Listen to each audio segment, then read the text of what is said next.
I'm cold, steel stainless. My glass half full. Always said don't suffer no fools. Serpent, daydream. I bite, you call me lovely. Got a sweet tooth. I'm gonna get the sugar from you. When they say I'm a machine gun, I take it as a compliment. Honey, you should know I can be a weapon.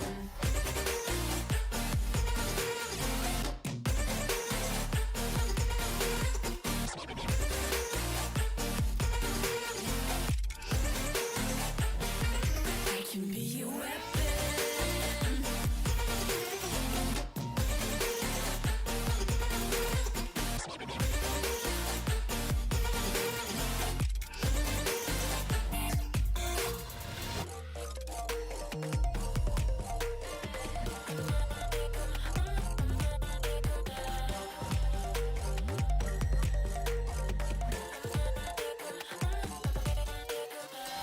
Kinda cold-blooded, selfish. Your words are painless. I like when I drive and it feels so dangerous. They say I'm a red flag 'cause they want it so bad. You should know I'm holding on to what I had. When they say I'm a machine gun, I take it as a compliment. Honey, you should know I can be a weapon.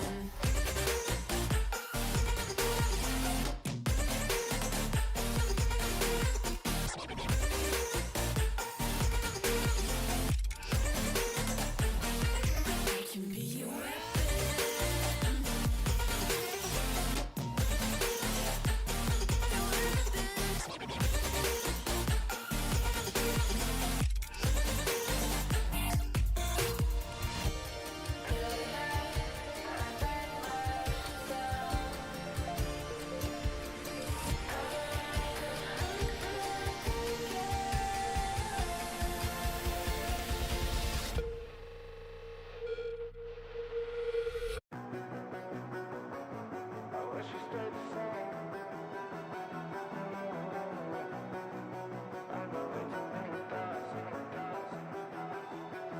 I wish we stayed the same. I got way too many thoughts in my brain. But I got memories that run through my veins.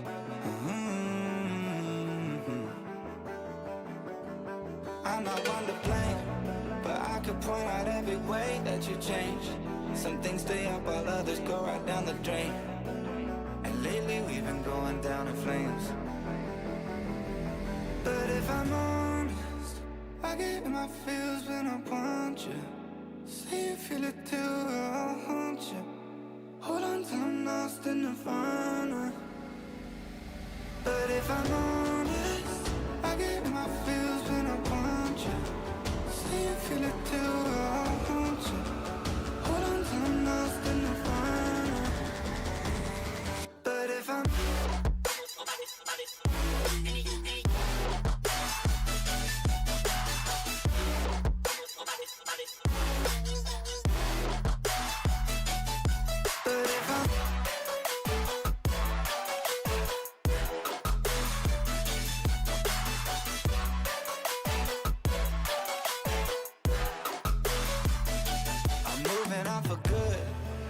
my therapist is saying that I should. I don't believe it, but I really wish I could.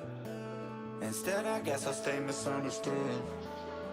Oh, 'cause I'm stuck now, just trying to figure a way out. I've tried but can't seem to slow down. I don't know if I want to. But if I'm honest, I get in my feels when I want you. Say you feel it too, I'll haunt you. Hold on till I'm lost in nirvana. But if I'm honest, I get in my feels when I want you. Say you feel it too, I'll haunt you. Hold on till I'm lost in nirvana. But if I'm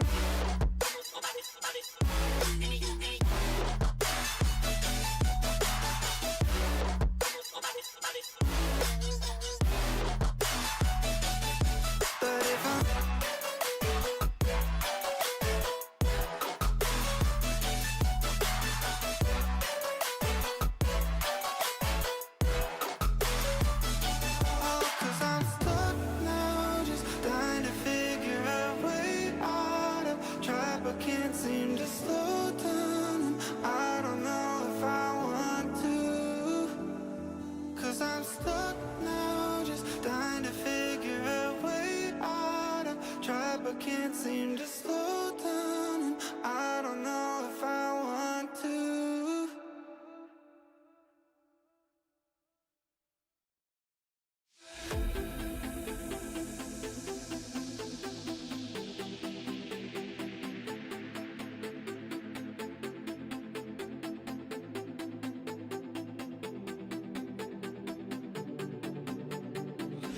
All I seek to find is a world that's mine.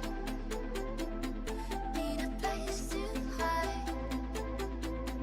Will you free my mind? Following the light of a world that's blind. In your eyes I see there's a place for me.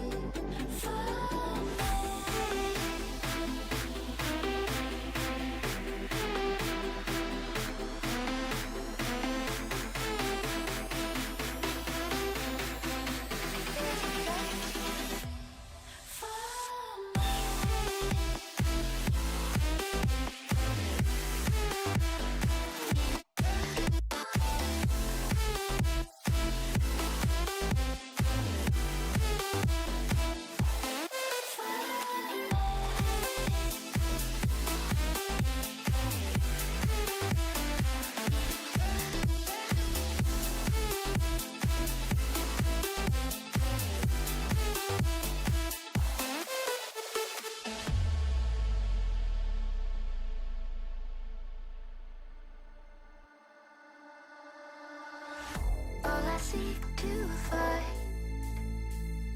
is a world that's mine. Need a place to hide. Will you free my mind? Following the light of a world that's blind. In your eyes I see there's a place for me.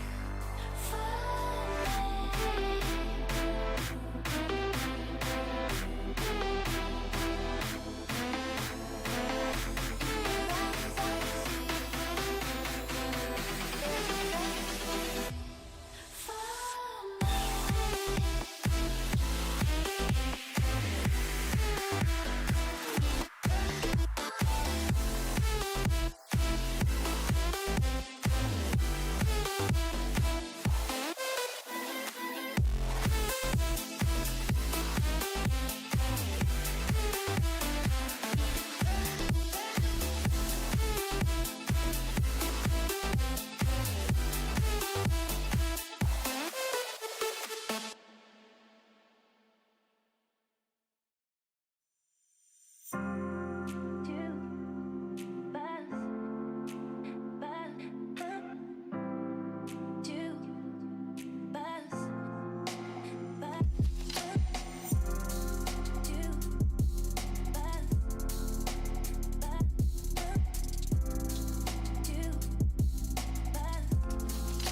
Hello, it's good and welcome. Another wonderful evening for NECC Esports Marvel Rival Style. It's your boy F. Dot. Hello, CB. How you doing tonight?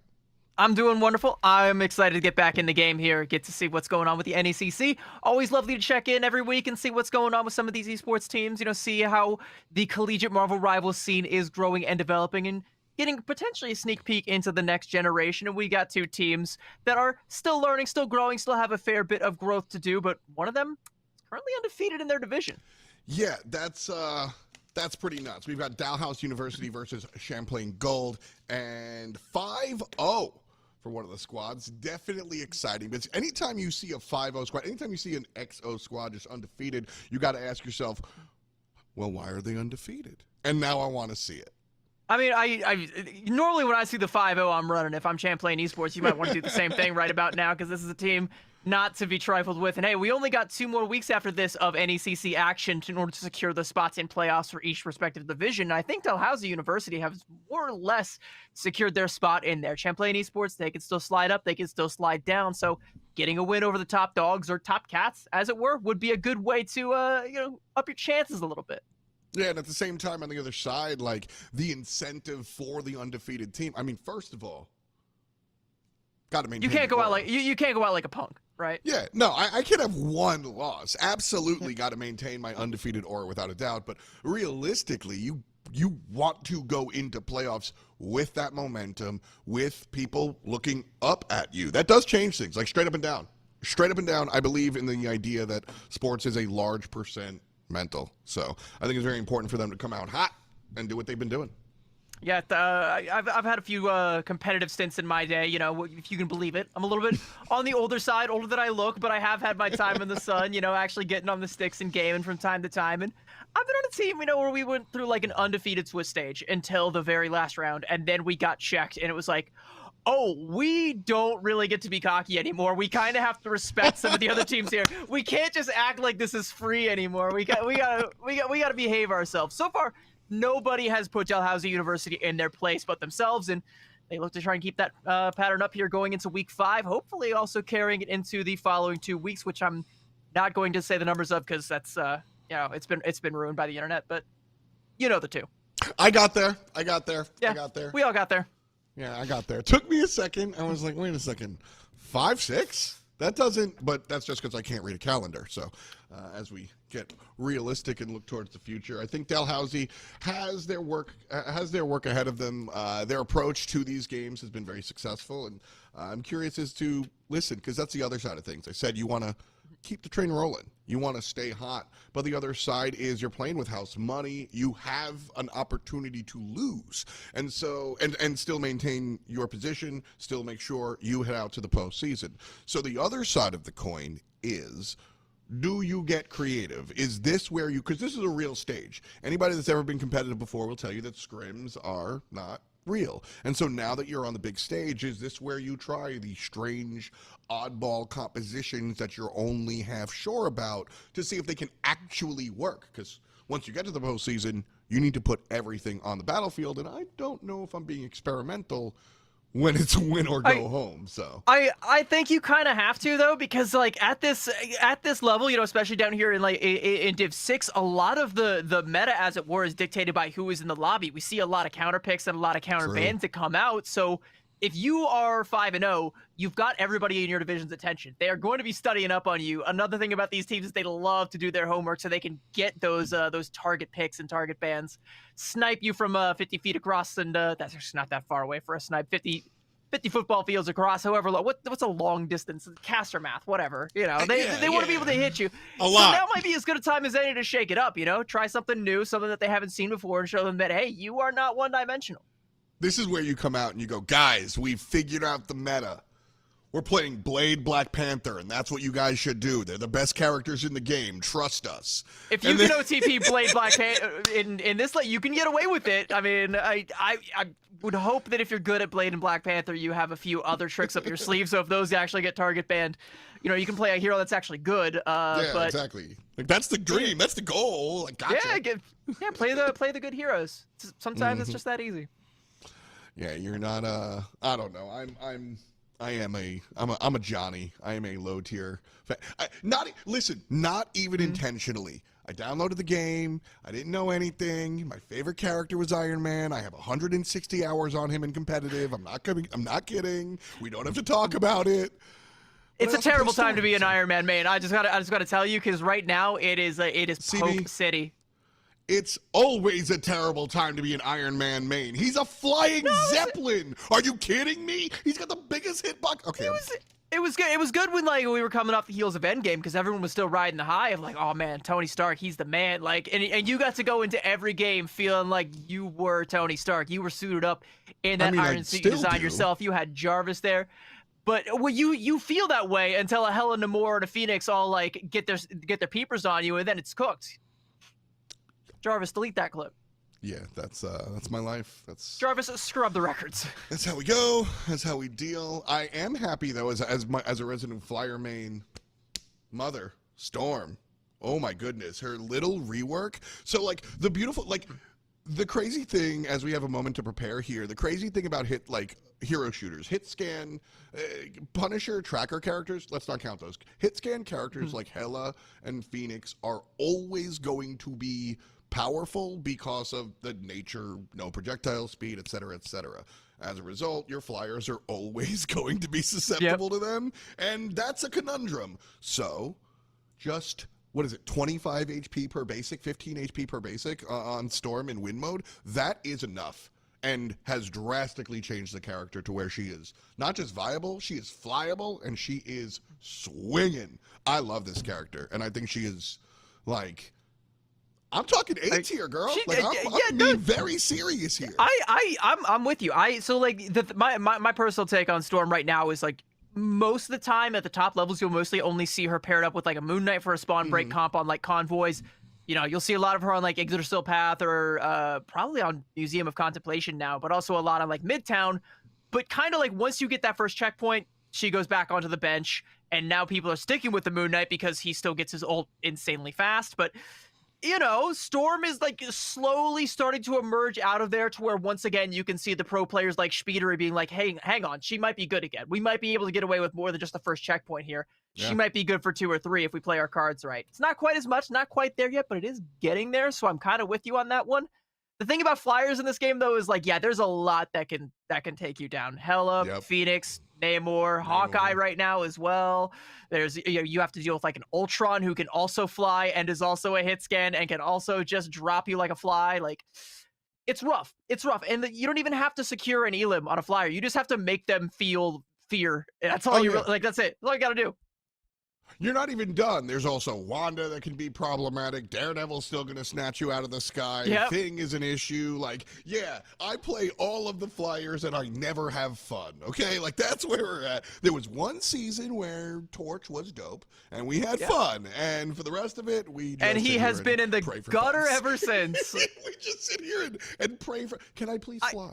Please. I keep seeing like all these takes on Reddit about how like Torch is just like so terrible now. It's like, can we buff Torch and like make it? It's like, oh, who are you who do not know your history? It was not that long ago that Torch was like, you had to ban this character because if it like in MRI, if it was unmirrored, you just had no control over the map. Bro would just throw his flame wall down, have insane damage numbers. There was no safe place you could ever exist without his, like, he was in the panopticon. He could see you and he could hurt you from anywhere. I mean, this is the game about taking space, and he's a character that can deny you space. He can make a no-no zone.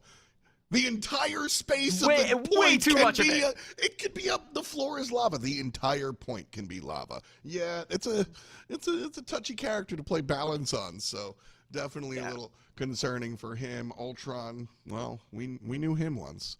The Flyers. Storm, he was right up there with the Torch at the same time. Yep. I think part of the reason why you don't see Torch now is like he kind of requires the Ultron and to a lesser extent the Mantis in order to be viable. Like you need that damage boost and you kind of need to have the drone pocketing him. You can have like a Luna Snowflake on him, but it's just not the same. Like it just don't hit the same as like that drone and that, you know, that partner up there, you know, your wingman up there, you know, ruling the skies together. And asking your support player to look up is too much, right? It's so much easier when they're already up. Yeah. Also, We let's, love you support players, I promise, but I'm a salty also, flyer Ultron's. player, so. I don't buy NetEase's propaganda. Ultron, that's not a strategist. That's a duelist right there. I don't care how much the drones heal. It's not much, but that's a duelist. I mean, Bro can do more damage than like Blade. If we circling back to the beginning here. Yeah, congratulations. Most characters are going to get one back. But no, I think like there are a number of swing characters in the game. I mean, just last week we were seeing some of the teams play triple Vanguard, but one of those Vanguards is Angela or Thor, right? When we talk about triple support, one of those supports is Adam or Mantis, right? Like these are swing characters who are kind of both, and Ultron is absolutely a DPS character that happens to have hold some on. heals. I want to get on a soapbox real quick. Just so, I'm gonna peel back the curtain real quick and let you guys all know what's going on. We got one of the teams is having some issues with VC, so we're just kind of filling time right here. So it's a perfect time for me to step up on my soapbox and say I'm so tired of people complaining about triple strategist comps. Everyone's like, "Oh, I'm so tired of triple strategist meta," and I'm like, it's not what you think it. Like you hate going into ranked and you're like, "Oh, I'm against like all these strategists that have like the triple trank, all these ults that just I can't break through." No, like it's different. There is variety. There's utility strategists like your Rocket, like your Atom, like your Ultron, like your Mantis that can kind of enable the comp and change the way it plays. That's cool. That's interesting. I like that. Give me more of that. That's heat, especially now that Atom can fly. It's insane and hilarious and awesome, but it's like we're in a new world now. We're in uncharted territory. I think it's cool. Let them know. Let them know. Thank you. Thank you. See, this is why we're friends. Because that is bar for bar my take as well. Like, I've been done saying, like, you're complaining about triple healer, but really, it's two healers and a DPS that can sort of heal. Like, and you just stop looking at the class identity markers and play the game that comes at you, and your cortisol will stop spiking, I promise. And, I'm gonna circle back again to another hero that I talked about earlier, Moon Knight. Just play him. It's a triple strategist. It's that easy. I promise you. Especially if one of those strategists is Loki, you just have a free ult. Like you will sneeze, and if it hits anybody, you have a hand of Khonshu ready to go. Like sometimes it's just that easy. Your Storm, your Moon Knight comp, or just play a dive comp and get on top of the Atom or whoever else. You got to play around cooldowns. You got to play around the resources, play around the map. Like you can do these things. I know it's hard in ranked. Trust me. I know there's some creatures in ranked that don't know how to coordinate, but like, hear me out. It's not this like unbeatable wall. You don't have to keep beating your head against a brick wall hoping for a brick to come loose. Like you have the power to demolish it. Oh, absolutely. And especially like when we're talking at the highest ranks, and pro play, it's a very different world when you're listen, the vast majority of players are somewhere between Platinum and Grandmaster. And of those players, you don't have to match triple strat. You can play 3 DPS to overwhelm the healers because they're not that good. They're not going to be coordinated either. Exactly. So there are multiple ways to like deal with all the kind of nonsense and find their way into the back line, find your way into the front line, and just navigate throughout the battlefield. So we're just yapping. Brief, sorry about this. We've got some of the teams struggling to find our some VC issues. Dollhouse and Champlain are what's on the docket. We're in Division 4, if I'm not mistaken. I think this is Division 6, actually. Division 6. All right. It's in Roman numerals. I make that same mistake all the time. It's like caster math, but with reading. It's like a little bit of both. But I think we might need a few more minutes, and you guys are probably sick and tired of hearing us just yapping about the meta in ranked of all things. So we're gonna go ahead and toss it to a real quick break once we have an ETA on these guys getting in the VC, getting ready to go, getting in fighting form. We will be right back. Don't go anywhere. We will see you very shortly. Let me tell you about Iron Man.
I'm trying to get to you.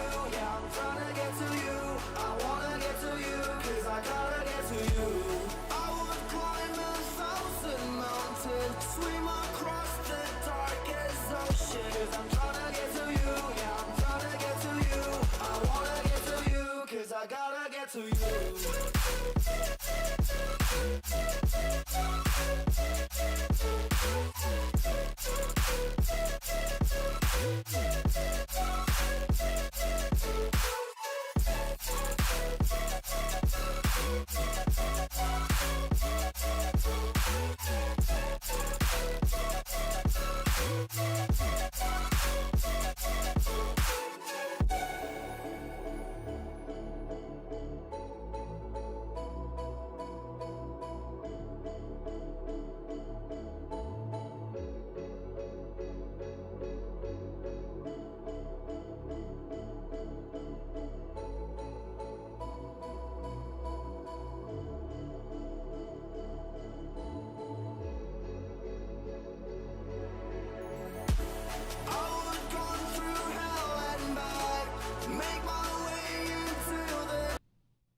And we're back from outer space. What's up, friends? and CB here with the game this time, not the Iron Man podcast, I promise. Dalhousie and Champlain in front of us, and the map will be the intergalactic empire of Wakanda. Things off on Burn and T'Challa, a favorite amongst a lot of people here, and I think it's going to be a good pick here. I know a lot of people in NECC, both Keg and Shibby, hate they hate Hell's Heaven for whatever reason. They're kind of like lukewarm on Krakoa, but Burn and T'Challa, I think, fan favorite. I like it, and I think it does lend itself quite well to a lot of the heroes that we talked about that are quite strong. If these teams want to try and play for the meta, there are some really good sight lines for a Hela, for a Phoenix, or for a Namor potentially, especially on Stellar Spaceport. Warrior Falls, as always, going to be the anomaly here, going to kind of change things up, maybe favor the dive more. We will get a taste of what we will and won't see. We know for certain that we will not be seeing a Magic coming out anytime soon. And that, to me, smells like one of those Target bans that I was talking about.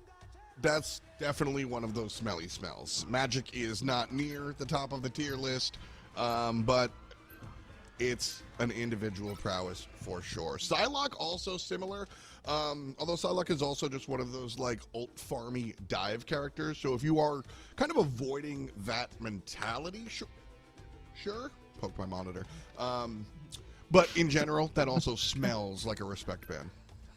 And this Bucky smells like a Comfort Protect. Another one of these very strong duelist heroes. Always just kind of like a Swiss Army knife that you can slap anywhere. And speaking of strong duelists, Elsa Bloodstone. We haven't really talked a whole lot about her, but, it might be... I don't remember if she was enabled last week. This might be the first week that she's enabled in NECC play, but...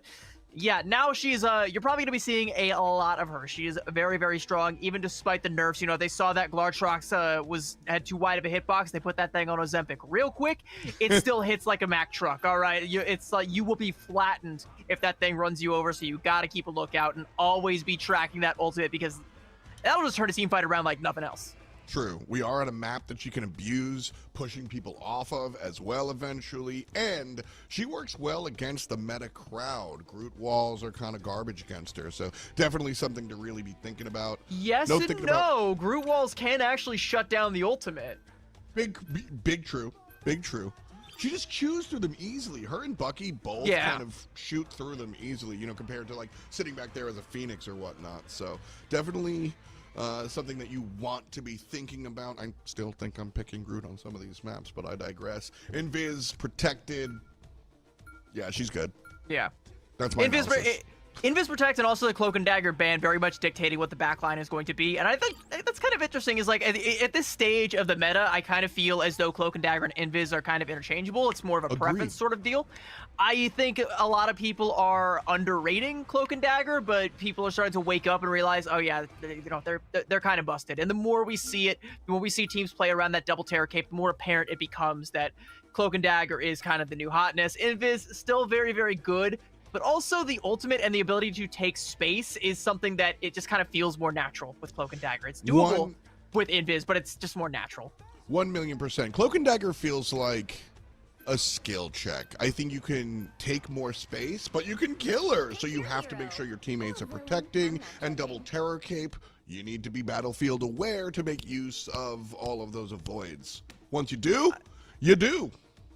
I think at this level as well, you know, for the Cloak and Dagger, you're probably a little bit afraid of the Magneto. So rather than trying to go for a Magneto ban, waste one of your precious bans on that, you're just like, whatever, we'll go with Invis instead, have the Guardian Shield so we can live through that. So if a Magneto were to come out, you have a higher degree of safety. Definitely something that I imagine both strat lines have experienced a few times in ranked. Doesn't feel all that good getting flattened by an extinction event. Not at all. Not at all. Gambits are out. Ooh, single Gambit. Interesting. Dalhousie not going for the Gambit here. Something I want to say about the Bucky. We are in Division 6, which means our skill level is more realistic. And I think that Bucky is one of the characters that absolutely... I mean, everybody knows server admin Bucky. I think this is a character that I always want in my hands in a competitive world. You know what I mean? Like, this is the world where Bucky can just reign supreme. So... hell yeah. Yeah, the game just, you know, does a lot of damage in the neutral, has a lot of survivability, a lot of utility, and a pretty decent ultimate, and also one that alongside the Moon Knight both pair very well with the Groot ultimate. We talked about how good Groot can be on this map. Groot's just in a great place in general, and a lot of the other things that are very good right now are very good alongside him, and a lot of the other things that are good on the other side are, you know, like, Groot's still good into them. So, all around, you know, good comps, and both teams seem to have a pretty solid read on the meta. One of the big things with Elsa here, one of the tank shredder characters, Groot is powerful because he just has 1,000 HP, right? And so her shots are going to hit harder. Elsa into the Groot. We talked about how the walls can kind of mess with her ult, but everything else comes up Millhouse for her. So that said, Babo's team is not first on the point, so Dalhousie confirms, and it's up to Champlain to walk on in. It's also, though, not where Dalhousie wants to be when that Apex Predator is 97% charged, because that's what I'm talking about right there. You are about to go the way of T'Challa, my friend, going right off of that waterfall. I brought that up. I said this is the map that she can abuse it, and this is the angle she wants to come from. There's the launch. 1, 2, 3, 4, shoved off the table. But they survive, actually. They wind up killing the Glartrox, and it's not enough to kill them all. And so here we have the support trades coming out. One falls down to the side of Dalhousie, front line, by the way. And so a 5-on-5 here. Champlain still unable to really make their way in, and this Elsa not as effective as her team wants her to be. Yeah, with the Raging Royal Flush coming out, but another swift KO onto a backliner there from Champlain Gold, and they keep trying to invest these ults, but Dalhousie are doing a good job of standing their ground, you know? I don't really have to invest too much, but Agamotto now going to come out. Euphony good for one, and a trade out there for Conoco, so another man down on both sides, but this is still going to favor Dalhousie unless Champlain Gold can find. There we go, access to the back line, just like I was saying. Now with no healers left, they got to invest to try and hold on. And there the dominoes start falling. Conoco needs to get back to the point quickly, and it doesn't look like it's going to happen, so the full retreat. Good call here from Dalhousie. 73% on the board, and Champlain wrests control. Babo will have the Glartrox back, and there is a support ultimate from Megalomaniac alongside Champlain as well. So Dalhousie will push in here. All they have is a Strangling Prison, and they're kind of far away from their own support ult, so Champlain Gold should be able to stand tall here for a little while. For the time being, see that Apex Predator, I believe, already sent in there and not finding any KOs, and gonna see Yuki falling early on there. That front line gonna be a little bit weak, and there we go. There's the Hand of Khonshu alongside the Strangling Prison. The 1-2 punch that has felled many a team claims one more. And like you said, you know, you were saying Champlain Gold should be able to stand their ground. Not if you get caught like that. Yeah, Megalomaniac dies with their hands in their pockets. Ult still on board, but time's running out. 90% and counting here, so a portal play coming out from Champlain Gold. They'll get a high angle, and we jump on in. Punisher is available here just to provide some supplementary damage, and pop goes the Weasel. Stormcore pops the Raging Royal Flush. The answer back from Tangy is going to heal everybody up. Turret finds an angle and just starts shoveling into the tank, but the heals are strong. OT is already triggered, and the Executioner comes on out. It's all up to the Punisher to find these eliminations. Champlain Gold able to wrestle control of the point, question mark. Everybody just went upstairs, walked away from the Punisher, and Dalhousie looks like they're going to wrestle control of the wheel one more time and end this one here. As overtime ticks down, Champlain falls. Round one. And Champlain really didn't give themselves a lot of breathing room, especially off of that first fight, you know, really banking on that Apex Predator and then following that up with that Raging Royal Flush. But it just takes too much time to come to fruition, and in both situations, they're down a man before they ever start to pop those ults. So they just take too long in order to get that first cap. And then, you know, the 1-2 punch, like we said, the Groot, the Strangling Prison, combined with the Hand of Khonshu, that'll burst through any amount of healing you got. And there's really just no recovering from that, to be completely honest with you. Like, maybe they find something off the back of that portal play, but it just doesn't come to fruition the way that you really need to, especially once Euphony gets cooking with that Kraken Impact, just drops right on top of Twig, and it's all over. I mean, the beautiful thing about this game is that there's so many variables and there's so many off the scoreboard issues that just looking at numbers alone doesn't often tell the story. This is not one of those times. Unfortunately, the damage on Dalhousie is absolutely killing it.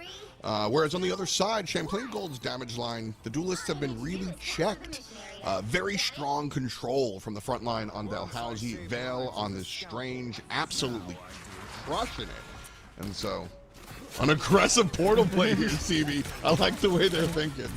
Yeah, just dropping Twig there. And again, like, it's going to be Champlain Gold already behind the 8 ball there. And I was, when we were looking at the scoreboard, I was also looking at Stormcore doubling Megalomaniac's healing, which means you're going to have a lot of Raging Royal flushes, but it's going to be the same story. You're never going to have a good opportunity to use it. Sonic Seduction to come out from Yuki to open things up, but the Hand of Khonshu is going to split Champlain Gold's approach and make it so much harder for them to capitalize. Bobo will catch him out, though, but he traded out everything 1 for 1. I expected a little bit more of the Moon Knight ult there, so a very good look for Champlain, because it didn't go all the way in. Jump over the wall, Eye of Agamotto, answered by the Invis. Fantastic response from Dalhousie, but it might not be good enough. 1, 2, 3, including the tanks fall down, and Champlain Gold are able to take the point off of a fantastic initiation here. Yeah, the Eye of Agamotto just coming through, and also the Mails from a Madness be able to burst on through. And with that Invisible Woman team up, that's also a fair bit of healing and just extra damage that comes through. It's another reason why I think, you know, maybe you prioritize the Invis over the Cloak and Dagger these days, especially if someone on your front line just happened to have some hands on the Sorcerer Supreme. The backwards flank, 1 goes down, 2 goes down, 3 goes down. You guys know how to count. Everyone fell down. Congratulations. Yeah. Bobo, great play. Great play. Yeah, I don't know if I was expecting the meat grinder to come out that way. You know, Raging Royal Flush, Final Judgment, and then, like you said, Bobo getting that access to the backline. Still there, by the way, with the Apex Predator. Didn't even use the Apex Predator. Dalhousie are not going to learn their lesson, but they are one more time now. Wow. Second verse, same as the first. And that's why you always got to check your corners, friends, especially ones that have already been checked for you in the previous fight. I mean, luckily, these all happen and resolve quite quickly, so we're only at about 60% for Champlain Gold. Still some breathing room for Dalhousie University, but they're still making some swaps off the Moon Knight now over onto the Daredevil, trying to find something that can close the gap, because taking this fight at range just ain't working for them. Room for a couple of more pushes here. Arcane does have an Eye of Agamotto, which was the difference maker last time around to wrestle control of the point from Dalhousie. There it is, and this time a little bit of a whiff. Dalhousie does a great job of dealing with it, and the Psionic Seduction is going to come out from the other side. Root flies out from the right, and Euphony flies out from the left, looking for the back line. Able to do well with the ult twice, but not a third time. Either way, space created. Dalhousie only 21 on their side of the board. And as they look up at Champlain's 95, they're counting towards it. Bit of a dangerous proposition, though. You know, that 95%, that means that you won't get OT if Champlain Gold find the flip at any point in time. They'll just get the full cap for free and take us to a third sub-map here, so you have to be perfect from here on out. And with another Apex Predator coming online for Bobo, and I think Bobo also starting to come online in his own, really starting to feel themselves here at Champlain Gold, they are going to open the door with that one. If we catch anybody with that ultimate, it could be over, but it's going to be Bobo that gets caught out. Apex Predator pushed, but Bobo pushed harder. Dalhousie is really extended forward, and I love how aggressive they're playing this. They know exactly the analysis you just dished out. If you guys win the fight, y'all just take the point. So we're going to fight not just one space in front, but 2 full spaces in front of this point and force you to go all in. And here it is, the Royal Flush and Executioner getting executed. Great job by Dalhousie to put down the Punisher. Now we're gonna let the devil out, and Champlain are just like all out of sorts right now. 75% and counting for Dalhousie University, taking down Yuki. That is a late KO there, and it's likely gonna have to be a portal play, but you can't really go for one because your Doctor Strange is still trying to hold up the front line, or at the very least, what is left of it. And Dalhousie with an ironclad grip on this point, still holding on to an Eye of Agamotto, still have a crack and impact. All the tools you could ask for to be able to hold on to it, but there is the Eye now coming up from Arcane. Megalo has an ultimate as well, so we'll see the shields come up from Champlain Gold. And Euphony's down, so it's up to Vale. Eye of Agamotto looks for Champlain Gold and kind of misses. So it's going to be a 6-on-4 here. Dalhousie with the bad numbers. Trying to maintain control. Champlain Gold steps forward, and the tanks are looking good, and Dalhousie are not. 96 counts towards 100. And with a couple of blue players off the point, the overtime will count down rather quickly. Locks, see you later. And we're going to a round 3. And Lox was able to trigger OT, but it didn't last for very long because, like I said, there was never going to be an opportunity for another good fight after that one. Good shout out for Bobo and also Megalomaniac as well, who I believe had 3 in that fight to come alive at the last second there. It was looking kind of dicey, but you know, kind of the opposite of Warrior Falls, whereas the first time around here, it took them too long to be able to get some wind in their sails. This time around, they rode that wind nearly all the way 0 to 100 and set themselves up for the easiest fight of all time. They just had to come in, click a few heads, and they're good, and they can carry over Megalomaniac's ultimate to this next sub-map, be able to match Kanako's on the other side, and then you also have the Glartrox, you also have the Sonic Seduction. That's a win condition just in of itself. Turning point of this game, of that last round, was obviously the Bobo flank, but I really need to highlight that Bobo had the Apex Predator on the first flank and didn't use it. The team combined, they pincer attacked. That was pure strategy. The second team wipe, that was a little bit of the effect. Well, but if you ever need more than a Raging Royal Flush and a Final Judgment to win a fight, like, you've done something wrong. Like, that should just, like, you know, we saw them try to use it once and Twig still got caught out. It didn't work out, but the time before that, like, just those 2 ults, you shred a team down to atoms. No, he's not being played. Nope, you're right. My mistake. That was a CB style joke. I'll be here all week. 1 elimination turns into 3 here for Dalhousie. And, yeah, they're a little mad about the last time around. Just popping out. It's also just like I said, you know, the Sonic Seduction and the Apex Predator. You know, you can't dodge the Glartrox if you can't move. And with Emma Frost wrestling control of your keyboard away from you, all Bobo's got to do is click 1 measly Q key and you're done. You can't really have any agency in the fight, so now Dalhousie gonna have to try and regroup, reassess. Unfortunately for Champlain Gold, when you lock everyone's control away from them, you take away their ability to react. They can't use any ultimates. They're gonna be carrying a lot of them over to this next one, so I like this Royal Flush. Take the initiative. Royal Flush pops, and Elsa finds a little off angle, takes down a healer. The rest of the team just pressing forward. Big answer from Arcane's Eye of Agamotto, but not loud enough. So Vales is going to fall, but Champlain Gold still maintaining control of this interior, and Dalhousie can't get out. Even with this fallback here, CB, Champlain, like, they're being pushed out, but they're playing so far in front of the point that they're still in control. But the problem is they lost Megalomaniac, who was the strategist still holding on to the ultimate, so this is just a setup play for Bobo right now, trying to go for the Apex Predator and recall it off the map there, but it's like they're not going to even have to do that. Root is going to fall, and Dalhousie trying to invest in order to be able to match this. Megalomaniac is not back yet to match this invisible boundary, and Tangy's able to take down Yuki, so Champlain are just kind of stuck right here. They're able to trade on a man for a man, but they're still not up in this fight. They have to keep investing, breaking the bank to try and break the spirit. Totally works, because clock keep ticking up, 75% and counting. No elims for the Executioner here, but the space created. You hear Galacta. Almost over, 20% to go.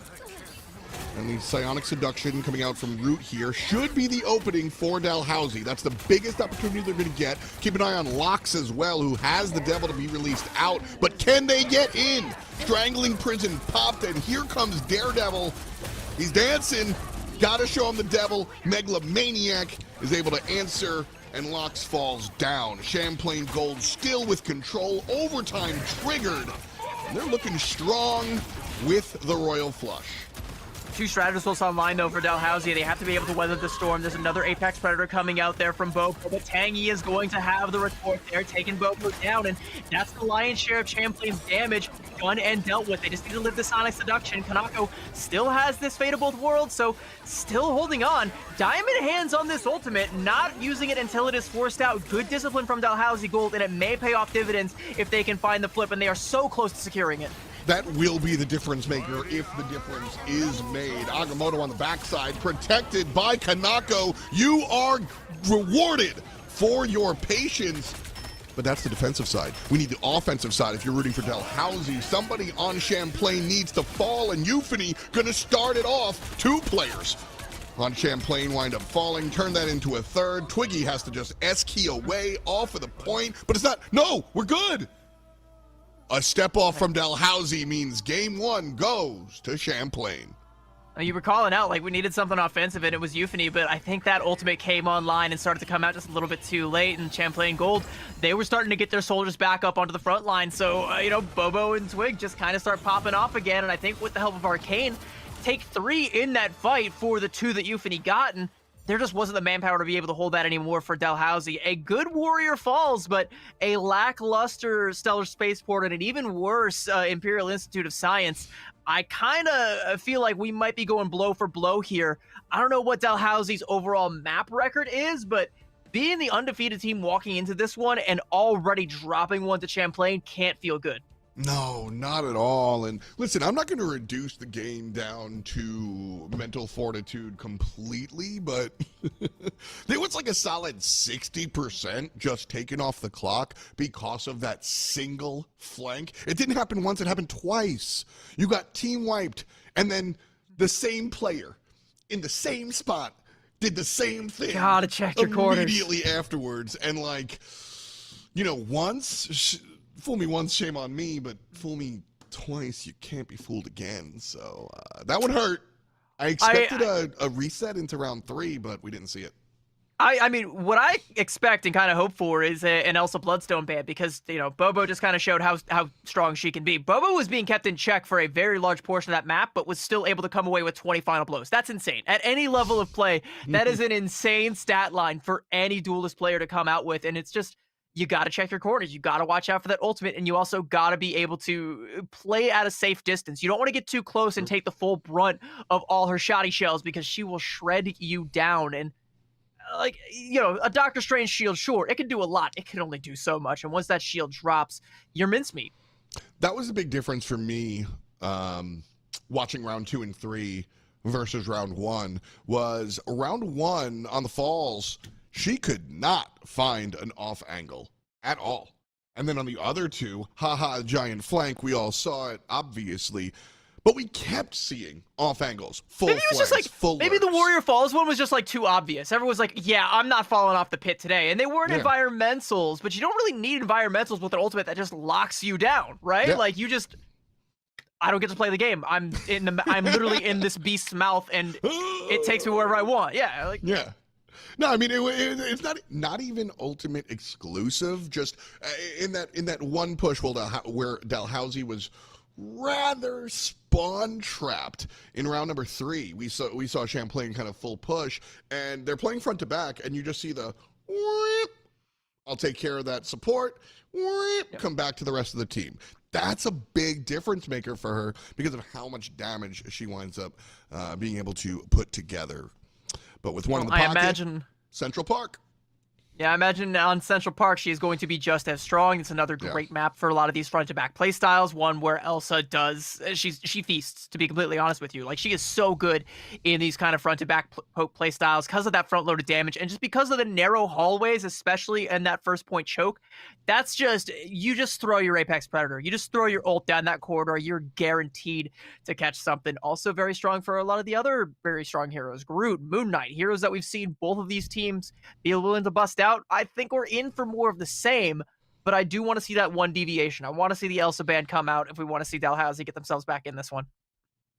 Don't even forget the living bullet that's also really benefits yeah. from people being in close proximity. So yeah, claustrophobic maps. I don't want to see no Elsa. I don't want to see no Moon Knight. That's just what you're looking at. So we'll Probably gonna as see we- one or the other. I mean, it was a protect that came out last time around, and you can see why. Like they're gonna value that. We're gonna see the first two bans coming out again. Most likely target bans, the Psylocke and the Magic.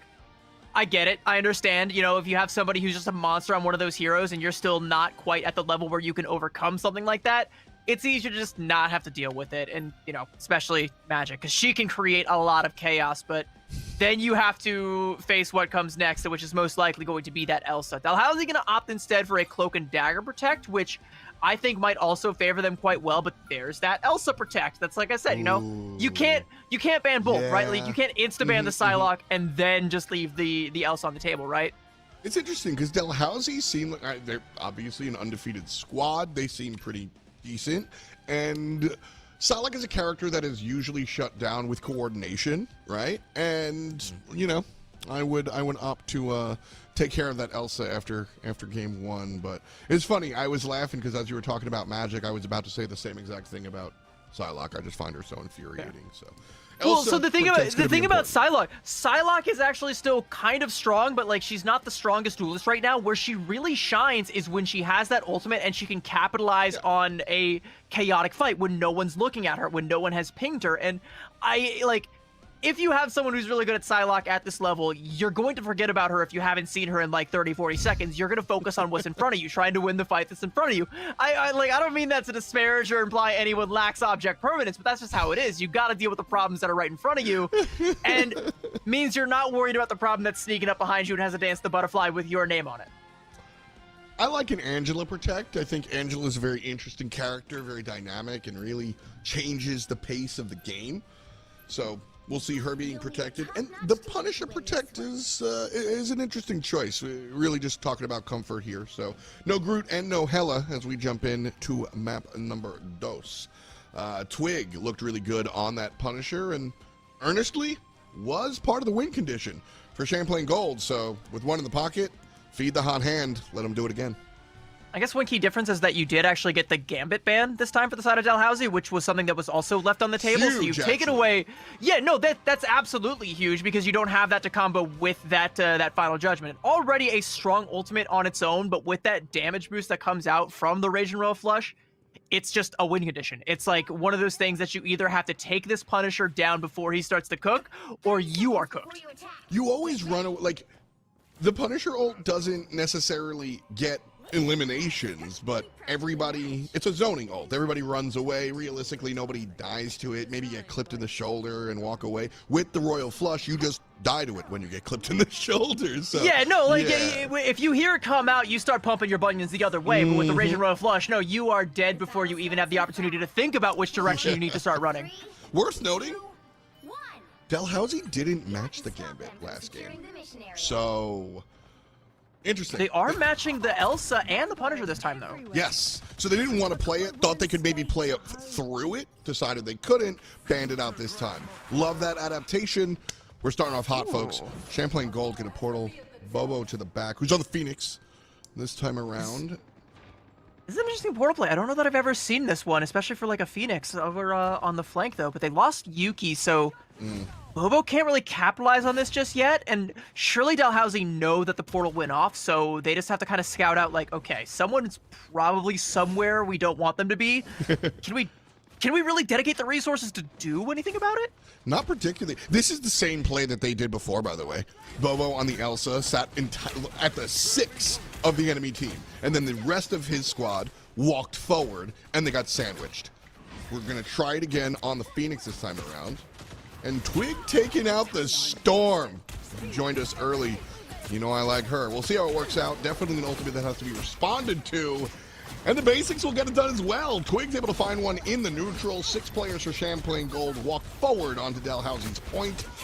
And a lot of damage coming out from Champlain here as Euphony falls as well. And the rest of them will do the same. Point goes to Champlain. We'll pick up the cart.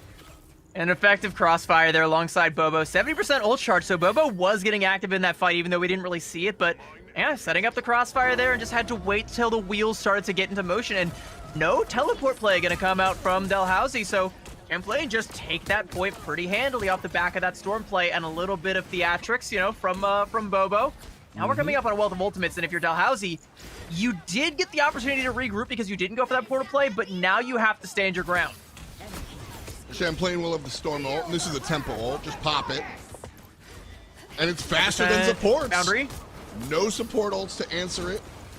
And so we'll do some big damage and almost take down the tank. Answered by Tangy, who just got their ult right here. That hurts. That was so greedy. No, they thought they could live through all the damage, but as the mag turns around and takes that extra little bit of tickle damage, it just becomes a little bit too late. They're able to live through the End Song Inferno and retort with a flank, by the way. Apex Predator locking the front line down for 12 seconds, and oh, this God of Thunder is pissed. Big difference here as Arcane was playing the main tank of Doctor Strange, and now he's on the beat-em-up tank. Thor, ult in hand, looking to elbow drop from the sky here, choosing his position carefully, finds the back line, the front line, they're all pushed together, it's the same line. Ultimate doesn't find a single stun, and so he'll run back to his team. PS, the point's been moving the entire time as Champlain Gold playing in front of their payload. Have to back up for the first time all game. Euphony getting active. That's exactly what Dalhousie need, is they needed to get a couple of those KOs and they needed to stand their ground and also bleed some resources out of Champlain Gold. And if you keep taking down the backline like that, and also the front line as well, Tangy getting really active there in that KO feed. And then another one for Lox as well. Keep staggering these out and prioritize the strategists that are holding on to these strategist ultimates, because every time you take one of them out, that's more time that Champlain Gold have to contemplate whether they invest the other one or if they just cut their losses and play for next fight. Every time they choose the latter, that's another minute, 30 seconds to a minute off the time bank. Something worth noting here also is how Euphony's ultimate's going to interact with Twigs' Storm ultimate. Really big deal here. Twig wants to make sure that they stay disjointed, right? You don't want to have that Phoenix ultimate hitting you in your Storm. So Storm needs to charge up, hit the button quick. That's Twig's goal here. Yeah, but Twig also needs to be partially responsible for trying to keep a leash on Vale right now, because like even though they secure that KO, Vale gets in, finds a backliner. It's Stormcore that falls. True. That's another strategist down, just like I said, and that's another 30 seconds off the time bank. Now Champlain Gold gonna invest with Sonic Seduction, but Dalhousie can match it. Well, Bobo's gonna go ahead and fire off the Apex Predator, and it's good enough to earn one elim. Stormcore defensively sets up, and Twig's gonna be able to have the offensive in a moment, but Bobo still finding those shots. Nice job putting down the flying locks on the Angela. And Storm's gonna try and just push and hold the ult till next time. This is an opportunity for a retake here, but I like you're calling out this Omega Hurricane, because I think you might want to try and use this early if you're Twig and deny that retake from coming out. Yes. There's a teleport going to come out there from Root, get everybody on the cart as soon as possible. Invisible Boundary from Tangy. Apex Predator catches the Storm and cancels the ult. Huge. That is a giant game-changing moment here. Twig knocked down to 50%. Megalomaniac will be able to pop the defensive ult, but the offensive prowess is what Champlain was looking for. Champlain's able to find a couple of players in this combat. It's going to be Vale, Connor, and the tank, so Champlain should have control here and might be able to just earn this point as long as they keep on standing here. Arcane pushes out, actually earns the elim, and there's the point.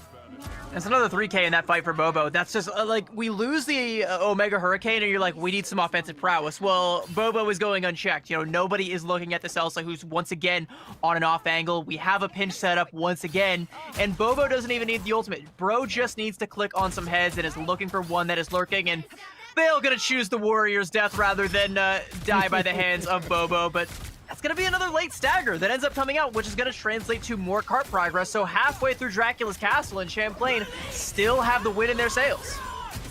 The Glartrox unleashed, tank delivered. And with that, there's no front line, there's no back line, there's just the step line. Champlain There's Gold. Dalhousie getting sent to the bread line. Yeah, for real. They got to eat something. Champlain have been doing just that. Chowing on Dalhousie, who again, reminder, if you just joined us, Dalhousie is 5-0 big picture. But this is the Bobo show, writing Champlain's name in gold. Kaneko lost that Eternal Bond and not sent down to 50%, all the way down to Goose Egg 0. And now it's going to be heroics from Dalhousie, but there are no more heroes. There are only gods and goddesses. Twig, the goddess of the storm, the skies, the Omega Hurricane comes through, and Champlain Gold with a minute 16 will find the cap there, and Dalhousie just, aside from a short bit there on point B, just never really felt like they had their feet underneath them. Whenever Bobo gets access to the back line, it just kind of starts to fall apart piece by piece. 1,000,000%. Bobo is absolutely the catalyst for That's this 14 team. final blows. That's 14, absurd. and just in the half, by the way. Yeah, and point of note, it's not 2 team wipes with absurd ultimates. We're seeing consistent takedowns in the neutral. We're seeing consistent M1 exclusive kills. Just really fantastic workout from Bobo to really make sure that these final hits and these limbs are not just focused on the ultimate. Champlain is very happy as a result because this game, like I said, it's the Bobo show. Might be the Twig show here on the defensive side, busting out the Adam Warlock. Interesting, they're not going for a Loki to double up on the Karmic Revival. We see that happen a lot of pro play, but here I think you're more comfortable in your 2-2-2 or try to invest more in the defensive util. You know, and you know what? You're riding the high. Put your eggs in the Bobo basket. Just keep setting him up to frag out, and you should be totally fine. And, you know, if the worst should happen, if he should perish, give him a second chance. Give him a Karmic Revival and get him right back out there, soldier. Changes for Dalhousie. We'll see Tengi on the Shark. And locks on the Venom. So an aggressive look here.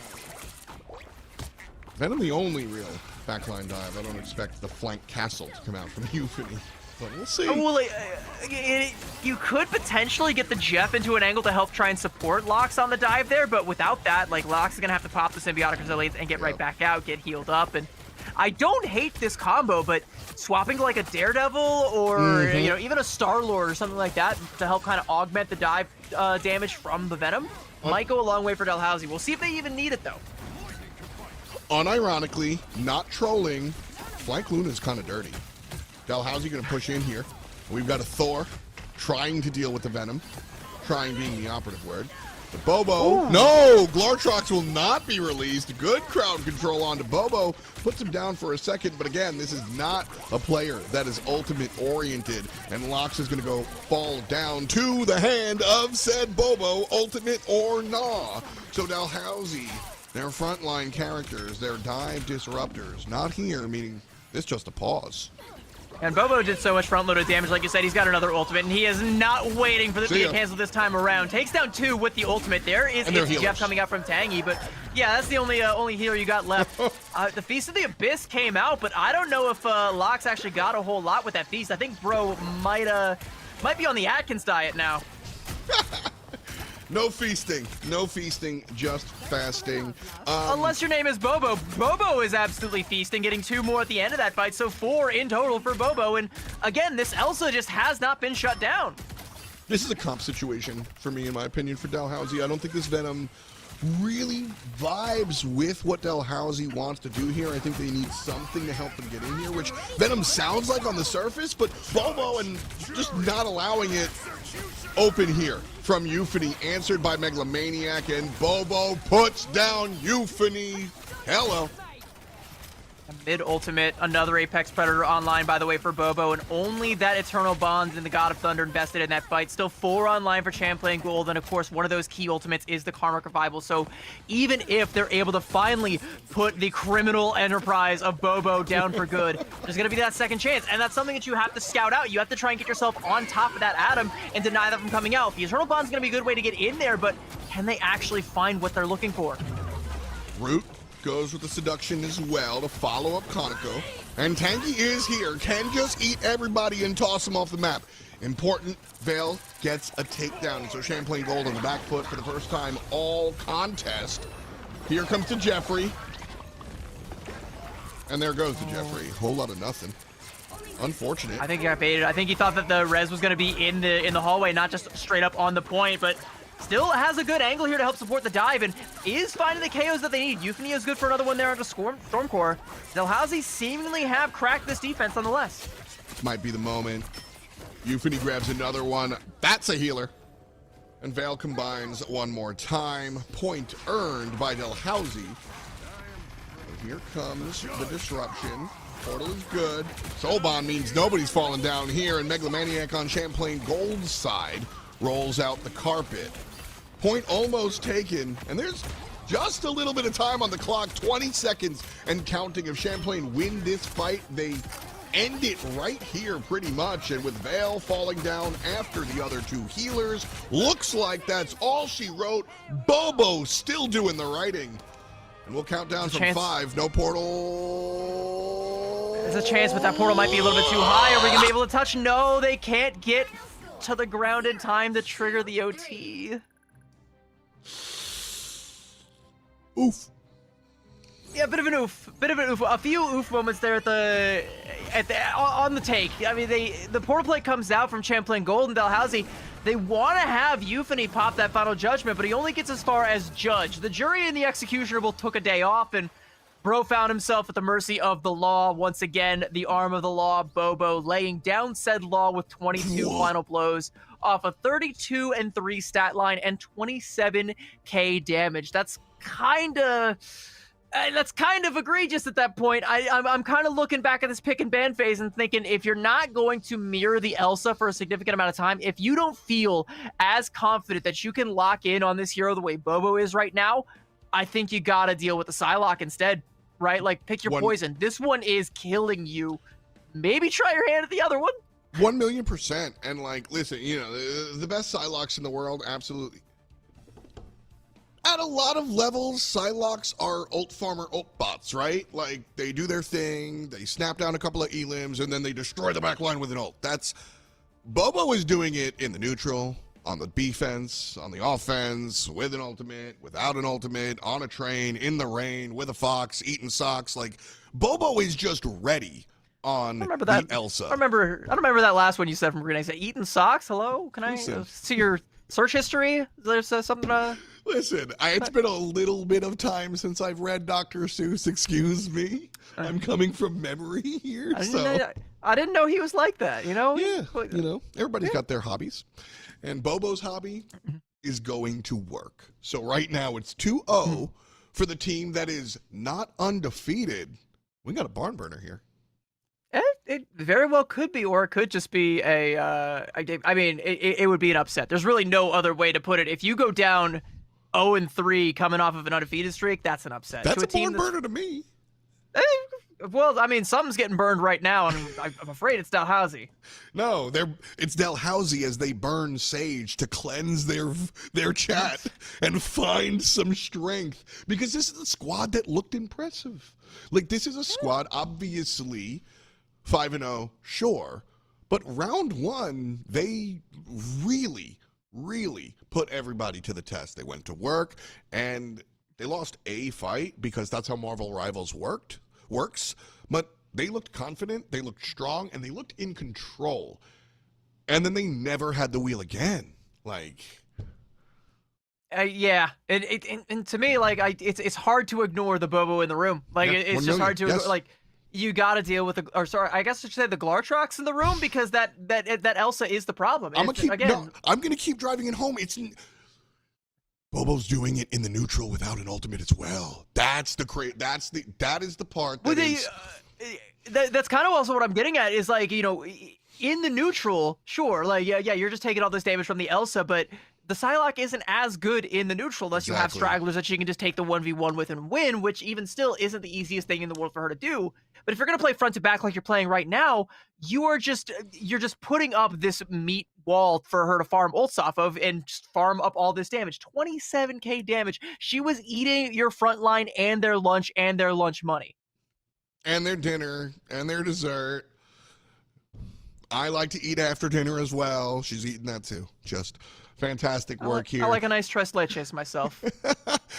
And you know what? I want to give credit to the rest of the team as well, because especially when you're playing when you're playing on a squad like this, there's two duelists, and Twig absolutely played very well. Strong on the Punisher, strong on the Storm, demanded a lot of attention, had some highlight reel moments. But there's a thought in basketball called feed the hot hand. And when your other duelist is just getting 20 finals every game, yeah, I'll play Adam. No worries. I got you. I'm going to soul bond you and you press W and kill them and just take care of business, okay? Is that good? And it was good. So I really, really like the lack of ego. You got to have an ego to play on the stage, but you got to know when to put it in your back pocket. And I think that's a very, very important thing to point out. Being a role player is not a dig. That is a positive. And Twig absolutely understood the assignment and just let Bobo take the spotlight. Well, we're going to turn the spotlight off for a brief moment, give Dalhousie an opportunity to get themselves back in the drawing board, recapture that glory that led them to a 5-0 record, and see if they can make it 6-0. But they're going to need a reverse sweep in order to do that, so we'll see if they get the brooms when we turn the lights back on. Don't go anywhere, chat. We're going to throw to a quick break.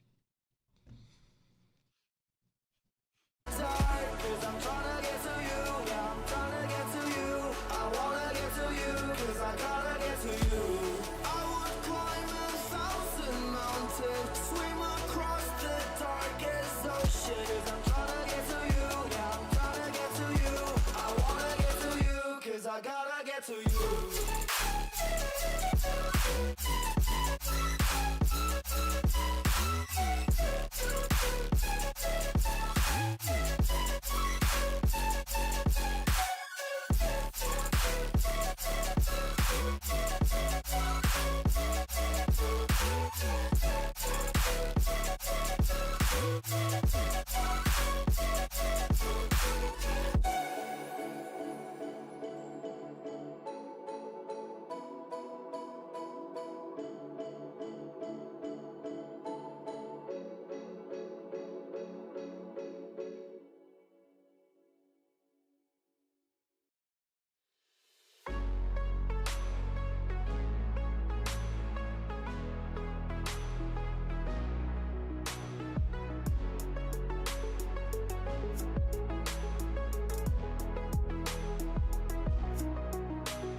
It started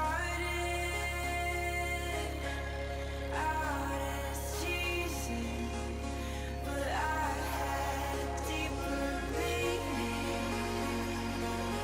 when I touched your chest. Up until this week, one of our teams has been undefeated, and they are one game away from that not being the case. Welcome back, friends. It's F. and CB, and we are jumping into the third game, which could be our match point here. And we're headed to Midtown, Dalhousie trying to keep themselves alive. Yeah, and I kind of feel a trend here with the Central Park and Midtown picks. These two maps do play quite similarly, especially the first points. You know, it's a little bit more linear on Midtown, but it still kind of feels like that choke on Central Park. A little bit of the same. So we're probably going to see a lot of the same tricks coming out from Dalhousie, but we have to see a change up in the ban phase. We cannot allow the Elsa onto this map because same with these long corridors, she will feast, she will take your team's lunch money, she will put you on a strict diet of girl dinner. All right, you're going to have white monster energy and breath mints, and that's about it. Maybe some trail mix? If you're lucky. Maybe a, I don't know if they still sponsor us, but maybe a Wenzel's meat stick if you're good, if you're extra good. But, you know, Boba might be having that too if you let him. Ban it. You gotta. That's my full analysis. Like, ban it. You know, again, like, jokes aside, fool me once, fool me twice, dude. It really is just that simple. I understand that historically, the Psylocke has clearly been an issue, either specifically somebody on Champlain or you're afraid of it, and Dalhousie passes the test. There it is. You can't fool me 3 times in a row. Yeah, because like we said, you're just losing in the neutral. Like they are whooping you in the QRTs right now. You got to drop that. Like the Psylocke she's still really good in her ultimate, but if you can play well outside of that ultimate, you only have to worry about the fights where that's online. You don't have to worry about losing your front line every single fight, especially if you're not willing to mirror it. I also like the bucket protect as well, so you do have something that could potentially deal with that Psylocke, but I also like the game that Champlain is playing right here, because that's also just as smart to go with that Gambit protect. Dalhousie chose to play into it, and Dalhousie didn't play it themselves. Now, worth noting, Dalhousie won the round that that they got both. They just got both. The Psylocke, okay, so because Champlain went for the Gambit protect, that left the Psylocke on the table. So now Dalhousie get both the things they want. They still will have to play into that Gambit. I, personally, this is a hot take, I know, I am of the mind that Gambit is actually beatable right now, especially if he's not paired up with the Loki. And even when that was available, Champlain didn't reach for that. So I think if you play this smart and you play around the Rage and Royal Flush well, you've got a shot here. I like this already for Dalhousie. And I mean, that is maybe in a vacuum an outlandish statement, but literally here we watched Dalhousie not play Gambit into Gambit and win the round. Like I mentioned it like 12 seconds ago. Yeah. So clearly they are comfortable here doing this type of insanity. But I mean, hey, they've been playing kind of straight for 1 and 2. Do something nuts here, and we'll see how it works out. Speaking of nuts, yeah. They are. Okay, all right. Okay, no, Kana goes swapped over. I thought that Squirrel Girl was gonna stay. That would have been the perfect one. Okay, wait, Bobo's got her back. Yeah, play something nuts. All right, here for it. This is a character. All right, this is a map where, you know, the Squirrel Girl abuse does get chatted about often. She can just sort of like throw her nonsense into the corner and sure. I get it. But the Hella Namor is a little more standardino, I would say. 30 seconds before Not as much on, I mean, I wouldn't say as much on the attack here, but, you know, you can still do a lot with that Dirge no matter what. Like, it's always going to be a strong combo, and also double hit scan. Can't really go wrong with that. I mean, Namor not really hit scan, but you can just throw a hit scan player on it. Yeah, it's close enough. Like, he's like a cousin. Yeah, the Tridents move fast enough that, like, 1 more frame per second, bro's a hit scan at that point. And the thing that nobody talks about Namor, there's no fall off. Yeah, none. There's no fall off. From a zillion light years away. Yeah, from a zillion light years away, you're still dink, dink, dink. Oh, Bale getting caught out there. Yeah, the hidden rogue not so hidden anymore. Didn't expect that pathing from Champlain, and good on them for going wide here and spreading upstairs, downstairs, left to right, and as a result, able to get some early push. Champlain on the push here, have the win in their sails. But Dalhousie made some good adjustments during the draft and are clearly ready to go.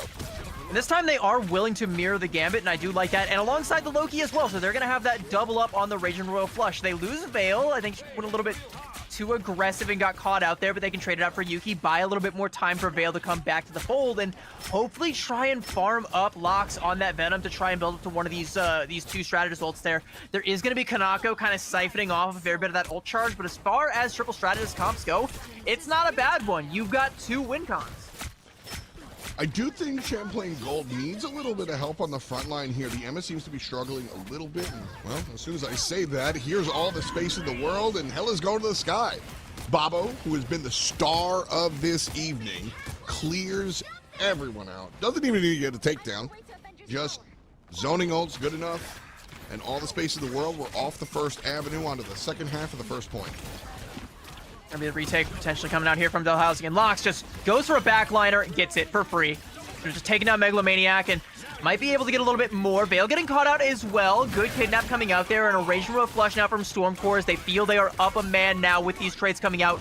God of Thunder from Arcane, but good dodge coming out from Dalhousie. But this is so much space gain for Champlain Gold, and as the KOs start to fly one by one, they will get this cart to the end of point A. There's an opportunity for a recontest, but they've finally broken Dalhousie's stranglehold.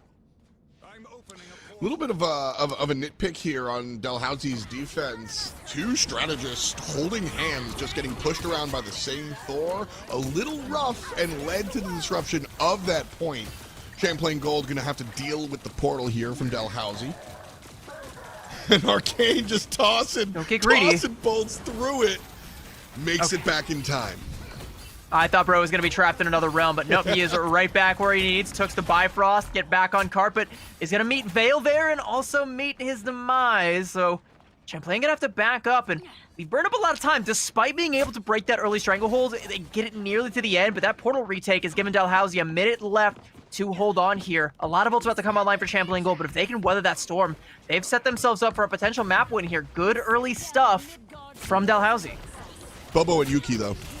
Bobo goes up, Yuki screams down the hallway, and they even have Megalomaniac to roll out the carpet. There it is. So the support ult pops out first, and the response from Dalhousie relatively strong.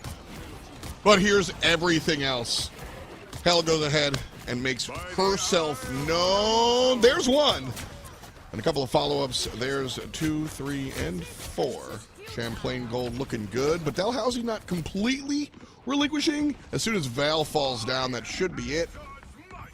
God of Thunder has to be invested. Yeah, God of Thunder has to be invested there. They lost both their backliners there, so, I mean, like, you saw Yuki's health bar still, by the way, in a critical state. Should be healed up now as the backline is going to be there, but it was very scrappy on both sides there. Locke's got a couple of exit frags there towards the end, and Champlain nearly ends up losing control of that one, but like you said, they just had the ult advantage. They just kind of pop every single ultimate. They're able to get that momentum going and even take a forward presence here on the second point and kind of stuff Dalhousie in this little cubby here, but with a Raging Royal Flush, they'll be able to burst themselves right back out of it. Champlain have to respect this. The Namor trying to deal with the Venom. The only real diver. Same deal as last time, but it's a little successful this time around. Rogue, of course, with him, so scratch that. Vale pops everything, and everybody around winds up having to deal with it. Again, don't need the takedowns, just need the space downs, and that's exactly what Vale gets out of it. Everybody shoved into the locker, and Champlain has to reset and look for it again. And that was the Raging Royal Flush from Stormcore that got mirrored in that fight that they're not going to have access to. And oh, actually, no, I was going to say Dalhousie will have an opportunity to get another one, but no, they actually swapped over off to a Invis Woman and a Cloak and Dagger, so no more doubling up on the Raging Royal Flush. They can still use the Eternal Bond aggressively to take space, but it's not going to be quite the same. Not at all. I kind of like the idea. I don't know, we'll track it. We'll just see how it works on out. That is where you have to go with it, but Vale winds up falling down. Unfortunate there. As a result, 1 tank, 2 tanks. With no Vanguards on the field, that means everybody else is going to have a hard time. Kaneko, that's the right timing. Big ultimate coming out there from the Cloak and Dagger, and that should keep us stalled here for just a moment.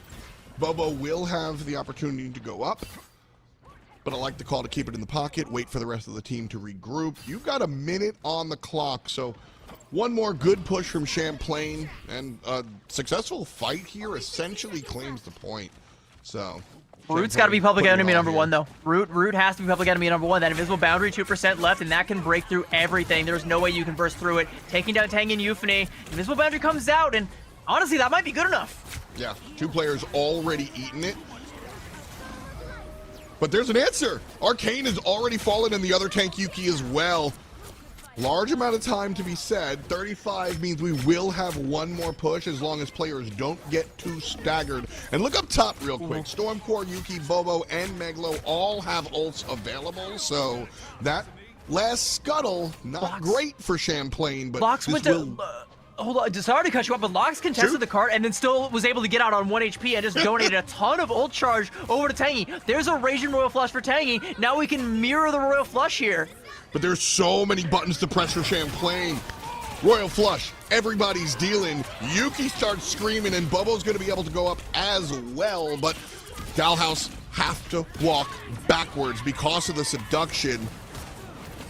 Space will be created by the Hela, front, forward, and backwards. So players falling down and Bobo earning. And Dalhousie all out of ultimates now. Not a single support available. And Meglo on Champlain will be able to answer. So big positioning from Dalhousie here, but Champlain on overtime, worth noting. They're falling down. 1 healer, 2 healer, no strat line available for Champlain means Arcane and Yuki eat it. Ding, ding, ding. A couple of players will trickle through here, CB, but I think that's it. Yeah, it's just Lox playing whack-a-mole at the end. You come through the portal, you got a haymaker with your name on it, and Lox was, like I said, the hero of that fight. I mean, it nearly was disastrous. Lox did die because Tangy was holding on to that Royal Flush a little bit too long, and, you know, Champlain beat him to the punch, but when Lox came back, he had a few punches of his own, more than a few as a matter of fact, and also that clobbering time, you know, you were calling out, you know, Megalomaniac holding onto that Eternal Bond, Lox with the stun, and then the rest of the team with the follow-up. That ult never comes out, and Champlain lose their win con, so now this is a very winnable situation for Dalhousie. They only have to get to the end of point B, and they have secured themselves a map win, said, we are the dominant force, we are not going down 0-3. We got some fight left in us. Let's see if they got what it takes to go one more round. Biased statement, I want to see a round 4. Not because I'm biased towards Dalhousie, I just want some bonus Marvel. And I think we're going to see it, frankly. I think Dalhousie played really, really well here. I'm a little biased towards Dalhousie, I'll say it. I want to see more Marvel.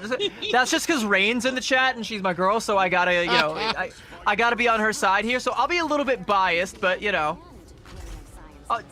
Neutral, only slightly. It's like, well, it's like 49-51, okay? All right. I've been enjoying watching Lox here. I think Lox has been really impressive. Talk to me, what are your feelings on Thor Rogue? I feel like they might be missing some front line, but they could also just press W.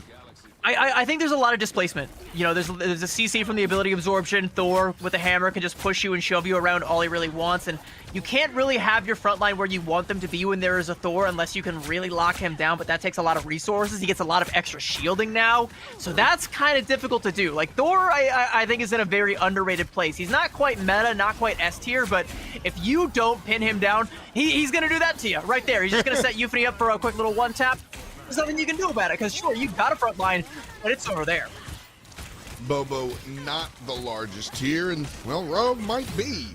Just, here's what I was talking about. They might just be able to press W, right? This is an extremely aggressive front line to the really the core of what frontline is. Like, a lot of times when you're playing things specifically, you are a frontliner, but you're protecting your back line, right? Well, these characters, Lox and Veil, they don't care. You're on your own. Yeah. Who's behind me? Yo no sé. I'm walking forward, bro. And the first point almost taken already. Oh yeah, and Lox just comes in like a snowplow. Yeah, it's with 5 minutes left, and you saw Arcane like try and walk up, try and take it, but just gets shoved by the hammer, gets the ability absorbed, and gets pinned down. Now there's a big shield in his face. What can you do about that? Vale has a chance to go back in, has the ult with the Gambit team up, by the way. So much damage, but doesn't even need the ult, but the Fatal Attraction finds two. God of Thunder claps down right on top of Megalomaniac, and Vale's good for 3 in the fight at the end of the day, and these staggers are no bueno for Champlain. That's going to be half of point B already captured, so you can only afford to lose one more fight before you are in Stagger City, my friends. W attention to detail here from Dalhouse. They've been stacking 3 on the cart pretty much the whole time. Just Rage and Roll Flush. Yeah. Tangy's channeling it. Yeah. We will have an Agamotto and, well, literally everything available for Champlain, so they might be able to win this next one, but I don't know about the rest of them. Vale from the backside goes ahead, and she takes everything, harassing the healers on the backside, and Bobo goes up and down, and nobody notices.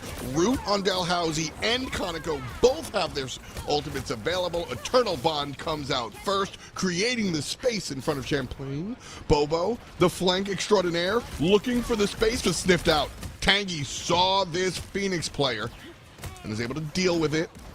Conoco also trying to deal with it, and one takedown is going to be interesting, but the rest of the squad just separated. Not sure if Bobo on the Phoenix has the same prowess from the backside as they did on that Elsa, and as a result, we're seeing that game 4. Bobo says, I don't care. I got my one. I went on the flank and I got my one. That's all that matters. But it was such a greedy play for Champlain Gold. They tried to go for a strange TP flank in order to get the recontest there, try and catch Dalhousie off, and as a result, the fight ends up taking place at the checkpoint, so they kind of conceded their opportunity to go for potentially one good fight and then a stagger fight. No, they just skipped step A, went straight to B, the stagger fight, and they ended up losing it. You know, Dalhousie just had the momentum, they had the ults, they got in with that Rage and Royal Flush and that Heartbreaker, deep into the backline, denying the strategist ults from coming out at the moment when Champlain really needed them, and just set Dalhousie up for success. It took a couple more steps to resolve, but it was about as clean of an offense as you could possibly ask for. Bobo still kind of did their job, 24-3-4 with 11 finals to claim, but this really was, this was the clapback, right? Dalhousie said, nah, and I mean, their offensive push didn't even feel like, all due respect, Champlain, I'm going to continue gassing you up for how well you've been doing, but this one didn't even feel like a game. They just showed up and walked at everybody. So Dalhousie reminding everybody that, yeah, we undefeated, bro, and bring us to the game 4. And like I said, I'm happy. I want to see some more. I want to see some more Marvel rivals, but also the Dalhousie that I saw in round 1, I haven't seen for a minute. Good to see y'all, friends. Good to see you. I would actually argue this is a completely different Dalhousie, because Dalhousie tried some new things. They weren't busting out the Thor and the Rogue on map number 1. No, they saved that for a Midtown special, and I called it like, the snowplow. It's literally just the Thor saying, you are here right now, I'd like for you to be back there or over there. Yeah, literally just pushing and shoving and displacing your front line, and you can never really sit comfortably where you really want to, and that just sets up Euphony to be able to click on the heads. We big up Bobo with his 11 final blows. Euphony had 12, and he didn't even have to have the most damage to do it. He just got the shots where they needed to be because they were set up for him, made easy. And I want to see more of this kind of look from Dalhousie. I want to see them try and play this more aggressive front line where they're taking space. They're denying any sort of angles from the likes of Bobo, who clearly feels more comfortable at like mid to long range. But once things gets that close quarters, you can kind of tell he starts to sweat a little bit more. He's a little bit less comfortable. Hydra, we're going to the base this time around. As far as selections and everything, I mean, is that all in? Is that all in type of approach going to work here? Can Dalhousie go just raw walk at you, or do they have to play a little bit more metered on this map specifically, on this group of maps specifically? I think that I think Eldritch Monument, as it often is going to be the kind of curveball on this map, where I feel like maybe they can't get away with that, and they need to try and play something either more hard dive like the Venom, or something just more front to back, match what Champlain have been bringing out so far. But the other two submaps, I think the Thor and Rogue look would be stellar. On like, imagine, picture in your mind's eye, Super Soldier Factory, Rogue and Thor, or Rogue and Thor, or even bust out the Angela. We've seen the Angela from them a few times. That's another one. You might not even have to picture it in your mind's eye. You might just have to look at your screen. It might be coming up around the corner. We'll see. No, I feel that. I feel that, and I'm here for that for sure. Especially like Champlain just looked frazzled trying to deal with it. They never really got a chance to kind of set themselves down. And then even Arcane, I know they were looking for a portal play, which was cheeky in its own right, but they overcooked it. Like the Strange is just not what I'm picking into the Thor, Rogue, Punish composition. I don't know if the Strange is where I'm going to. There are a number of different options. I'm looking at you, Magneto. So yeah, absolutely. Yeah, if I'm Dal, I'm like, listen. So here's something else that I've noticed is that Champlain have gone for the Wolverine ban the past couple of maps as well, and I think they are afraid of, they want to play into that Doctor Strange and avoid having him get kidnapped, but Thor is kind of like fat Wolverine. He can't take you quite as far because he's got a little bit more heft to him, but he can still take you somewhere you don't want to be. There's also the Angela, which is like flying Thor, or not flying Thor, flying Wolverine. She can take you really far. You really don't want to have to deal with her, but it's just like you can kind of feel like this is the kind of composition, the kind of play style that, like you said, it just really kind of frazzles Champlain, and they've been kind of picking and banning to avoid it, but on Midtown, I mean, you can only avoid it for so long. Exactly, and this is where your coach earns their spot. After that last game, you go, all right, they beat us with a specific strategy, and we didn't respond appropriately. So this is how we respond to all-in, fall-in type damage, right? Because, worth noting also, when they jumped into the Venom and kind of nobody else with the Venom, they saw little success. But as soon as they went ahead and they went Venom and Rogue, things changed. And then they added the Thor to the mix, and things really, really unlocked. So if I'm coaching Champlain, I'm sitting here and going, all right, Dive kind of did us dirty. We need to adjust. How do we do so? And that type of adjustment, that's esports. That's what we do here. That's why we play in leagues, to learn how to adapt, tuck, roll, and move.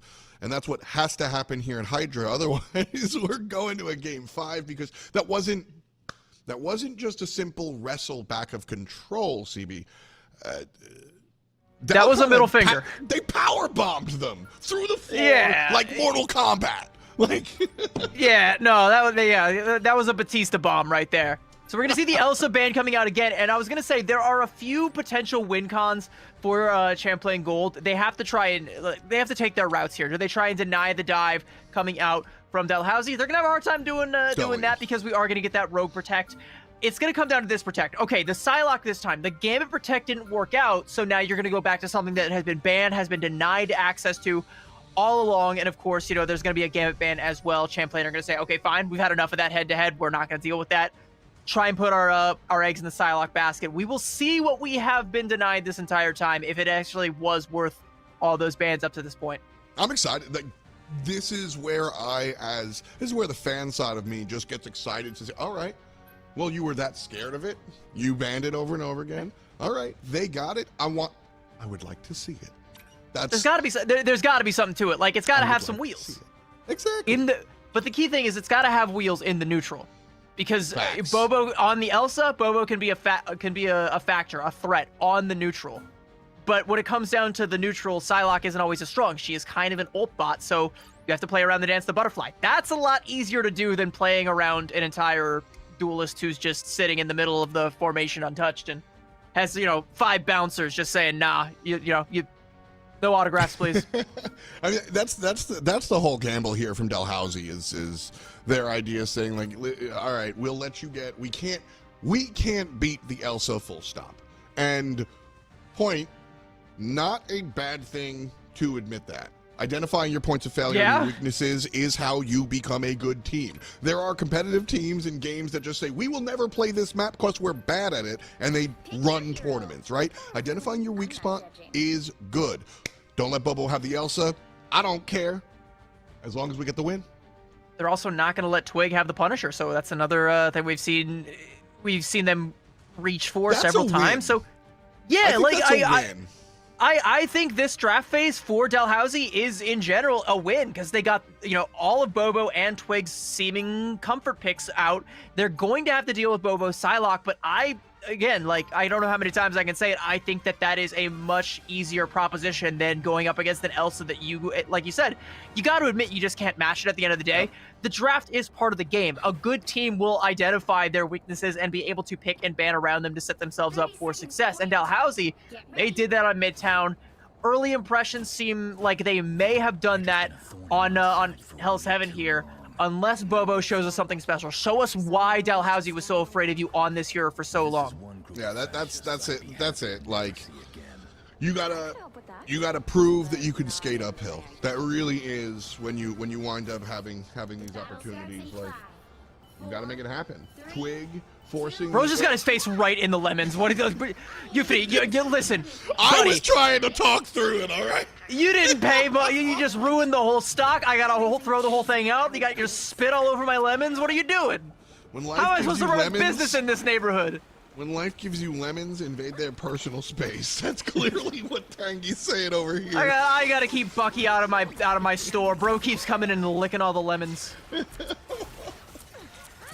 Dalhousie first on the point, or at least close to it. And again, worth bringing up, Bobo loves to flank, so obviously the Psylocke fits into the playstyle. We'll see if that playstyle fits into a win condition just yet, but red team looking to take position as Groot steps on up. Haven't seen too much of him despite his relative power level tonight, so get a chance to see him. Haven't seen him since the first map. Tangy getting taken down there by the Crescent Dart from Twig, and I feel like Dalhousie are giving a little bit too much space to Champlain Gold. They might be too afraid of Bobo and where he might be lurking that they're just kind of setting up these shots for Twig, who's already got the hand of Khonshu, and even though Dalhousie are going to throw their bodies on the point, bodies can't contest for very long. Once they go limp, Champlain Gold will get the first cap here, and will be able to claim all this space for themselves, and if Arcane's able to build up the Strangling Prison, that is a 1-2 punch that you do not have the tools to deal with. Yeah, that's clearly the call here. Arcane's going to be able to grab this with a couple of basics and a grenade throw. I find that little ball that Groot has just kind of weird, but it works. And so does the moon. Dropped from the top, no takedowns, but a delay of game. That's exactly what you want. Everybody on Dalhousie has to walk backwards, beep, beep, and now it's them against the world. Konako comes out with the Eternal Bond, and Champlain answers in kind. Arcane looking to make a huge play, but Storm can't, and so it's all Dalhousie. Everyone on Champlain waiting this one out. Point taken by Dalhousie University Gold. I don't know if that was intentional, but Euphony hit a 360 there on the Kraken Impact. That was kind of disgusting. I don't know if you can get away with something like that, but I got to go back into analysis mode real quick. Champlain Gold, they got a little greedy. Twig pulled the trigger on that hand of Khonshu before the Strangling Prison came out, so you didn't really have anybody locked down. The ultimate just kind of splits Dalhousie up, and then you don't really capitalize on that split to any meaningful degree. You're about to have 6 ultimates coming into the fight. There's the Strangling Prison, and oh boy, okay. Just a Crescent Dart, that's all you need. Just a little bit. 2 fall down, but Lox isn't done. Punishes Twig for their transgressions. That's sad. Champlain's still able to wrestle control of the point. Bobo finds some success on the backside, and now has that ultimate for the big play. So 50% and counting upwards for Champlain Gold. Dalhousie about half of that, so not completely terrible. This is a lot more back and forth than the rest of the contest has been so far. Not sure what Bobo and Twig are hunting for there. I think they maybe think Tangy got left behind, but no, Tangy is back with the rest of the formation. Everybody just trying to play for the front line here. Psionic Seduction coming out, and Bobo with a quick little 1-2 tap. Tangy popping the Jeff ultimate here, but I think there are too many fallen compadres to really get the most out of this one. Dance the Butterfly just to release his good friend Twig from the jaws of defeat, or the jaws of Tangy as it were, and one more off the road, taking down Konako as well. Dalhousie looking to clean up here. 85% in Champlain Gold. Should be able to get the dub here unless Dalhousie are able to get themselves on the point here, but no one's swapping into Doctor Strange. They're going to hoof it. Lox actually makes a late swap. That's too late. I don't know if you're going to be able to get there in time, but it's going to be Vale going in with the Heartbreaker to try and trigger OT, and there we go. The portal will come out. Dalhousie on point, Vale trying to punch on through, literally on the rogue, and Root's going to support with the shields up for the moment. No other ultimates available for Dalhousie, but if everybody stands up, Konako will have the Eternal Bond in a matter of moments. Bobo falls. So does, well, everyone on Champlain. Euphony grabs 2 on the Buckworth, make it 3. And Dalhousie will count upwards from 40 during overtime. So Champlain still very comfortable. Couple of opportunities for them. Dalhousie do have control. They've got a good win condition here, but again, my eyes go back to that strangling prison. If you try to use the Eternal Bond aggressively and you can't capitalize off a KO for it before Twig builds up to that hand of Khonshu, you're in for a world of hurt, because that combo, if Champlain reach for it, it will burst right through any healing that you've got. And Root doesn't have the invisible boundary to be able to even try in this next fight, so a lot of work needs to be done for Dalhousie here, but if they can just get one early frag here somewhere to alleviate the pressure, they're good. But the strangling prison just gets yeeted on in there, forces out the Eternal Bond. Beautiful timing from Kaneko, just immediate reaction. And now Champlain Gold trying to fight into it. 80% and counting upwards for Dalhousie. The Megalomaniac's Eternal Bond will roll out. Yuki's Scream will be available, but the rest of Champlain falling already. Dalhousie winning the fight in the neutral with the ultimates or without. Arcane popping the portal. We will see one more fight from Champlain Gold. Here comes, Arcane jumps on in, Yuki's still not up, so it's 5, and Bobo falls. Man, fighting on the back foot is Champlain Gold, trying to retake here. Twig has to be a big part of it. The damage from the Moon Knight has to make it happen, and Veil is going to go ahead and pop their ultimate. Euphony looking for the combo breaker, and Tangy shows up as well. Round 1, Dalhousie. But I gotta be honest, if you're Champlain Gold, you're kind of okay with that. Because you come out of that with a 99-99, and in order to secure just the first point, Dalhousie used 3 ults that, I gotta be honest, they didn't need to use. They didn't really need to invest the Heartbreaker or the Jet Volt. They definitely didn't need the Kraken Impact to secure that. Bobo was the only person on Champlain who was going to have the ult, but dies before he can build up to it. So now you have that Dance the Butterfly. Now you're going to have a Sonic Seduction before too long, and Dalhousie, 3 of their best tools have already been expended just to try and secure a lead in here. That's fair. All of that very, very fair. Honestly, I think that's a mental play here from Dalhousie. It really is just like, listen, we're on match point. We just gotta win. Like, anything to get us to game 5. Definitely a disadvantage here in round 2. 3, 2. Bobo and Twig have been kept at bay, though. Dalhousie's job was to make sure Bobo doesn't pop off CB, and they've been doing it. Yeah, but, I mean, Bro's got the ultimate now, and we did see him get a 2-piece last time around. Root has the invisible boundary to potentially shut it down, but the key thing is going to be that Sonic Seduction from Yuki, because that can deny the ult from coming out before, Bobo can really get in there, really slow the reaction time down. You need to try and track that ultimate, and I don't know if that's where Dalhousie are going to be trained to look at this point in time, because all game long, all night long, it's been look at Bobo, look at Twig, look at Arcane. No one has been looking at this Emma until it's too little too late. Point earned by Champlain to start us off. Ultimate on the backside, answered by Root. Nothing doing for the Bobo.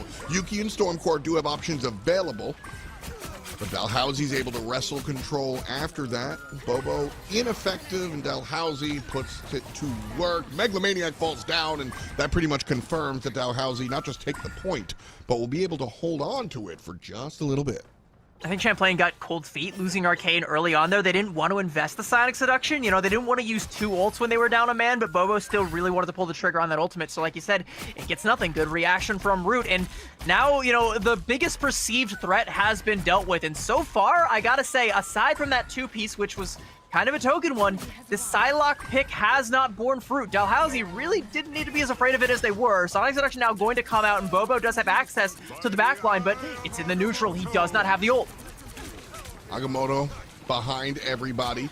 50% almost for Dalhousie, and everybody on their team relatively healthy. Veil might go down, but Kaneko has the ultimate available.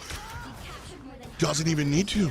Veil just gets healed up. Great push out by the rest of Dalhousie. Euphony uses his ultimate. Sure, she's able to just go hard. And Kaneko holding on to this Eternal Bond. Such a huge W. And CB, let me nerd out real quick. I love when we can see the comms. Euphony is screaming in comms, don't ult, I got it. And that's a successful play. Yep. Now they're gonna have to deal with 3 ults coming out here from Champlain, but again, no real win con here. Like, we're gonna have the Omega Hurricane. Tangy falls early, and that's gonna be a big problem, but there is gonna be an Eternal Bond to be able, at least be able to live through this Omega Hurricane. But the problem is gonna be now what comes next. You're gonna be lacking in healing, and Invisible Bounty for Champlain. They have the playable safe space. They have control over the point. They can wrest it away from you. Bale has to be the playmaker here with this Heartbreaker. Vale pops it. Stormcore does. Watch their ult fall down, and Megalomaniac wants their Eternal Bond to come up, but it is kept at bay because Rogue's doing her thing. Euphony falls down, and here comes Bobo. No good! Again! Another ultimate deterred. Dalhousie, though, 99% off the point, and I like that call. Dalhousie looking to try and invest. They want to try and turn this one in locks with a 2-piece. The Maelstrom of Madness is good, taking out Megalomaniac, and just as quickly as they lost it, they'll flip it, and 99% OT gonna be triggered in Champlain. I don't know if they're gonna have a TP play online. Arcane's on the Doctor Strange. He hasn't spawned. Bobo's nowhere to be seen. There is no one to get the touch, and Dalhousie will take Hell's Heaven. Bruh. Listen, wow. Okay. The same thing I said about round number 1, I'm saying about round number 2. We came into this round here, and CB, you brought up a great point about how Dalhousie just kind of like put all their chips on black. They used all their ults. They probably didn't even need to earn the round. And all of that is absolutely true. And I brought up that, well, mentally, they're out of it. They need to wrestle control. They just wanted to press Q and get the W. Sure. I felt like the same thing just happened here. In fact, I said 99% they'll fall off, and I like that call because they had all the time in the world.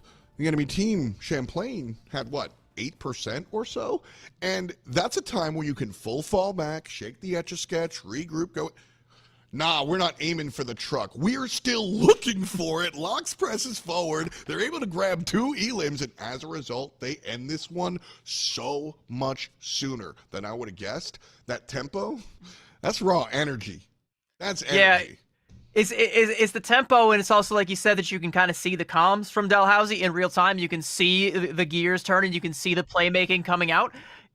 In the first 2 maps, I gotta be honest, it was a Bobo diff. Bobo was popping off. Bobo was the difference maker. But in the back half of this series, it's been a team gap. And if that continues, we will see a reverse sweep from Dalhousie. They're on the precipice of it. Only 1 more map left, and it's Champlain's map pick.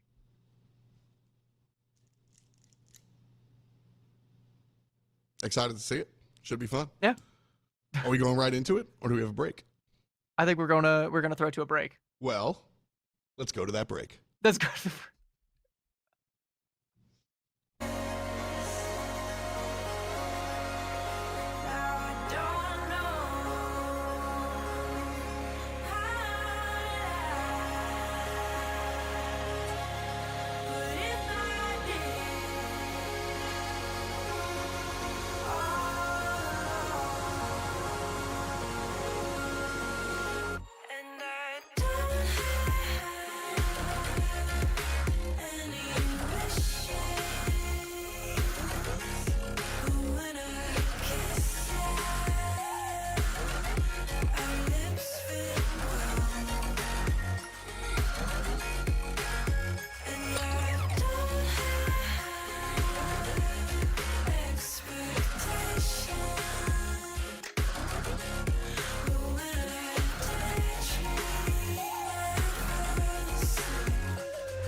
One game separates us from the end of the set. Dal came in here 5-0 record. This one game will tell us if they get to keep it. CB, we've seen great stuff out of both of these squads, and it looked like Dal, they were trying to figure out how to get back into it, and I think they figured it out. I think sometimes it's the simplest answer. Is that like Occam's razor? Sometimes the simplest solution is the most obvious, or whatever is the right one. It's just ban Elsa. You can't let Bobo just frag it on the Elsa. Give him the Psylocke if he wants it so badly, sure. But as we've talked about several times, Psylocke is just not the same beast in the neutral as she once was. She is great when she has the ultimate and when no one's looking at her and when no one's able to counter it. But that's the thing about duelist duels is you're always ready for what's to come. And you gotta worry about what you can do between A and point B. Psylocke just can't do a whole lot. Elsa can, and that's why she's once again hitting the bench as we go to our 5th map, Hall of Dajalia.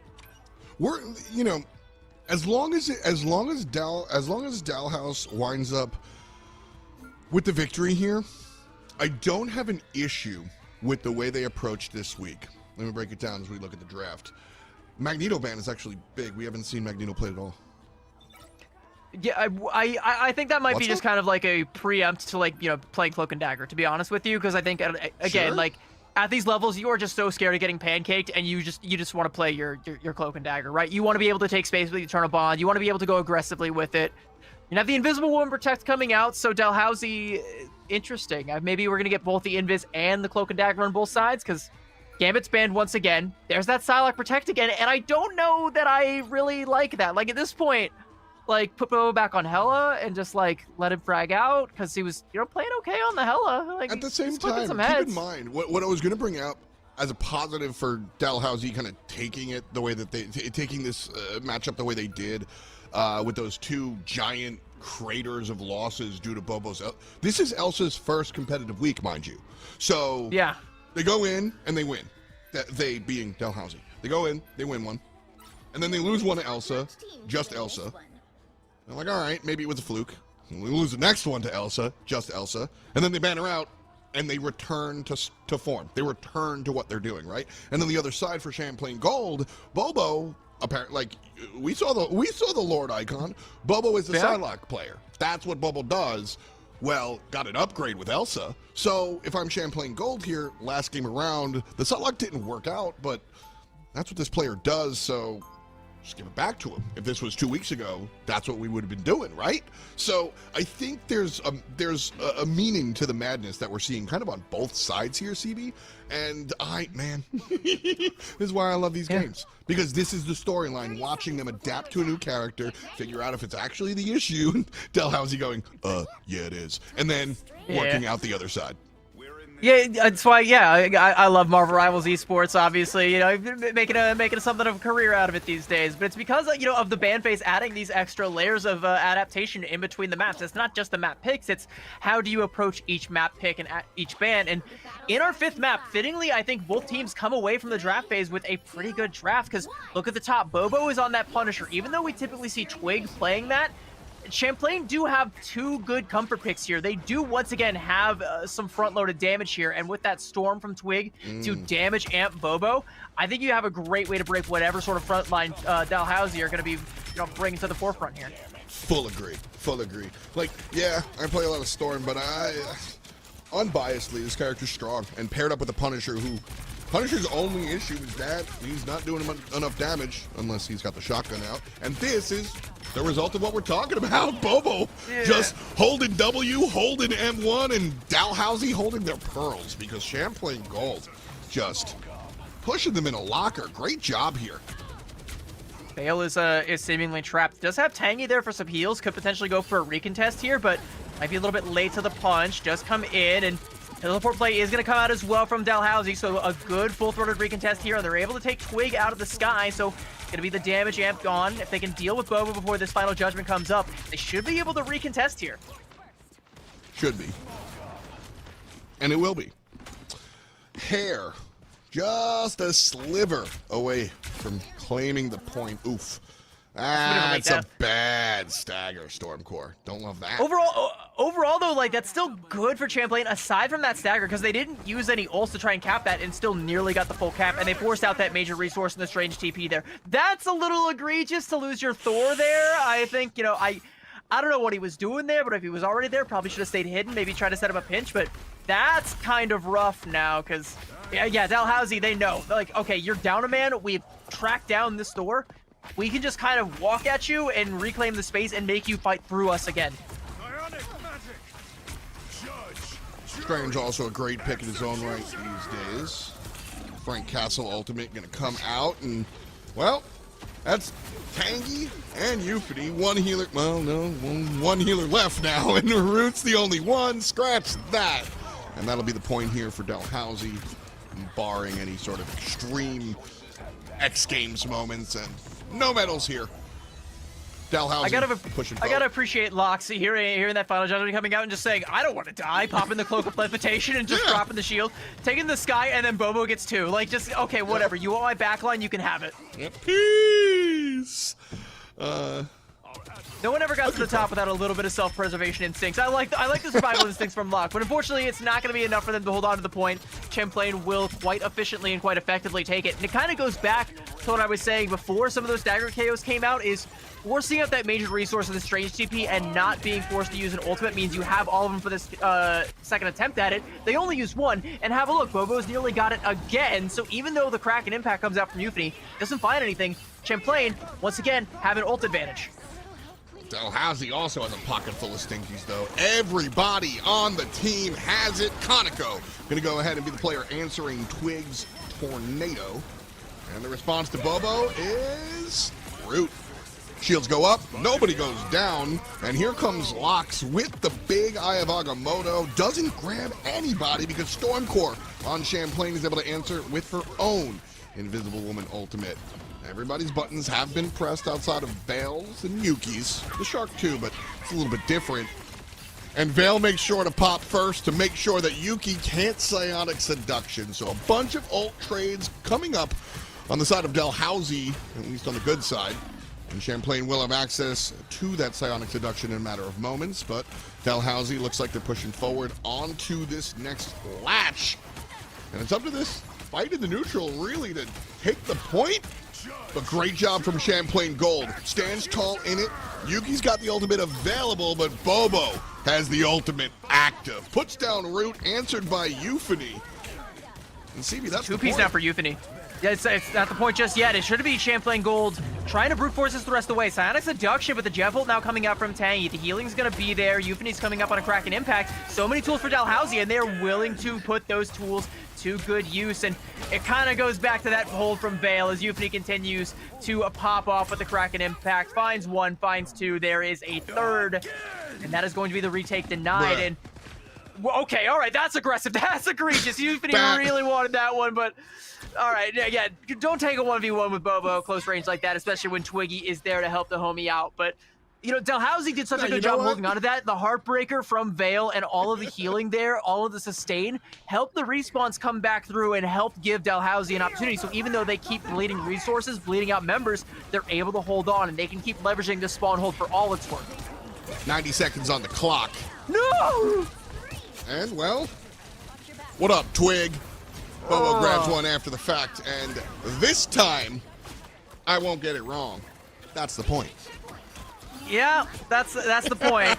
Taking out one strat before the ult can be popped and denying the other. That's, the scream I scrumped. I know you all heard that one. That was, oh boy, that was the most Omega of all Hurricanes. And again, an efficient capture for Champlain Gold. They lose a lot of time off of that previous recontest from Dalhouse, but it's efficient when they're able to come back. One ult, fight done. Also, this section of the map generally goes relatively quick. We see the defense in the next room, so as long as like there's nothing super egregious coming out from Champlain Gold, Dalhousie, time crunch, but not time squash, if you ask me. Conoco gonna go ahead and roll out the Eternal Bond, and Lox falls down upstairs, but nobody falls down due to Bobo, and that's pretty much the win you're looking for here. Champlain Gold taking down Yuki. Not a bad way to retort here. Euphony is good for one as well, forcing out a late Eternal Bond from Megalomaniac, but I don't know that Champlain really have the tools to be able to follow up on this. They're missing out on a piece of their front line and a piece of their damage as well, but Twig is still good for some damage. Taking down Vale, and Dalhousie are going to back off and give a little bit more car progress. Not as much as Champlain would have liked to have, but still going to let them round this last corner. A minute 30 in the time bank, and Dalhousie will have the ult to stand their ground, but they are running out of ground to stand on. This is where I meant. This is where the defense, honestly, last room, kind of the defense shows up. Didn't this time. Now everything has to be done on the finish line. Euphony's armed and dangerous, and that's going to put down tank 1, tank 2, and the rest should fall like dominoes. Euphony got a little too aggressive last time. This time around, the perfect amount of aggression. So defense wins here. Just under a minute on the clock. Champagne Gold has to wait for a couple of players to stand up. Ultimately, maybe half a minute to fight. Yeah, it's especially with that late stagger onto Megalomaniac. And again, you can see the comms from Dalhousie. That's the thing we like to see. They're like, okay, we've got a hostage here. Let's negotiate for a couple minutes before we finally put her out of her misery. Omega Hurricane is going to call her misery, but this time Root is not going to be late to the punch with his ultimate. Oh, no. Possibly no. too early. Too early. Yeah, absolutely. What? Everything seems a little wonky right now. That seemed very polite. Root popped the ultimate early, and Twig said, we'll just pretend like you did it on time. So both players whiff a little bit. Bobo falls to the backside. Champlain Gold. No duelists available. So Dalhousie dealt with the Omega Hurricane, but they also have to deal with Bobo and Yuki. Stormcore has touch. They can't touch. Well, what? They were running out of time. They had to touch. You can see the Thor trying to go in there, but the ability absorption, they bonk heads. They just deny the touch from coming out. It's the aggressive play that comes out from Dalhousie. Once they realize, hey, we've got the man advantage, we've taken down their damage dealers, they can't deny us this space anymore. We'll just take what we want. You want to get to the cart? Fine. You got to go through me. And they just cannot, because Vale, the bouncer, at the right moment, just stops Arcane from ever getting the opportunity to force this and denies the full cap. That is scary if you're Champlain. You made it pretty far in your attack, sure, but you didn't make it all the way. How's he have a win condition in their sights? Can you... All jokes aside, I don't know why Twig backed off there. I think it was because of the Jeff ult. I think it was worried that if Twig went in too deep, would have got caught out alone and would have got swallowed, and nobody would have been able to help. Yeah. Like because Tangy did pop that at the same time, so you weren't gonna be able to track down that Jeff. And I think your mission was either hunt for the Jeff and deny the Jeff ult, or just try not to fall to it. And either way, it was, it just denies all of the potential progress that you get off of that. Because like we both said, the invisible boundary was early. Yeah. If Tangy had just waited a couple seconds and then popped it when it fell, you would have had free reign over the backline. But it just didn't happen that way. That wasn't the way the cards fell. And it's because Dalhousie are playing so much better on a team level. It's a team gap now. 4 minutes up top, and the point needs to be claimed. We'll portal to the backside. And if the point gets claimed, we got to get to 105 and 2/3. So we'll see if Dalhousie can do it. Euphony has been very aggressive this game, and it's worked out for the most part. So we'll see if the Bucky can make it happen. Vale on the Strange after the portal. This is kind of rough positioning from Champlain Gold right now. Like, it's literally just fish putting themselves into the barrel for Euphony to have the shots at. Like, really, all it takes is one good headshot here from the Rat's third, and Champlain have seemingly lost this point. Good early high ground take here from Dalhousie, but so far it's Champlain holding on quite well. Do you like how trepidatious they're being here? Should they be more aggressive, they being Dalhousie? I kind of feel like they should, especially knowing that there's an Adam Warlock on the field, because if you can take that down, you pretty much deny the entirety of Champlain's composition. Good punish there onto Yuki as the Final Judgment comes out. Soulbond as well, but the Final Judgment is trying to track down the Angela and just can't lock down locks. Woof, that was my concern, was that if Dalhousie took too long to jump on in there, that Bobo would farm up the ultimate and become Judge, Jury, and Executioner. And the justice system reigns supreme. Punisher does what his name says, and the portal destroyed. So, a minute and a half off the clock.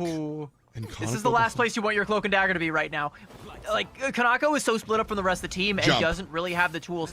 Jump. Will have the dark teleportation to fade and get back up to the high ground, but even still, like, this is almost as bad as a death because it takes so long to get back with the rest of your team that you might as well have just died and respawned. Now we're all back to a full neutral, but it's while Dalhousie are trying to set up for this next push rather than take it. Half of a round now to go. Euphony has a tool, and Kanako will roll out the red carpet, and the rest of Dalhousie will follow suit. Everybody walking down Broadway, Megalomaniac answers. A brief pause there as well. Valen locks, big Angel ult grabs everybody on the tetherball court, but nobody winds up falling down. They all get eaten, and Tangy, that's a 4-5-6 for Dalhousie. We'll see you on the payload. That was quite the hefty investment, but it ends up working out. Sure, yeah, okay. They use the Heaven's Retribution. They use the Heartbreaker. Good Heartbreaker early on, by the way, from Vale to deny any sort of reaction from Champlain Gold. No Karmic Revival, no Invisible Boundary, no nothing. You don't have any chance to react to this. And then the Heaven's Retribution to lock them down. It's Jeff to swallow them whole and spit them out. Very aggressive, very greedy, very costly, but if they can get more staggers, just like that one onto Twig, who's got the Cocoon, there's another one. No Cocoon's going to be coming out for the Emma Frost. That one is permanent, and Twig gotta opt not to Cocoon. Respawns the rest of the team. That is cart progress and time to build back up to what was lost. Get some of these ultimates that you spent in order to get this far. Locks the displacement daddy just coming out here. Thor or Angie, we getting it done. We pushing you around. We coming up behind the Punisher. Ooh, that actually might not be great. She lives. All good. Locke survives thanks to Root's ultimate out of the Invis. Bobo gets 1 or 2 to go. And we'll get a stop here from Champlain Gold. Just under 3 minutes to go, and Dalhousie, plenty of time in the world. But a very good stop from Champlain. This is a very comfortable choke to defend. And they're still able to hold on to some big ultimates. They have the Karmic Revival, and they also have the spawn advantage. Even though Dalhousie do a pretty good job of bleeding out some resources, making it kind of an even fight, they were still at such a deficit from that first cap that it just doesn't really carry over unless you can get Champlain to overplay their hand. And to their credit, they really don't. It's just the Invisible Boundary and the Final Judgment. That's all they need. And Dalhousie still scrambling, still struggling and scrapping to try and build up to that ult bank. They're coming up on the Kraken Impact, and that's going to be the win con again, but Yuki wants to stuff it before it comes out. Sonic Seduction, and Bobo is good with 1 shot to the dome for locks. Very important play here, Bobo, the only DPS outside of Twig. And so Bobo needs to be able to play aggressively and find these moments. Punisher really does a lot of supplemental damage, especially without the Storm like we've seen Bobo play next to pretty much the whole contest. So very important to play off of your teammates in these moments. Hit that button, baby.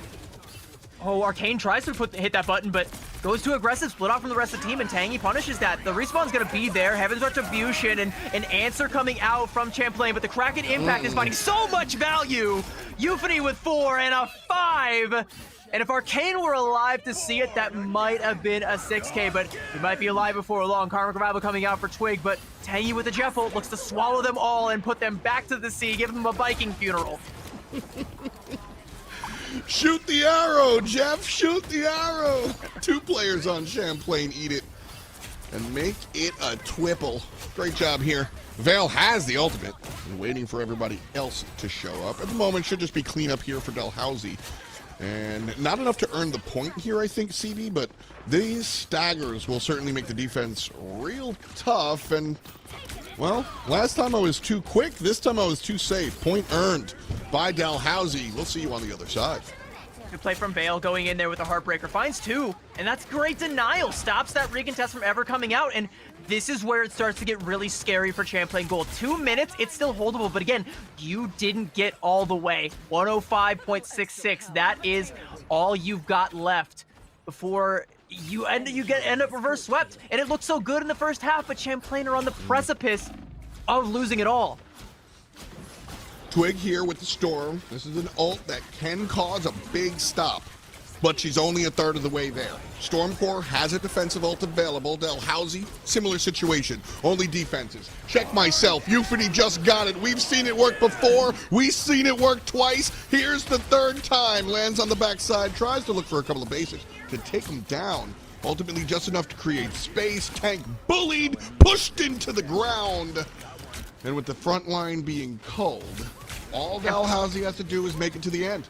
Champlain have ults, they need to live. Arcane takes down Veil, that's absolutely huge. We're at an even 5v5, and Yuki was able to die on the cart. Bobo taking down Euphony, another pressure valve opened. Now Dalhousie investing to try and keep this fight going, but Champlain have the tools to be able to match this and then some. Invisible Boundary forced out, that's going to make for an easy Jeff ult from Tangy, but he comes up hungry, not feasting this time. Get that Shark on Ozempic, lickety split. 50 seconds on the clock. Champlain Gold with a great stop here. Dalhousie, everyone just spawned. Conoco does have an ult. This is an aggressive push from Champlain, and it should be. Look for this stagger, look for the push. If you don't stop it here, you lose it all. So Dalhousie, looking for their moment on in. Half a minute up top. All they have to do is win this one fight, but they have to do it against the Omega Hurricane and the Eternal Bond from Megalomaniac. Mega Hurricane going to come out looking for the back line, but there's the Eternal Bond. Dalhousie able to weather the storm, as it were, the literal storm, and the storm is over. Root putting Stormwatch. There's that Heaven's Retribution, locking Champlain down and locking Dalhousie's reverse sweep. With one final crack at impact, the exclamation point on what was a 5-mapper, a Giga Banger series. And even with 1 second to spare for a little bit of style, Dalhousie will show us why they were 5-0. They'll extend it to 6-0 against a game Champlain Gold who just didn't have enough game today. Fantastic performance. Absolute fantastic set, to be straight up and down. Dalhousie stays undefeated. They are now 6-0 after 6 weeks of competition here in our NECC Division 6 competition. Champlain Gold, though, did not go quietly into the night. They brought us to 5, and I thank them for it. I will thank them, and I think they're gonna have a long night, or a very restful night, after that shellacking that Euphony gave them. 25 final blows. Like, thanks for coming, but Euphony said, like, I've had enough of the Bobo show. All right, all eyes on me from here on out. But I also want to divert my eyes just a little bit north of Euphony right now, and I want to give a shout out to Veil, because so much of that damage and so much of those final blows were set up by just very smart Vanguard play that ended up coming out from Dalhousie. Veil going in with the Heartbreaker at just the right moments to deny any sort of reactions. And it's easy for Euphony when the entire enemy team is helpless, because where'd my ult go? All right, this rogue just got into my backline. She took everything. There were at least 2 that I can specifically recall. One was the initial point tank, and one was a secondary recovery of the payload, where Veil's she did take everything. Specifically, we saw the opponent's support ults either available or 90+%. Rogue pushes forward. They can't handle, because she saps that. Such a unique character, very important to play aggressively about it. And honestly, this was a really good tale. I think everybody involved on the field and our NECC players that weren't playing tonight can take and run with it. Having Elsa available now drastically changes things. You want to try things out. You want to see if you can dance, and then you can't. But yeah, I mean, they brought some tap shoes, but they overcooked a little bit on Midtown and never really recovered from that Elsa ban. Like, it's. Yeah, they did come to dance, but the stamina just wasn't quite there. And, I hate to bring it back to Veil, but, like, I understand if you want to give Euphony MVP. We don't actually give out MVP awards here, but for my money and for the plays, especially on Hall of the Jolly, like, I got to give it to Veil. Like, she wasn't the star of the show, but she was by far the best supporting actress you could have ever asked for. I'm here for that as well. Euphony, like, that's what. I'm not taking anything away. That's what you need to do as the Bucky player on this map. That's your job. Your job is to, with your ultimate, take down 5 players, right? Job well done. 5 players, and like I said, if Arcane was still alive, that would have been 6. That would have been an ace for Euphony. And, like, that's disgusting stuff. You can't discount that. Like, that's like, no, not at all. Yeah, but that's what you're signing up for. But the Vanguard line really locked in there. Pun kind of intended. Shouts out Locks as well. Both of them set up a lot of those plays. I think at least one of those 6 pieces was set up by a Heaven's Retribution from Locks. So, really, I got to give shouts out all around. Like we said, Bobo gap in maps 1 and 2, team gaps in the back half. Yeah, big call, and I'll echo the Vanguard celebration here from you as well. I think honestly, I think both squads had fantastic support lines. I think the strategist players really kind of locked out, and then Vanguard play was a difference maker in my opinion towards the end. Locks was one of the more. It's funny how our booth works because Locks just grabbed my eyes the entire time. Really impressive stuff coming out from them. Dalhouse, as I said, maintains control of their undefeated record. Should be exciting. We're 2 weeks away from playoffs, so we up for a round 2. I think we might be. I think it's still, there's still a chance for Champlain to like kind of slip down, but I think, they might still make the cutoff, especially if they keep playing like they did today. Again, just an inch too short, maybe one more fight away, especially on Halta Jalia. They would have broken that undefeated streak, been the 1-5-1, but no, it's going to be 6-0. Dalhousie further cementing themselves in playoffs, and Champlain still looking for their ticket. But I would love to see them run it back maybe in like a double limb format. I don't actually remember what the format of playoffs is. I should know that, but I don't.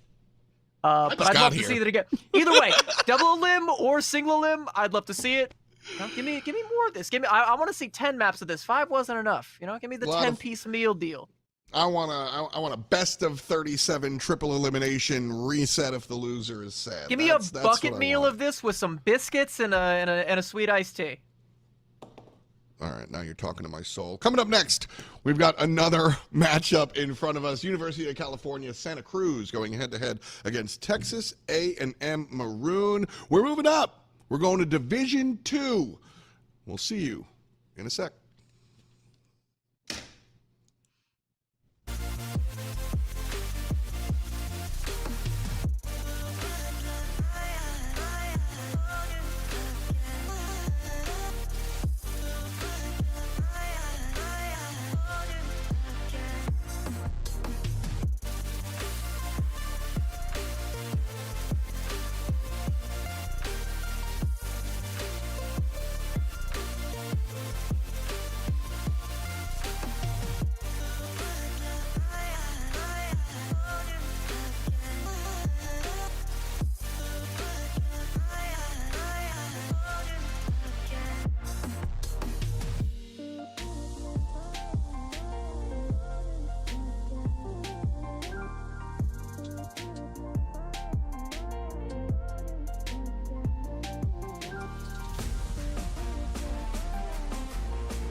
Used to view you as a mountain that I couldn't climb at first, but I've only stumbled over diamonds, and I no longer fear the worst.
What's good, and welcome back to NEC Competition.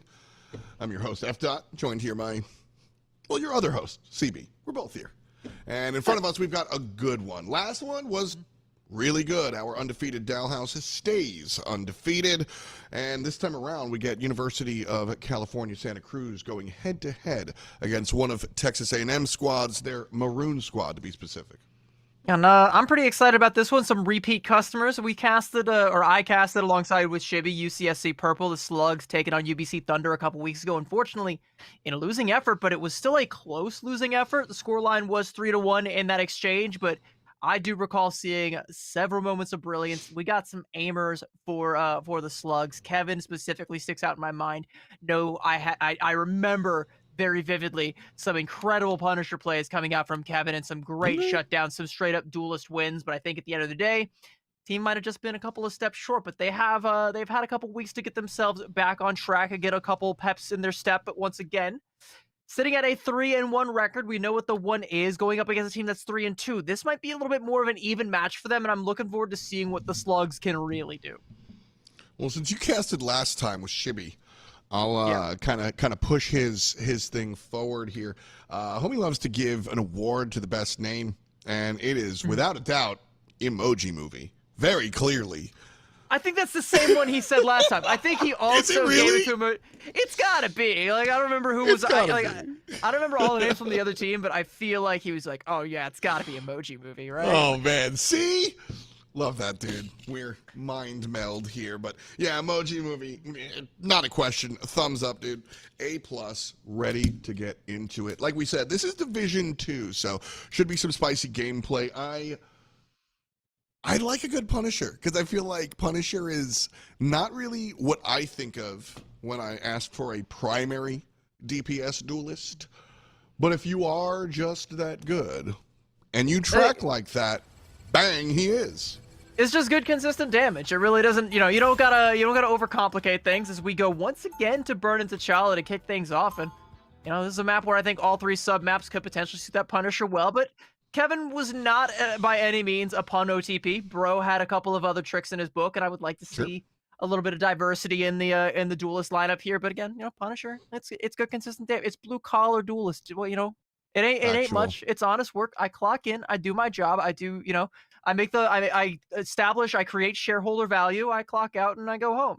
We all need a line chef in our life. One thing I'm questioning if we need in our life is the Elsa. If you're just joining us, first of all, no, it's okay. If you're just joining us and you missed the last one, basically we saw 5 maps because Elsa existed. One of our squads ran it, wasn't banned. They ran those games. We then shifted to Elsa bans, and we saw the end of the game. So this time around, we'll ban out the Groot and the Loki, kind of standard high-end bans here. So I'm very curious, as this is our first week here at NECC, where Elsa is competitively available. I want to see where she winds up. Picked, banned, or left behind? Doubtful on that last one. I expect that she will be either picked or protected at some stage here because we're, it's Division 2. We're a lot higher up now than we were back in Division 6. And a lot of the teams, the few times in NECC that we've checked in Division 2, we've seen some teams that could punch up to Division 1 teams for sure. So we're flying a lot closer to what the pros are doing right now. Like that Loki ban, that kind of makes sense. That Vanpool protect, that's another thing that a lot of people at the top are playing right now. Bro is sleepily the strongest hero in the game right now. That Vanguard Deadpool. You can get so much done with his just raw sustain, with his bubbles, with his Banhammer ultimate ability, a pseudo silence on anybody, especially when you upgrade it first. And the meta pick that all the pros are doing is they build that ultimate as quick as possible, they upgrade it, and then they hit you with it. And that's consistent damage. You don't even have to miss your shots, just consistent tick damage that double down every single time you whiff a shot. Yeah, I mean, the play pattern is exactly that, specifically on a backline support, right? You find a strategist, Banhammer, you're taking damage, you can't heal anybody, see you later, and that just waterfalls. The biggest thing being how quickly the Vanpool is able to go ahead and get his juice. So protect on the Gambino. Very childish. And the Psylocke. Yeah, the Psylocke Protect is interesting from Texas A&M Maroon. I feel like I cast the Texas A&M Maroon. I feel like I've casted them. I don't remember seeing a whole lot of Psylocke. I do, we did see it a little bit in the previous series, and it didn't exactly bear the ripest of fruit. As we've kind of discussed, she's not the strongest in the neutral. Very strong when it comes to her ultimate. Very strong when it comes to capitalizing on chaos already sown by the enemy team. But is this team going to be capable of sowing that chaos? If so, they're going to have to do it without Captain America, and I think that's a good heads-up play there from UCSC Purple. Scouting out that, okay, this team wants to try and play aggressively into us. Let's try and take away one of the best tools for them to do that. Give us a little bit more time to react to the Psylocke if they are indeed going to stick to it, and looking at Anki, kind of looks like they might. Yeah, that's one of the older, the Cap Psylocke 1-2 punch, right? That's one of the older tandem combos to be afraid of, so definitely want to take that off the map. The Star-Lord ban out. A+. This character is probably, for my money, CB, I think this is the character, Storm, thumbs up. I think Star-Lord is the biggest winner from the last patch. I think it was already a superstar, and giving him that ultimate more often makes him so incredibly scary in the hands of a strong off-angler. He was already kind of like the Swiss Army knife. Like, you can slap him into any composition and he would work out, but now he works in any composition even better than he did before. So, yeah, you're totally right. I don't hate the Star-Lord ban. It's weird. Like, he's usually been able to dodge bans, but there's, I guess, a few teams that are just like, we'll take away the most reliable tool, force you to play something you probably don't want to. Speaking of some of these tools, as I talked about how strong Vanpool is as one of them, Kevin was strong on the Punisher, knows he's got hands on the hit scan. So we've seen a lot of duelist players actually do this as of late. I've been spectating some of the MRC games. A lot of duelists will make the swap over onto the Vanpool simply because you can do a lot of damage with those Deagles if you find a head or two. And never play dual pool in my presence. UCSC trying to be first onto the point. And it looks like they're going to do that. Shoved backwards is Texas A&M. Nice dodge out here from the Rogue. As the guard pool just standing up front. And worth noting, 3 separate Vanguards here, but I think you need to relax on that. Because like we said, this is our duelist player on the Vanguard pool. He's just better than the dual pool. Yeah, he's a dual pool with extra HP, and HP is something that I bet Smoke wishes he had right now. He's going to be able to, not get out with that shield. And to your point also about the triple Vanguard lineup here from UCSC Purple, when you really think about it, Rogue is kind of just Daredevil with more HP. So, you can play her super aggressive, play her kind of like a dive duelist, and you'll get essentially the same result. So it's a very aggressive comp from UCSC Purple, but still has that little bit of peel potential with the Emma Frost. Overall, I like it, but there is no way you can peel this Banhammer. Good job by the Angie, shoving Kevin out of there. Another good pincer maneuver. And Purple about halfway done with the point. They're going to go ahead and use the Emoji Movie's ultimate here, Eternal Bond, aggressively rolling out into the opponent. And Texas A&M just haven't really been able to get their wheels underneath them. See, straight up and down, Texas A&M haven't failed here. They just haven't succeeded. Yeah, they really have to try and play into this old advantage that they have. Razor Royal Flush and the Banhammer both coming out. There is that Dance the Butterfly, and Texas A&M are more than willing to invest in order to get this fight, and you really have to, going up against UCSC Purple. And I like that Dio was not going to hold on to that Banhammer ultimate, immediately let that one rip, and you knew, like, when you were able to silence that one person, it's not just that, it's that they also have that little waypoint over them. It's like you're setting the waypoint for Agent 47, right? Like, it's a hit. It's just like, all right, go in, make it look like an accident if you can. Oh, man. On point. On point. And now, UCSC Purple, with they used a little too many resources for my money. I think that was just a wash, and you knew you were going to lose, but they do have the Royal Flush. And out come the cards. Krabby's trying to turn everybody into patties. And it's going to be Bloods on the left-hand side playing aggressively here. Texas A&M have control of the point, but it looks like it's just for now. As Kevin on the front side alongside Arcus winds up fighting it. And Bloods on the backside takes down Smoke. And that's the point. 25 to go. we kind of go 2 fights back where UCSC Purple were able to win first control Yes. without the Raging Royal Flush. Texas A&M used that and the Banhammer. So this time around, Krabby's like, all right, I got a Royal Flush for this one. And that ultimate, even though, Gambit's had a couple nerfs or two, not enough nerfs to the ultimate to make it not a win con if you don't have something like an Invisible Boundary to be able to soak up all the damage. And Texas A&M don't. They do now, but day late, dollar short. Royal Flush means run it forward. Still does. Druminix pops down her ult, and that'll stop everything for a moment, but overtime's activated, and all Purple has to do is win this fight. Emoji Movie with the Eternal Bond, and Kevin with all of the damage on the guard pool. Smoke has Omega Hurricane, but you can't ult while dead. UCSC Purple takes the point first and takes the round 1.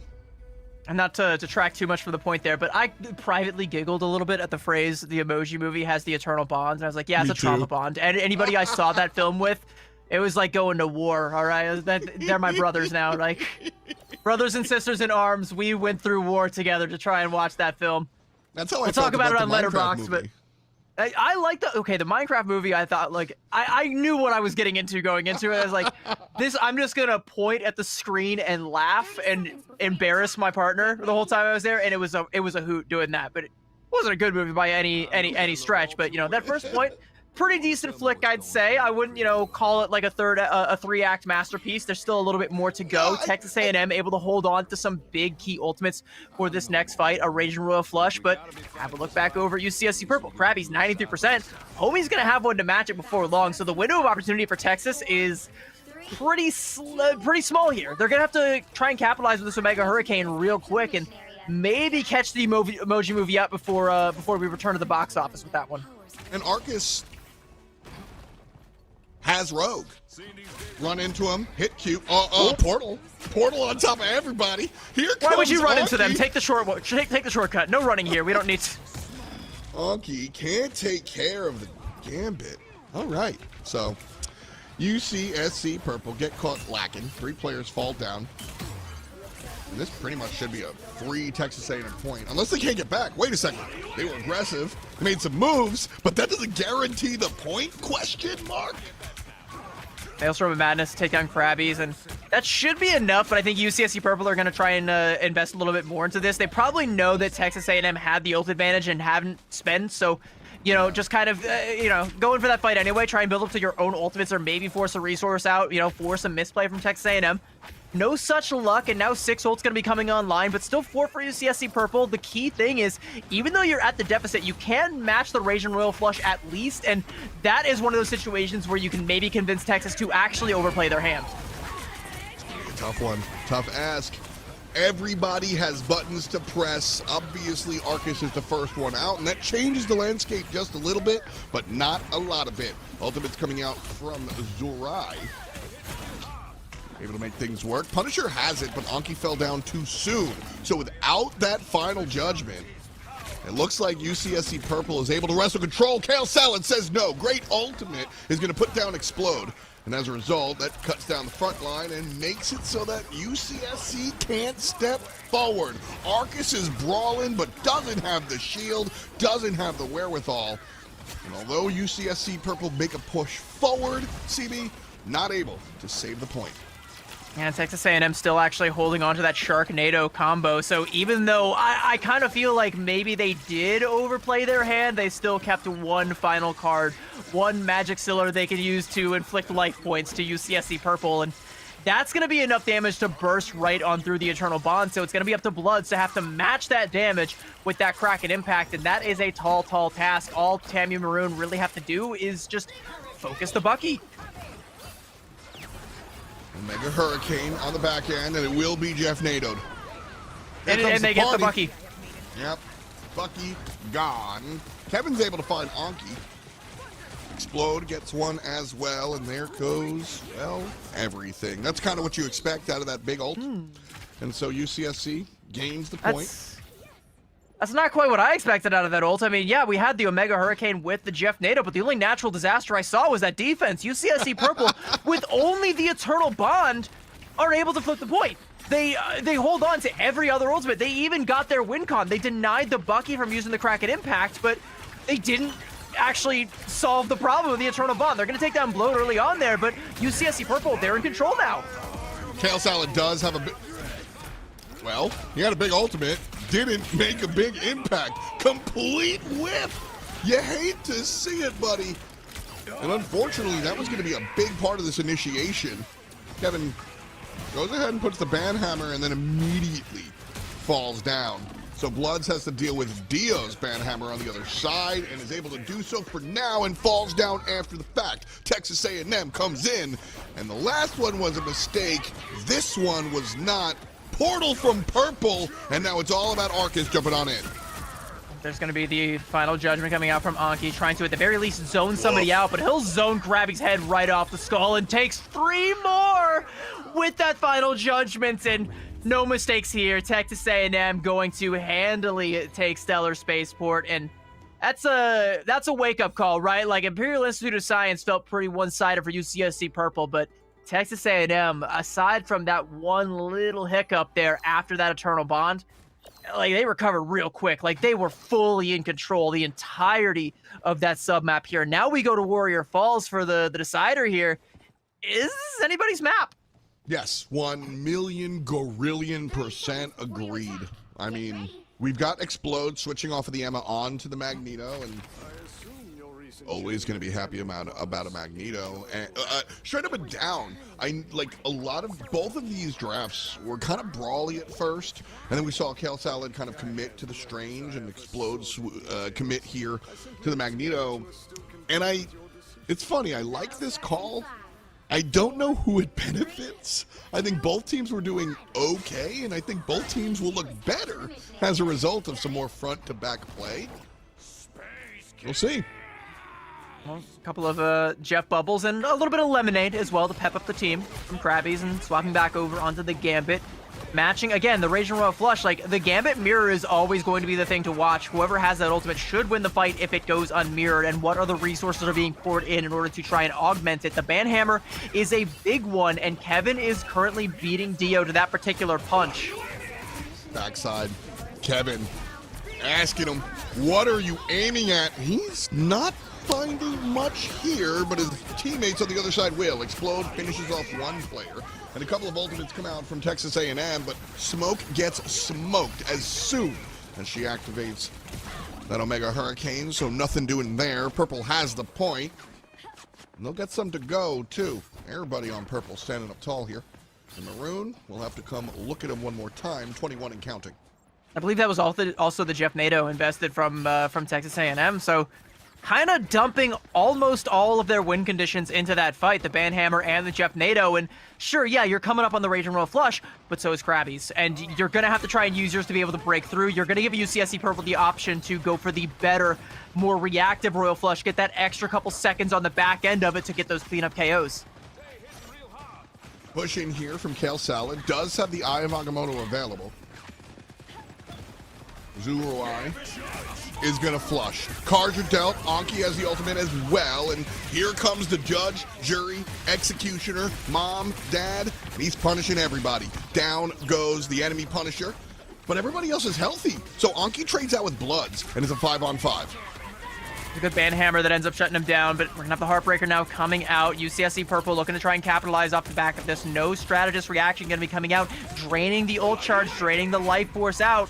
Dio now with the Banhammer, and Bloods getting the opportunity to react with that final judgment, looking for some targets, but I'm not seeing the health bars on Texas A&M dip any lower, and as the Eternal Bond comes out, they're going to be nice and topped up. Arcus doing a great job of pushing these support players all the way back. 90%, 10 away from the end, and Smoke finds 1 and 2 on the brand new Elsa. Help from Anki on the other side, and the duelist line for Texas A&M at the last moment possible wrestles control and takes over. Does also force the mirror from Bloods. Now both teams going to be on that Elsa and at a neutral when it comes to that Apex Predator, so overall, a win for Texas A&M. You have the ult advantage carrying over onto this next fight. You can easily get a fight win here, and you don't really have to worry too much about, just losing to a random Glartrox marching you off the point, The only thing you have to worry about is Krabby's is ahead in terms of that Raging Royal Flush charge. USCSC Purple can take some initiative here. The Apex Predator feels easier to retake with than defend. We'll see if that's going to be the case. I have Agamotto hits one player, and it's going to be good enough to earn.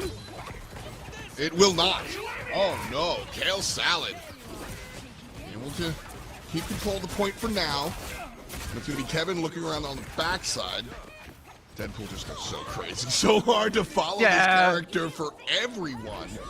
Texas A&M included. 4 players fall down. USC Purple take the point and the game. That's map 1. Yeah, they were able to recapture what brought them to the dance on Imperial Institute of Science. We'll write off Stellar Spaceport, sure. Maybe with a little bit of Jeff NATO cheese, you were able to get the better of us, but we ain't falling for that twice. We ain't falling for that on Warrior Falls, and we just had to go back to what we do the best, and that's clicking heads, putting Kevin on this Van Pool, giving him the banhammer, and locking out whoever he should so choose. And we saw, especially on Institute of Science, being able to get unfettered access to the backline, put that banhammer on a Gambit. And here's the thing is, you want to get a backliner on it ideally, but no matter who you get, you're also going to kind of take a strategist out of the fight because someone's going to have to come back and peel to try and pocket that hero, keep them alive through all that passive damage. If that's a strategist, you get both. And that's a dub. And Bro is able to consistently get onto either the Cloak and Dagger or onto the Gambit. Doesn't really matter which one because the other has to turn their attention. And if you're patty caking as a backline, you're not healing up your front line. Their lives are just as on the clock as your back line is. Unfortunate. Yeah, pretty much. Yeah, excellent breakdown of how that one went. Do we ban the guard pool? I don't know. Maybe you do. I kind of think it's wise to reach for that if it's not something that you're comfortable mirroring, especially if you got checked in the mirror there. I think it was actually Texas A&M that protected it the first time. And yeah, Dio came right out the gate with it, said, yeah, I'm going to play. Of course I'm going to play Van Pool. He's the most broken hero in the game. What they didn't expect was he's the most broken hero in the game. So of course UCSC Purple are going to play him as well. Like, okay, fine. Put the Van Pool on the table. We are happy to have a piece of that. And you know what? We'll be having the bigger piece of the pie, my friend. You can have the crumbs. You can have the scraps. Yeah. Fun to watch. You can tell I'm not enthralled with the giant frontline gameplay here. I want to see something poke through, and so you've got 3 Vanguards across from me. We have to start thinking about characters like Wolverine, even Iron Fist, perhaps, and that you really start to think about: is that the angle that we go, or do we just ban out the Vanguard Deadpool, which might be the play? If you ask me clearly, as I ask my absurdly, transparently leading questions, that's what I would like to see. I feel like that's the right move. I'm in agreement there. I think that the Elsa is a pretty decent counter to that because, again, it's going to be a lot of front-loaded damage. You're going to build up to a lot of Apex Predators, but, you know, Texas A&M were a little bit too slow to make that initial reaction, and when they did, UCSC were just able to mirror it, and it didn't really matter at the end of the day. Like, it was one good fight that you got off the back of it, sure, but then it's just mirrored. So all of that neutral damage you can put out, well, it's also coming your way as well. And you just have the beefier front line. You have the better heals. You have the momentum, more importantly. You're able to just take the dub. And as we move on to our convergence map, it's going to be Hollow to Jollia. This is where Texas A&M are going to be looking to get their first dub and not end up putting themselves in the same situation that Dalhousie were in our earlier series. You know, maybe we don't want to go for a full reverse sweep. Maybe we want to try and get ourselves on the board before the half. I'm always here for bonus rivals, but as a player, I'm never here for bonus rivals. I'm looking for the quick turnaround. So as a player, I'm trying to I got test in the morning. I got to read or something, whatever college kids do these days. I got to go to bed. Like, whatever. You think they don't read? Come on. Yeah, well, they got like ChatGPT for that now. Like, Claude, read me a book. We'll see how it works out. Yeah. You know, all the focus on the Vanguard Deadpool, and honestly, I couldn't really pinpoint another win condition. I think that was the main driving factor for both of these squads winning or losing. And so that's what I'm thinking off rip. I think you got to deal with the Loki to prevent the Gambit Loki nonsense, and I think you've got to deal with the Groot because high-level players can just dissect the battlefield so intensely with these characters, sure. But there's there's the protect immediately. There's the trouble. So, like, in MRI bans, which are asymmetrical, like what we have seen a Right. lot of is the Gambit will be the first ban, then a Loki Protect, and then either Groot or Mantis will be the next ban. But in MRC bans, like we're seeing here where it's symmetrical, Texas A&M want to play the Gambit, but they don't want to play double Gambit, so they have to go for that Loki ban first. Great. But you just leave the Vanpool Protect wide open. You know, yeah, of course, they're going to have another slice of that pie. They're going to take your crumbs now too. Hella Protect here from across the way. And there's the Gambit ban. That might change things. It could. It does take away one of the potential win cons, because again, Raging Royal Flush is always a win con, but you know, that versus Banhammer, I think, you know, you're probably going to want to put Dio back on that anyway and try and get the better of that Vanpool mirror, and if you can't, Sure. you know, have something else, but you know, it's symmetrical bans, so there's nothing that you will have access to that the other team will not also have access to. What's the best answer? The Vanguard Deadpool. Ban him. That's it. That's no, I'm not even joking. That's really it. Like, you kind of just have to ban him. Okay. Because the way that he plays, like, he doesn't play in a way that you can easily shut down and counter. When he has that ult, he is a threat. He can be a little aggressive. He can be a little overextendy. So maybe something like a Thor to kind of force an overcommitment. Say, okay, you want to come into my team, you know, get a little too close. What if I pushed you in a little bit deeper and suddenly you're not comfortable anymore. Your backline Sure. can't see you. They can't keep you up any longer. You got to get out, right? Like, we're going to slow your roll a little bit. I think that's a valid option, but it's not the best option. And there's no, like, it's not like, you know, Bucky versus like an Iron Fist. Like, you're not going to hard counter something like a Vanpool. Like, sorry, like, it just don't work that way. Well, the Venom going to be banned out here from Texas A&M. I guess the idea is that anything that facilitates a Vanguard, anything that facilitates the Vanpool kind of pushing forward and diving is just going to be problematic on top of what you already have to deal with. So get rid of the Venom. You'll need a And get into- top-notch team to win this one. Do they know me? Get off the Spider-Man. Get off the Spider-Man. My neighborhood is safe. I got the My- friendliest neighborhood in all the boroughs. You have no idea how much I hate Spider-Man, which is ironic because he's from Queens. That's my boy. That's my guy. But when it comes to Marvel Rivals, I don't want to see him on my team. I don't want to see him on your team. I don't want to see him in the game I'm watching. I don't want to see him in a pro.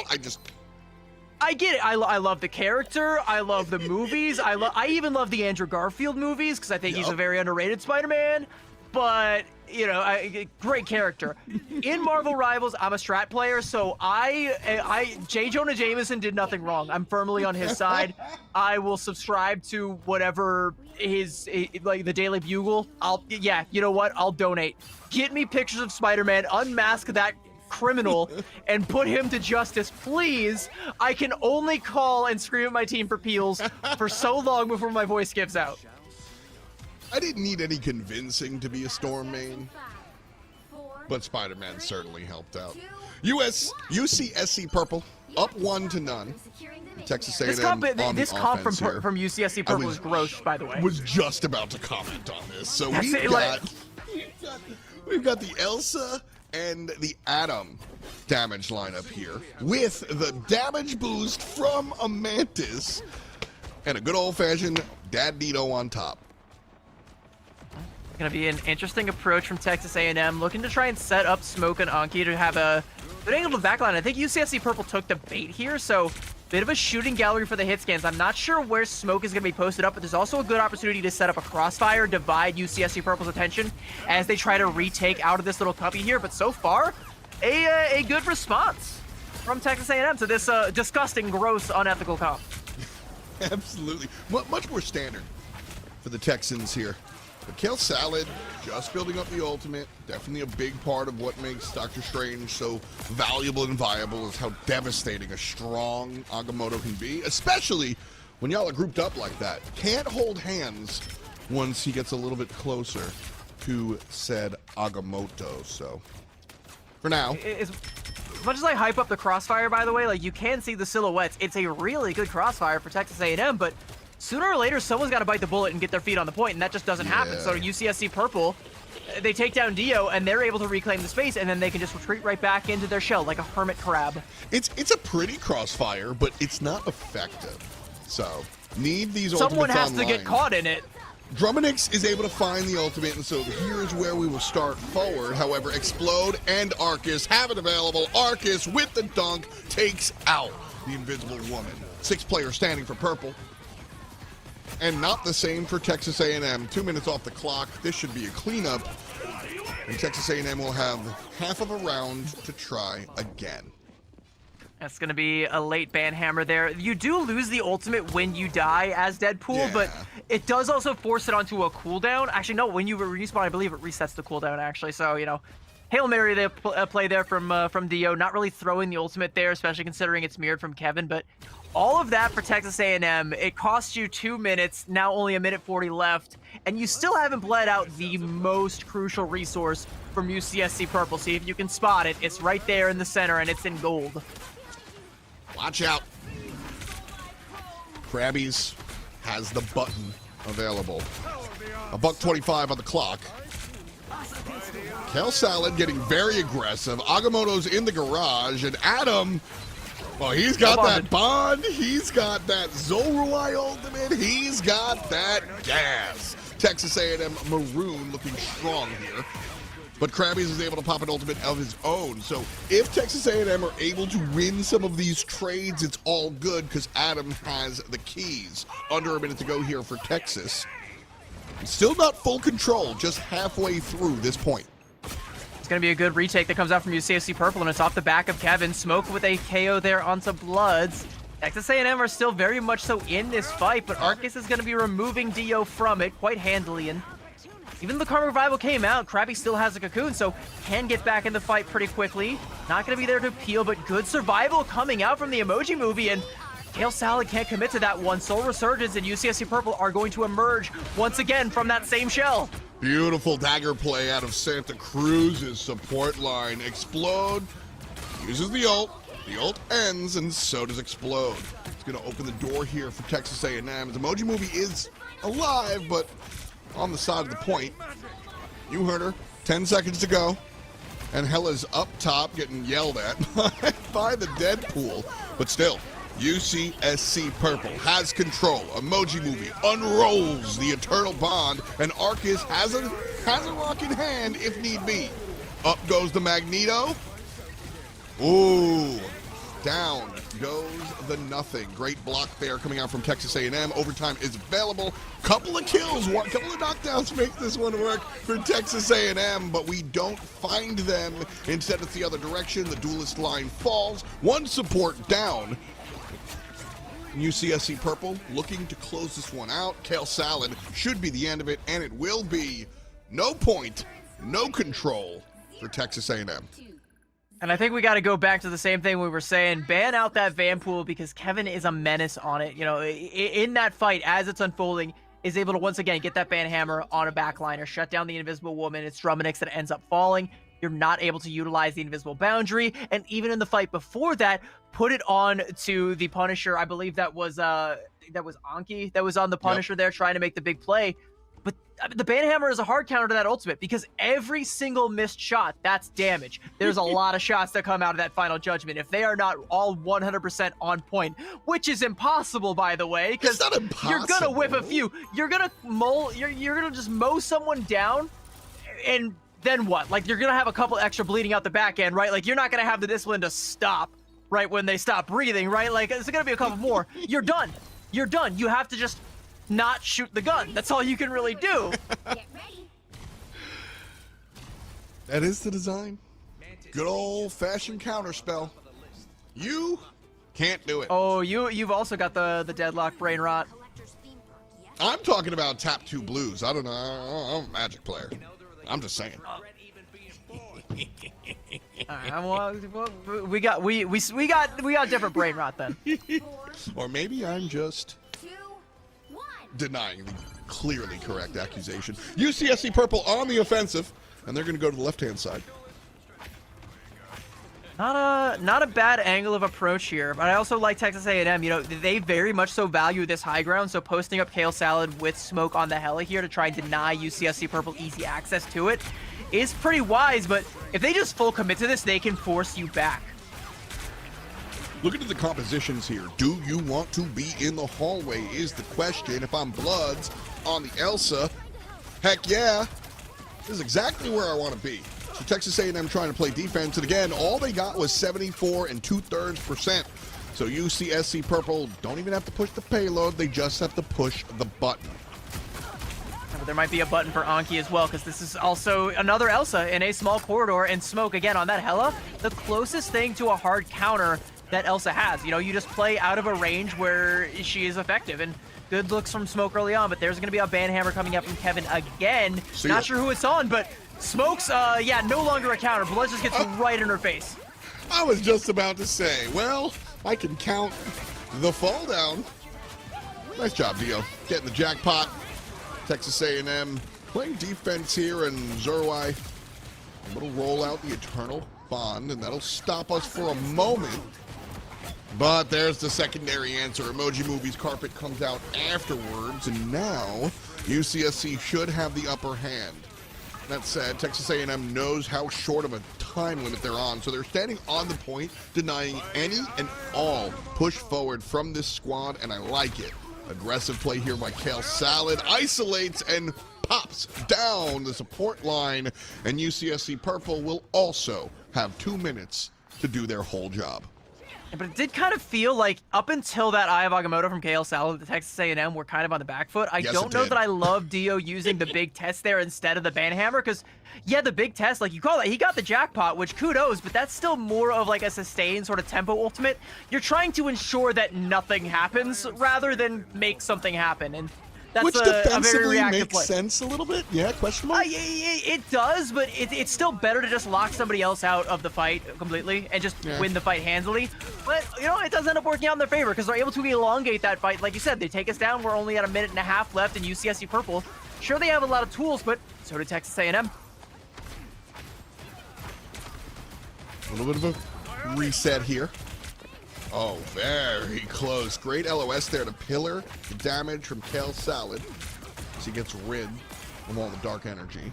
Texas A&M have to go ahead. They're making a wish. 1:11 on the clock, and they're pushing forward. Explode's going to go ahead and pop their ultimate aggressively, and the Glartrox pushes a couple of people off of the point. Drumonix up and down. And Texas A&M still standing on the point intelligently. Again, they know their goal is to stop it here. Kale Salad about to have an ultimate available as well, and that will get a full reset if nailed. Finds one player and can't take him down. Fantastic sleep from the Mantis behind.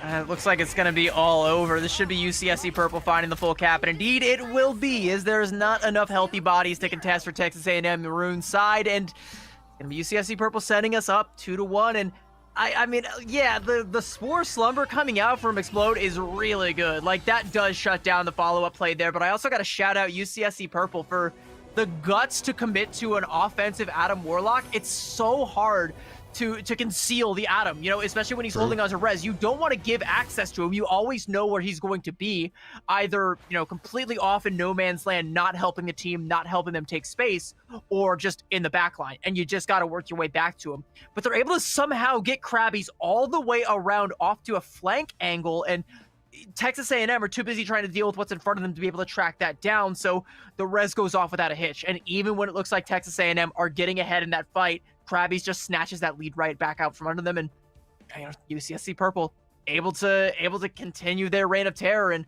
looking to make quick work of Texas A&M.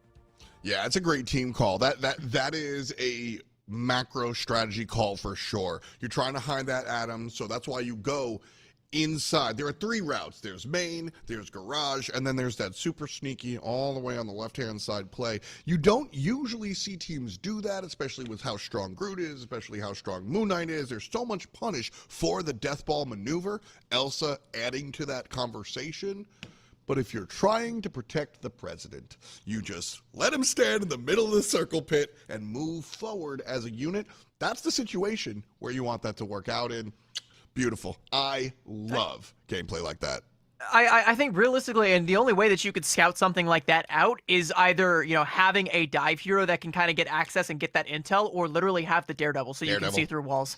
Yeah, those are your options. Like, if you can see that sneaky golden god trying to get his way off to a flank, you can actually get yourself on top of him, ping him, and, get some help to try and mark him. But I don't know that that is a tool that Texas A&M feel comfortable bringing out, because so far, it's been trying to mirror the hit scan heroes. We've seen Anki on like the Punisher. Smoke has been playing a lot of the Hela. They're more than happy to mirror the Elsa, but they're still kind of losing when it comes to a lot of these compositions. They're not able to get the better of, Krabby's being on the Atom, this triple strat line, like we said, from UCSC Purple. It's gross. They should be locked up for it. How can you get away with a Mantis, Atom, and Cloak and Dagger backline here? Ew. But it's not just that. It's also Kevin on this Vanpool that is getting access to the freest of banhammers, and they haven't been able to lock that down either. So on a total team front, they're just failing to capitalize on any of these sore thumbs that are sticking out, and UCSC Purple able to stand tall. Well, it's a 2-0 so far, and the University of California, Santa Cruz are the ones up. If Texas A&M want to turn things around, if you ask me, they got to get rid of the Vanguard pool. We've got the conclusion to the match in just a little bit. Stay tuned. We'll be right back.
Welcome back to NECC, friends. I'm here with CB as we break down Texas A&M Maroon going head-to-head against University of California, Santa Cruz. And, well, they are cruising through their opposition, and I think they owe it all to Vanguard Deadpool. That was okay. Oh, I caught that. Good one. Good one. Good fourth wall break. Good one. It's All on, right. it's on brand. It's on brand. Yeah. I can gently tap the fourth wall too. The proposal.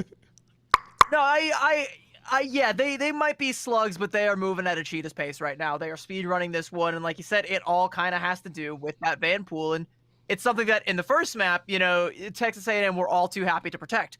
Like I said, all too happy, and Kevin said, "I'll make you eat those words, my friend." And facts. this time around on Hall to Jollius, the UCSC Purple, they were like, no, we'll protect him. We are going to make sure Kevin gets to play this hero. And he was, even in defeat, a couple weeks ago, Kevin was the star of the show on a different set of heroes for this team. Still very much so the star of the show for this team. Still very much leading the team to victory and leading them to Museum of Contemplation, which is going to be Texas A&M's map pick here for Convoy. And it kind of feels like a home field advantage here for Deadpool. This is the map that released alongside him and Elsa. So, It's rough. interesting.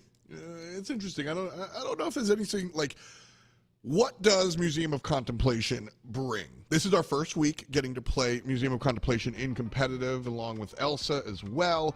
And like Midtown and some other maps, it is flyer friendly because there are tall structures to hide behind and a lot of weird corners. It's also flanker friendly because there's a lot of monster closets to just pop out and show people. My pet theory is that it's actually sleepily a really good dive map because everything, even though it feels kind of big, there's a lot of open space, there's a ceiling everywhere. So Venom can crawl up there and strike from literally anywhere. Until teams figure out how to crack that and actually leverage it though, more often than not, it's Midtown under a different name. They mostly still just kind of play that front to back, especially in the very poke heavy meta that we're in right now. And in said meta, we're going to be seeing a lot more of the same. That Vanpool, once again, protected by UCSC Purple. They want to keep Kevin on that golden boy, keep him on the merc with the mouth, and keep seeing what that mouth can do. And over on Texas A&M, we're going to have the Phoenix protect for a little bit of poke, maybe try and pressure him out, but that's another one. It becomes that skill check. Maybe you put that banhammer on the Phoenix and say, okay, you think you can hit your shots? Let's see for real. I feel like this is a little bit of, in my opinion, politely, I feel like this is a little bit of a mistake. We saw in our first matchup in the evening, which was great, run back the VOD, we saw Elsa be a problem, and a team played into it, couldn't conquer it, wound up banning it, and as a result, they go ahead and win the match. I feel like this is a moment where if Texas A&M Maroon took care of the Vanguard Deadpool, we might we might see a little bit of a bounce back. I need to see something giant. I wonder if Texas A&M are kind of just losing outright because they're the team that is always on the first ban, and they have to use it on Loki because if they don't, well, no. So here's the thing: if they don't, then all UCSC Purple have to do is not ban Loki and then protect Gambit, and they kind of assure that your next ban has to be on the Gambit as well. Otherwise, you're playing into that double Rage and Roll flush. It's an upper decker. Sometimes you got to flush twice. You don't want that. So as much as I hate to say it, the Vanpool kind of becomes the lesser of two evils.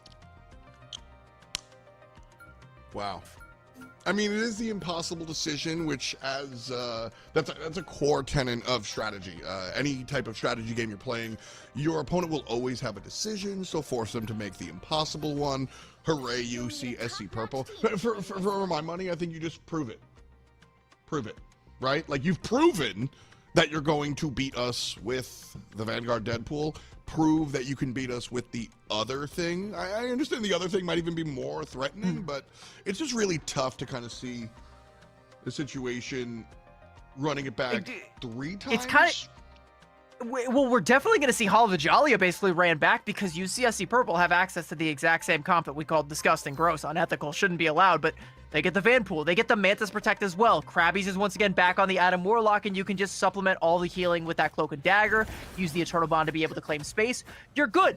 No matter what, you are safe as houses on UCSC Purple, and you even get a second chance. So Texas A&M have to effectively have learned how to be able to deal with that composition and shut it down wholesale, and this is something that's a little bit worrying to me. Is attacker spawn and it might change.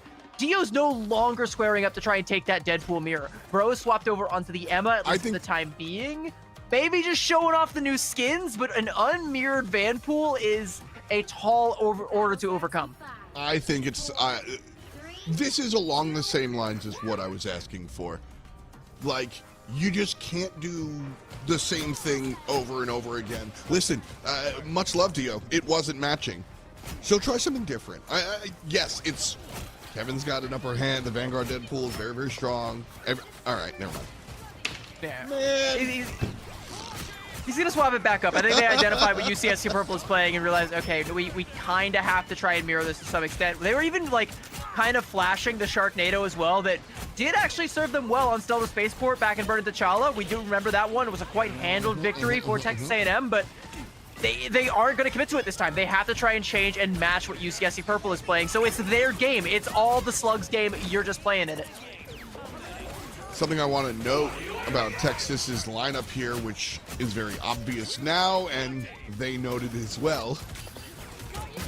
The Cloak and Dagger Mantis lineup is very heal light, and it just plain wasn't enough. So Zoroai goes ahead and instantly swaps off of the Mantis and immediately goes to the Luna Snow, who actually works out really well here. I mentioned that this is kind of a very friendly for flankers, and Zoroai's job is to be support here, but she can peek, snowball, shoot you, and get it done in a lot of these little cubbies. It's also just kind of like another symptom of the picks and bans, because we have Gambit banned, Loki banned, we have, Invis Woman also banned. There's not really a whole lot of other good options here, so Luna trying to maybe supplement a flank angle, if you can even get access to one, because the Batsmobile still is so far back that you don't really have access to a good one here, so... Like, the Snowflake might as well be useless. You can only really hope to leverage this 6 ult advantage here and try and catch Krabbies in the wave that you wash over UCSC Purple. Well, there's one of them, and there it goes. So Texas A&M still pushing a little bit to their Qs pressed, and really, UCSC nonplussed about it. Emoji Movie is going to roll out their Eternal Fury and missed! Beautiful cloak play here. And there's the return Glartrox, and Bloods made that one look pretty good. Shoved everybody off the point. And a push back here as Texas A&M, their cloak survives as well, so bonus for the pushers.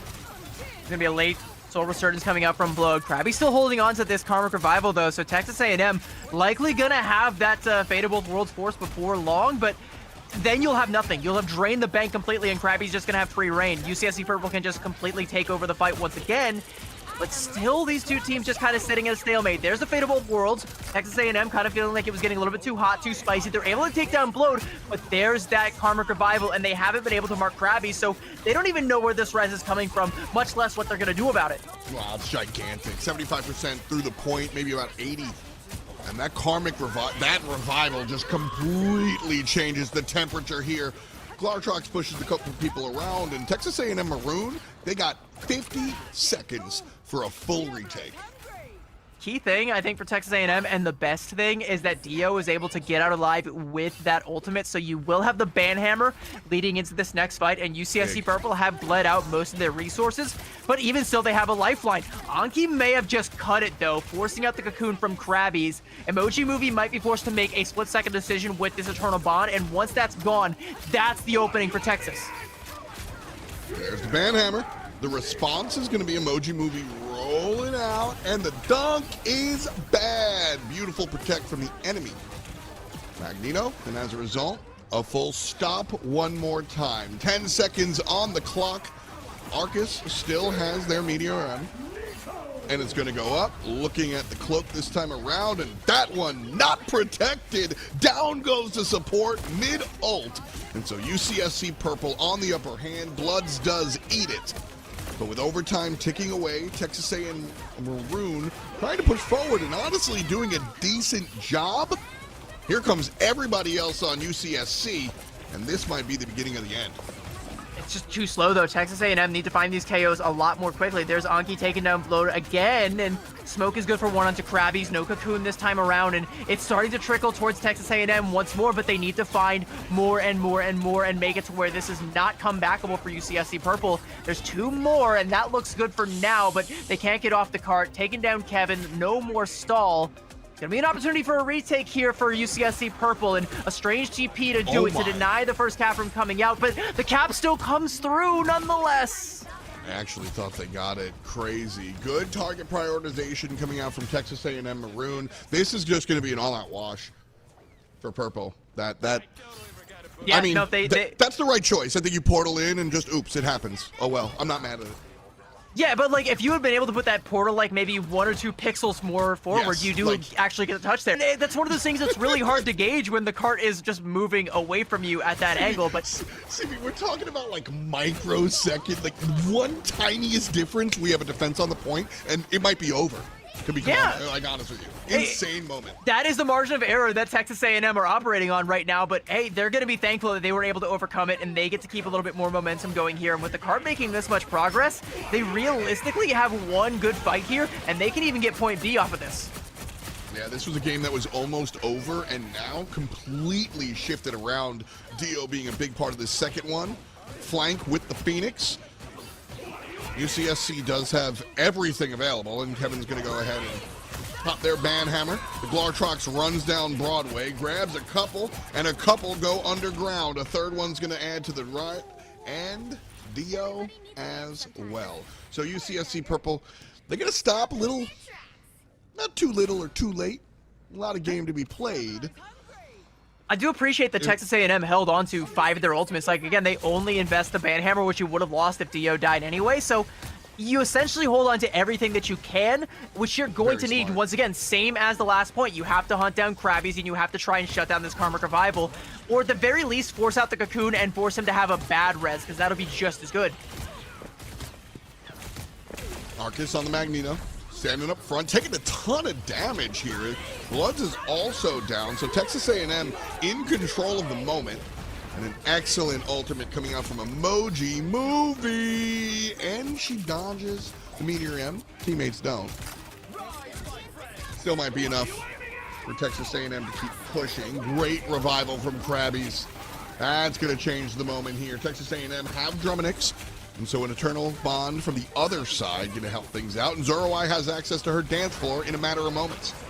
So once one falls down, the other will just fill in the rest. UCSC Purple losing the fight now. DPS line down. Explode going to swap over from the Mantis onto the Strange. Portal's still on cooldown. Can't make it happen. Ain't gonna happen. We're going to point C. We're going to see Dr. Strange here. Explode can't really do a whole lot about it, but keel over slowly but surely. And Kale Salad, for my money, with that Meteor Rem, was the hero of that fight. Managed to thread the needle and shut down Krabbies, and even though the Cocoon was online, it still takes time for you to cast that, come back to life, and then pop the ultimate. So, yeah, the Karmic Revival comes out, but UCSC Purple feels so pressured at that point because they waited so long for it. They overinvest and don't convert that into any KOs, and Texas A&M, with just the Eternal Bond, they hold on to everything, and they're able to win it outright, and they're going to get some progress here. I don't know that they'll be able to complete point C, because it's real difficult on this map, but anything that they get past point A is bonus, and they are living off a Christmas bonus right now. 52 seconds up top. UCSC Purple on the back foot. This is your favorite payload, isn't it? Oh, I hate this cart. It's so hard. As a healer, people always dancing around it, seemingly LOSing me, but probably should have LOS Dio, because he got access to your backline and just took out Krabbies with the banhammer there. One of your key resources has already been dealt with, and Texas A&M can keep investing in this fight. Kevin is going to return the favor, a Luna Snow for a Luna Snow, but if Anki strikes down with the Sensong Inferno, and indeed he does, it's going to be Kevin that ends up paying the piper. Coolest line for Purple falling to the wayside. Krabbies does have a defensive ultimate available, and with 10 seconds on the clock, you got to start thinking about using it. And ding goes the dynamite. Texas A&M have some answers of their own. Out comes the Eternal Fury. Out comes the answer of the Meteor M, and no good. Brick from Purple. And a bunch of buttons on Texas A&M mean that we're in overtime here, CB, but I think we've got a little bit to go still. Yeah, the Apex Predator going to come out from Smoke. Bloods tried to get a high ground angle, but wasn't able to get the combo off. Smoke taking down the Emoji Movie. Explode going to fall as well, and one by one, the dominoes are falling, and it's going to parlay Texas A&M into threatening to get the full cap on here, and that would be a death sentence for UCSC Purple. On this map, you never see full caps, but if you do, you gotta match it. Kevin looking to try and go for a banhammer play, but there's nobody to capitalize on it. Like I said, it's a hit, but there's no one to answer the call. and it's coming from inside the house. Portal will make the trip shorter, and the trip from the respawn zone is actually absurdly short. That's what makes the end of this map so difficult to actually finish.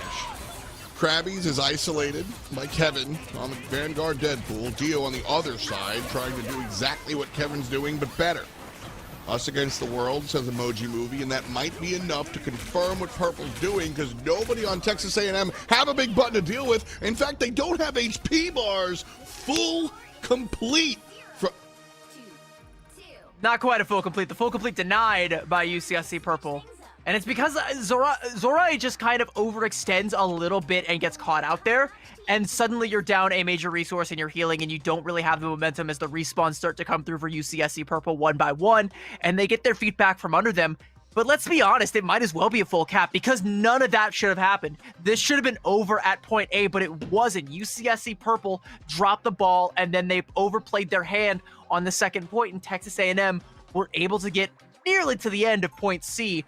That's a win con. It might not be a full cap, but that's still a win con on this map. Per the NECC rules, can you surrender? I don't believe so, no. You can just sit and spawn. I don't think there's anything against that. There might be some like code of conduct that says you can't do that, but no. I wouldn't, because you've been so strong on the other maps, like there's no reason why you shouldn't be able to match this, but what if you don't? It's very possible, and like this is, if I'm coaching this team, like I'm saving your mental by surrendering and moving next. You know what I mean? Like you might be able to win it here, you might be able to win it here, but if you go all out for 12 minutes and you don't get it, you're just going to be thinking about how you missed that portal by 0.4 millimeters, 0.1 second. You know what I mean? I feel like it's a level of BM that would be just like so deflating. Yeah, maybe it would just rob Texas A&M of all their momentum, but they have to carry that momentum over onto the defense. Anki has moved over to the Adam Warlock, by the way, so Texas A&M stealing a page from UCSC's playbook. And a good look. Right away. UCSC Purple coming out swinging. This first section, not the most difficult to make it through, but once you're outside of that room, this hallway becomes a little bit more difficult to contest. Yeah, I like that. As we see. I like that. I like Dio here on the Emma Frost right now. This is kind of what they were going for on the defensive, or on the offensive side rather, early with the Thing and the Emma, just trying to deny any sort of aggression. It's a decent way to try and keep the Deadpool in check. It's just very, for lack of a better term, tanky. Very good, very survivable. But the CC from Dio, you know, with the carbon crushes and the roundhouse kick, saying, "How's my boot taste?" and now looking to press that boot onto the neck of UCSC Purple and not give them the opportunity to breathe. Basically keep a spawn hold going. Bloods fell down a lot last round. Not even sure, like, just point of note. Only true duelist on the line. And I think on offense, that damage is more noticeable. So Bloods definitely needs to be a little bit more careful. Not even saying it's his fault. I think Texas A&M just had great target prioritization to make sure this Elsa couldn't hang. Well, it's going to be hanging, getting some hang time right there. Anki going to pop the Karmic Revival, get the lost soldiers back into the fight, namely Dio, but Emma Frost on the other side explode with that Sonic Seduction. Blood's gonna throw the Apex Predator into it, get two off the back of it. Huge ult. But both of those two are gonna be rezzed right back up, and now the Meteor M from Smoke hanging above their heads, clamping right back down on top of Bloods, and all of those ults from UCSC Purple, it's all for naught. That's one of those moments where Bloods is like, I did the thing and it still wasn't good enough. Kneel, peasants, and Dio's just going to keep on pushing. The defensive stop here from Texas A&M Maroon, lights out. They played fantastically after that first point too. But they played fantastically. They were juiced up, gassed up, ready to go.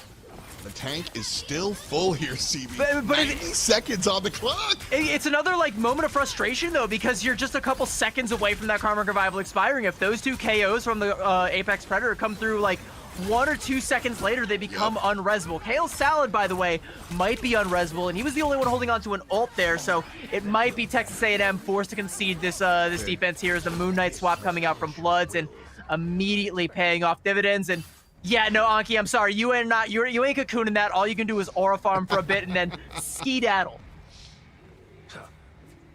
Ooh, did you know this? I'm just noticing that that Bloods is rocking the controller. Yeah, no, this team is goated on the sticks, Just especially Bloods here. Heck yeah, working out. Fun to see. That's not. Great job One there, more lasted. Magneto. Just walking down Bloods. Nothing to do. No chance to survive. And here comes everything else. Zoroi is still going to fall down, and Anki's going to pick him back up.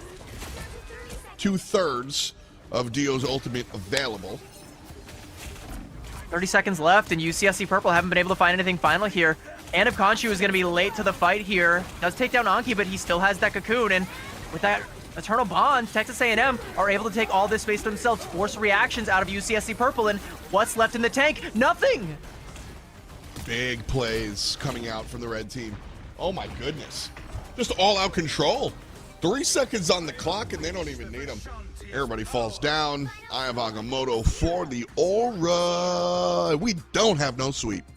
Yeah, we might have a reverse sweep on our hands, though, if Texas A&M can keep this momentum, because, I mean, Museum of Contemplation, I said, like, I was worried that this might just be the same as Hall of Jalia. I thought it would play out the exact same because we got the same pick in draft phase, but Texas A&M just simply played better. They just kind of locked in, and a couple of uncharacteristic mistakes from UCSC Purple that do not go unpunished in Texas A&M. They're just able to stretch all the way near to the end of point C, which is not something you often see on Museum of Contemplation. The first point is so difficult to get through. It's a tax that usually you have nothing left by point B. Getting to point C is just icing on the cake, and I mean, Texas A&M, they ate that cake. They left no crumbs. Just the butterfly effect of the messed up portal from point A. So a little bit rough there. But if you are on the other side, if you are Texas A&M, well, all of a sudden we got a game. All of a sudden we are dancing because it really felt like maps 1 and 2 were just a little outclassed, right? And this is the type of game that drastically shocks you back into it, and especially when we're talking about some of the higher levels of competition here in the collegiate world of Division 2. Sometimes that's what you need. You need to just wake up, lock in, and bring us all the way to 5. Right now we're going to 4. Let's not get ahead of ourselves, but there's a chance. There's a chance, yeah. There's a chance we could take it to 5. You just got to remind yourself that the other team is mortal, and here's the key thing, too.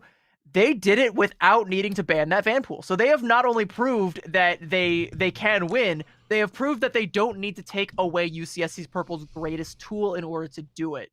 They just need to be able to play the map correctly, basically. You know, they just need to be able to play their map pick the way it is intended, and also just get good value with your ultimates. Like those Meteor M's coming out from Kale Salad, great stuff. Being able to get good value out of those Karmic Revivals on Anki's side, perfect. Even I would say doing it better than Krabby's in a lot of situations, especially towards the end there. And we talk about Bloods, you know, oftentimes, you know, when Kevin isn't able to just frag out on that Vanpool, Bloods ends up kind of being the de facto win con for this team, whether it was on the Moon Knight or on the Elsa, but was just a couple of frames or a couple of seconds too shy of that win. When it was with that Karmic Revival, again, it's the same story as that Portal. You're like, what do I have to do to put this team down? We did everything right. We just didn't do it at the right time.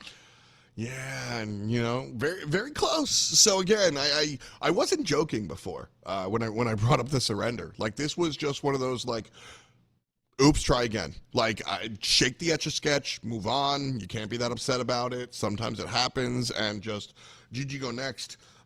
Super impressed with Kale Salad on the Vanguard position. I really enjoy the way that he's kind of controlling the battlefield, and well, we ask our players for a little bit of information about them when we say hi. They give us their pronouns and how to pronounce their name and a fun fact. And so Anki on Texas A&M is a YouTuber. Smoke on Texas A&M is a breakdancer. Kale Salad provided us with a quote. He said, quote, "I'm a white boy with a little bit of sauce on the dance floor." And he dancing today. That is how you do it. I mean, you got to get him on Magneto, and you can actually see what sauce that was. I thought it was, you know, just a nice light vinaigrette, but you know, it's a little bit more flavorful than that. I'm kind of liking this sauce. I want to see a little bit more of this sauce. It's a buffalo vinaigrette. Oh, yeah, but in my veins with an IV drip. Sign me up for that. We're going to be going to Krakoa for our next map pick, and I'm curious. I want to see if this kind of changes the calculus because Krakoa has it's been an interesting one. You know, at the top Yeah. level, some of the best teams have been playing a lot of like Angela with double hit scan. Okay. But it also kind of plays pretty well into just, you know, the front to back poke compositions that we've seen before. So I'm wondering what these teams end up bringing to the table. Do we see Vanpool being brought out again? Do we see him be left aside now that we have proven that in this situation, he is mortal. He is not infallible. He may be the merc with the mouth, but he is not a god. Even if he is Marvel Jesus, not a god. Not a god. Not a god. That's Thor. That would be Thor. Thor could even come out on this map. We don't. Does Hela count? Yeah, she's the god. She's the goddess of death. She's a god.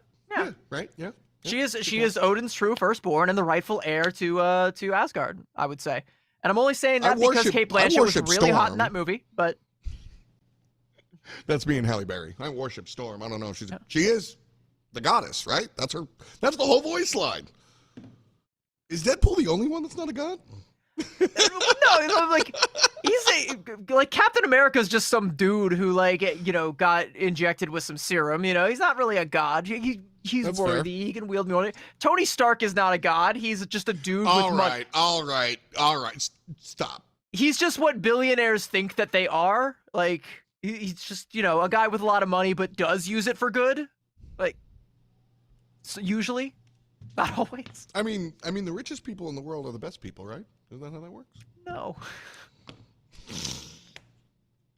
Krakoa, please hurry up and get here. Yeah. Picks and bans, P's and B's, pretty Give me a please. Krakoa before we start disputing the merits of capitalism or lacks thereof. Like, It's just all about tucking and rolling, and that's exactly what Texas A&M need to do here. This last one, what I think was map specific, and I'm very curious to see if they can take that momentum into our next one, because, like I said, this is our first week of seeing the Museum of Contemplation here, and at the end of the day, when we see it, pick a game, new maps come in, some teams are more prepared than others, and this one smells like Texas A&M have been practicing it, and UCSC Purple were like, oops.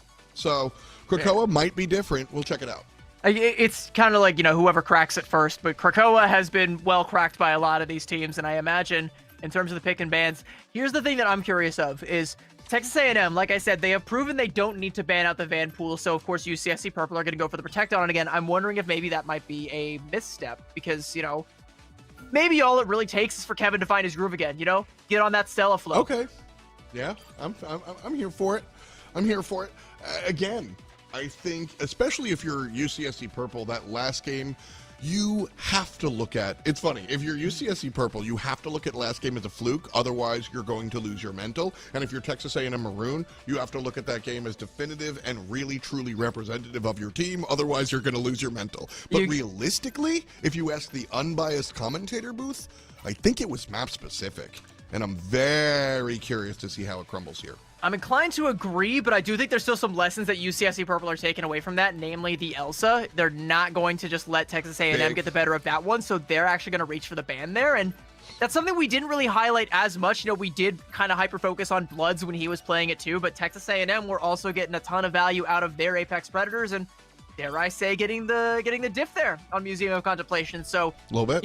Map-specific, hero-specific, doesn't matter because they're both gone. All right. Gambit also gone. So none of the flush. Emma prioritized No here. flush. If from it's yellow, let it Purple. mellow. The Invisible Woman going to be protected as well. That's the second one, man. That's nice because Deadpool is certainly on display. I love casting with Keg as well, but it's nice that I've had kind of like this break from him because normally I have to be like the straight person in the comedy duo, which I'm not at all. I mean, look at me. Bro is like too wild and out there. I actually get to be the annoying one once in a while, and it feels good. And speaking of annoying things, the Mantis I think has been a stick in the craw of both teams from time to time. So UCSC Purple going to opt to ban that one, and that, I think, brings forth a lot of questions. I don't think that UCSC Purple are going to be as eager to reach for the Adam Warlock without being able to facilitate that triple strategist comp the way they really want to. So Vanpool with Jeff Invis is that's a composition you can play if you want to. It's not one I would recommend, but...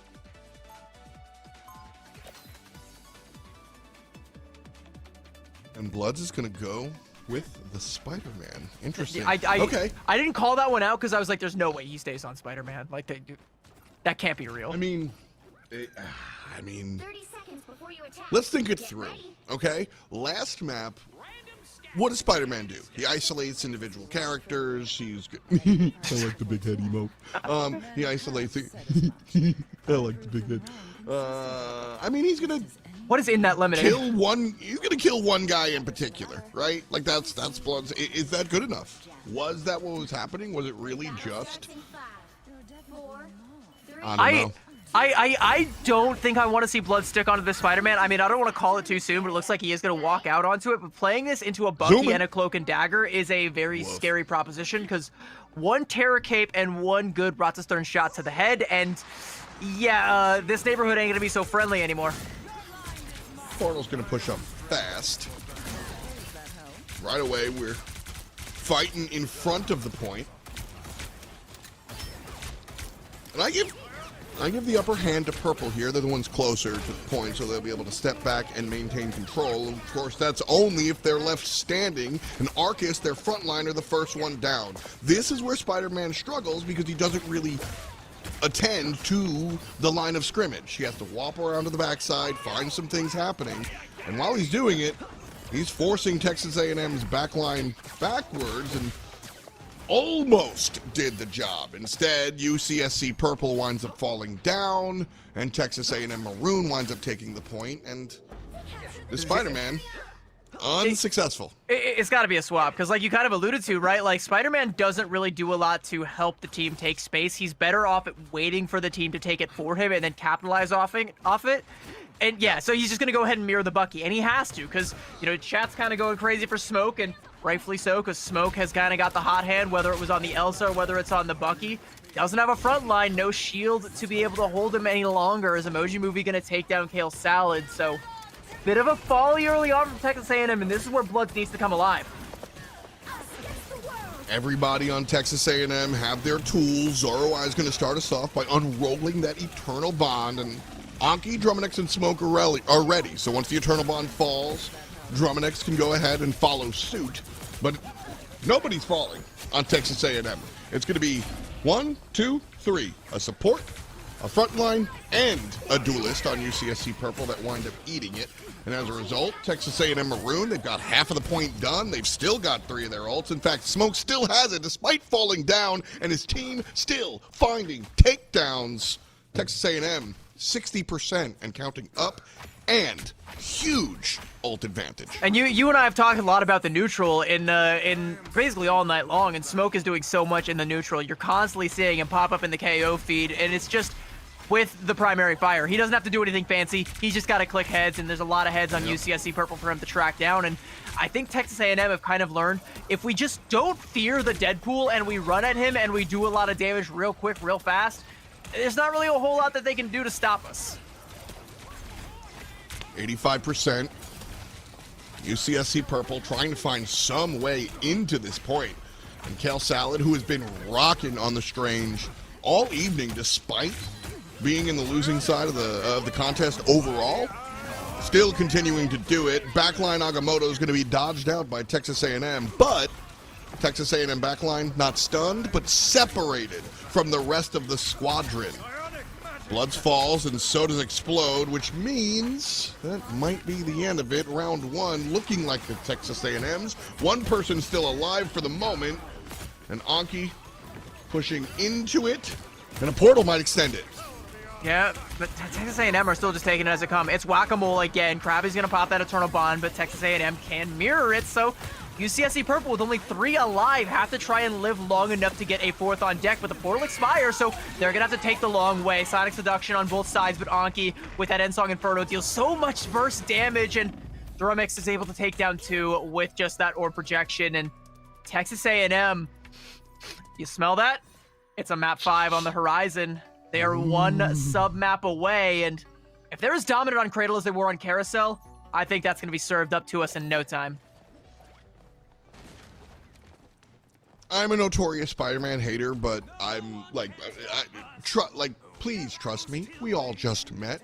It's my first broadcast for NECC. However, unbiasedly, I actually think leaving the base as the Spider-Man lost the round because it knocked the dynamic of the first fight, which turned into the second fight, which turned into the ult differential, which turned into the third fight. Like, I think the head bone is connected to the neck bone here, and I'm not being funny. Yeah, and speaking of head bones, you gotta watch yours because Smoke has a target painted right on yours at any point. Like, bro has been just clicking again in the neutral, and yeah, Bloods did kind of match when he swapped over onto the Bucky, but then at that point, like, the momentum and the plays from the side of Texas A&M were just insurmountable. Like, Kale Salad, like, he even called out, sees that, by the way, Strange GP coming out from the very same. Kale Salad looking to try and catch someone from UCSC Purple off guard, but they're going to just back away slowly, not engage with the Marvel Sparkle Circle, just magically manifesting behind them, and look to try and take this fight on point. But Hail Salad has been good with these Eyes of Agamotto, being able to split off the backline and deny healings on the front line, even when they really need it. Purple on the point. Ooh, one push will confirm it, but can't make it happen. Texas A&M filter on in. And as a result, we've got a battle. It's going to be Smoke falling down first, and Purple's healer winds up eating it. Arcus does have an Eye of Agamotto, and Kale Salad pops theirs, but a little too late. The frontliner makes a big mistake. The rest of his team falls down, and UCSC Purple will stand tall. Points theirs.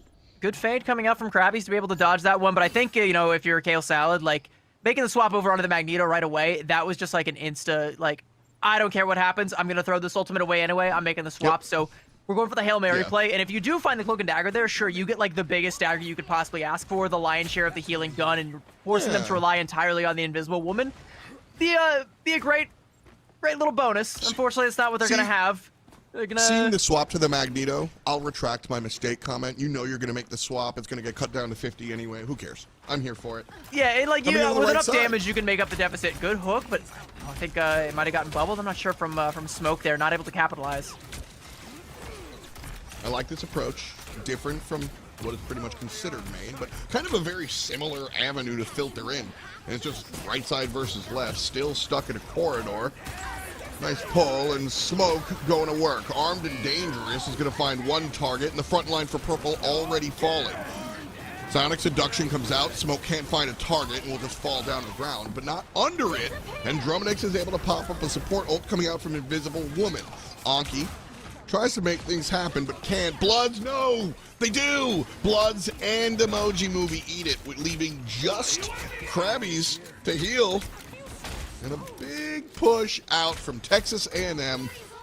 Secures the point after one more push, but that's 81% they're looking at. Yeah, but Texas A&M, like, they're starting to get the win in their sails again. Like, you talk a little bit about their approach there, and when a team is going to play on point like that, you nullify any potential high ground advantage. You just take the fight straight to them. That's a very smart play that comes out from Texas A&M. And UCSC Purple, they're so afraid of the Kraken impact from Smoke, right? Like, they even had the Sonic Seduction up, but they see Smoke take to the skies, they scatter like ants, and they can't actually take the fight as a collective. So once that ult expires, yeah, he gets nothing with it, sure, but all Texas A&M do is have to pick up the pieces. Arcus trying to lead the push back onto the point. Taking the normal route this time around, as opposed to what Texas A&M did. And I like the Strange choice here. Big shield, good for front to back. 3 ults available for Texas A&M, make it 2 because Dio hits the button right away. Pushed away is the Agamotto. Great play coming out from Texas A&M. Arc is shoved down and underneath it. And Krabby's gonna roll out and roll over. Great play from Kale Salad, he was waiting for it. So it's 60% on the point already. Kevin's gonna fall, and this should be a full team wipe for Purple, whether full KO or TKO, and Maroon chilling again. This all looks like desperation right now from UCSC Purple. Like, you can kind of tell they're frustrated. They felt like they should have won this 2 maps ago, but they just weren't able to, and now they are in this situation where they're trying to make plays happen, and it's just not happening. They forget to check the force physics before they go for the Eye of Agamotto, and they get punished for it. They forget to try and shut down the Meteor M before they go in with the Eternal Bond just to try and make space. They get punished for it. 2 ults for 2 ults, and you don't get anything for your money, and now you're behind is 90% in taking Texas A&M. They win this fight, they win this map. Purple coming around the backside. Big Psionic Seduction is going to grab multiple players in the vortex, but nobody grabs him with the damage. Drumanix is going to answer with An Invisible Woman ultimate. Overtime triggered. Texas A&M the ones with control. And with 2 players falling down for purple, the round 1 went to Texas A&M. And the round 2 looks like it's going to go the same direction, which means the map. And there it is. CB, you called it earlier. Map 5. Hello.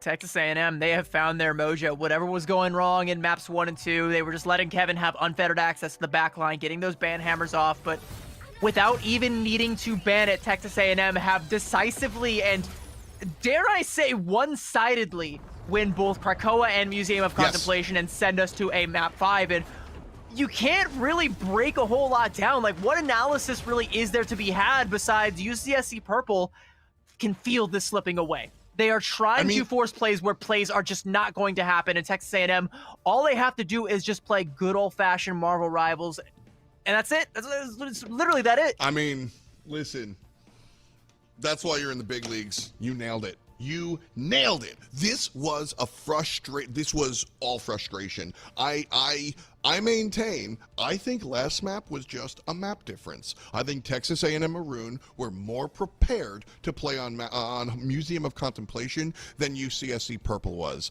And that should have been all she wrote.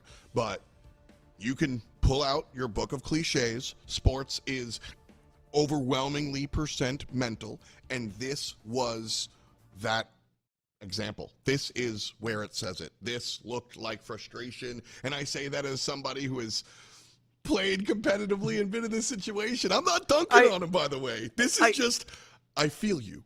Yeah, I think, the mental game is absolutely a big part of it. I think someone once said it's 10% luck, 20% skill, 15% concentrated power of will. You know the rest. Right now, they're very much so in the 50% pain part right now, though, and that's what they have to try and get back through to the power of will, and we can maybe see if we can get, luck and skill starting to play a factor again, but we haven't been there since, what was even 2 maps ago, Hall of Dajalia. Like, they left all their luck and skill back there, and they have been just going through the pain ever since. UCSC Purple, like, what did we say when we came back from break, that they were cruising? No, they hit a roadblock, screeching halt. Yeah. Texas A&M have stopped them on a dime. Yeah, big issues here. Even with the win, one of the bigger win conditions for Santa Cruz was that Vanguard Deadpool, and seems to be neutralized here after the fact. Again, I think if I'm coaching Santa Cruz here, I'm demanding the team go outside, like just go take a lap. Drink a Dr. Pepper, just call mom, I feel like something. if you're a coach and you're telling your team to touch grass, like, I don't think you have job security at that point. Like, I'm not even joking. I think the last one just got away. I think they need to recenter. I think they need to shake the Etch-a-Sketch and just go inside, open their own eyes of Agamotto's. Eye of Agamotto's? It's like attorneys general. I promise. And move on and look at game 5 as one of those just like, one game set, guys. All we got to do is win one game. The rest of the set doesn't matter. I think that's the right play. Yeah, and, it is going to be on your terms. Like, it is going to be UCSC Purple's map pick. So, much like Krakoa, they have the best possible chance to try and set themselves up for success, but they gotta shake off those cobwebs. Like you say, shake up the Etch-a-Sketch and draw a picture of, like, Texas being like broken in half, Texas erupting into civil war or something. Just really start to just something to make you feel better, make you feel superior. Like, just draw California and a greater than in Texas, and that's not something you need to force Californians to do. Trust me. We're going to take a brief break before we jump into the last and final one. Both of our matches going the distance. Our final map of the night coming up after this.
9 maps down, 1 in front of us. Yes, we've gone the distance. A great night it's been.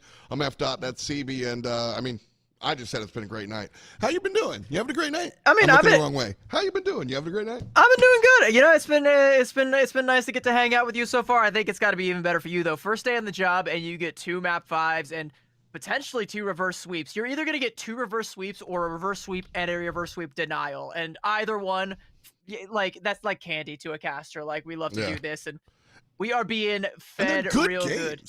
Yeah, they're good games. Good games. And they're good series where it's like a bit of back and forth, a little bit of intrigue. Some maps are one-sided, some are nail biters. You're getting a little bit of everything. It's like the Golden Corral, right? Like you got a buffet. It's like everything. It's fancy today, you know. You put on the nice clothes. We're taking the family out to Golden Corral today. We're gonna make a stop at Central Park where our map 5 is going to be. So don't fill up on the mac and cheese too hard because we have got one more course for you to see if the Slugs are able to pull it back, or if they're going to learn the hard way not to mess with Texas.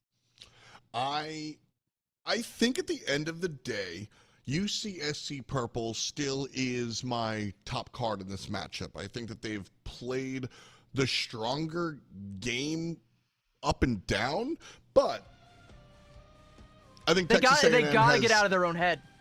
I think Texas A&M has capitalized on UCSC's mistakes more so than the other way around. And honestly, both are valid ways to win the contest. I straight up and down believe that. I think if you're just able to outsmart, outbeat, out-eat, outsmoke the opposition, kudos to you, baby. So I'm here for either of them. And right now, Phoenix is going to be our first ban here from UCSC. Yeah, it's going to be hard to outsmoke the competition when the competition literally is smoke, but one of the heroes that we have seen him reach for a couple times is the Phoenix.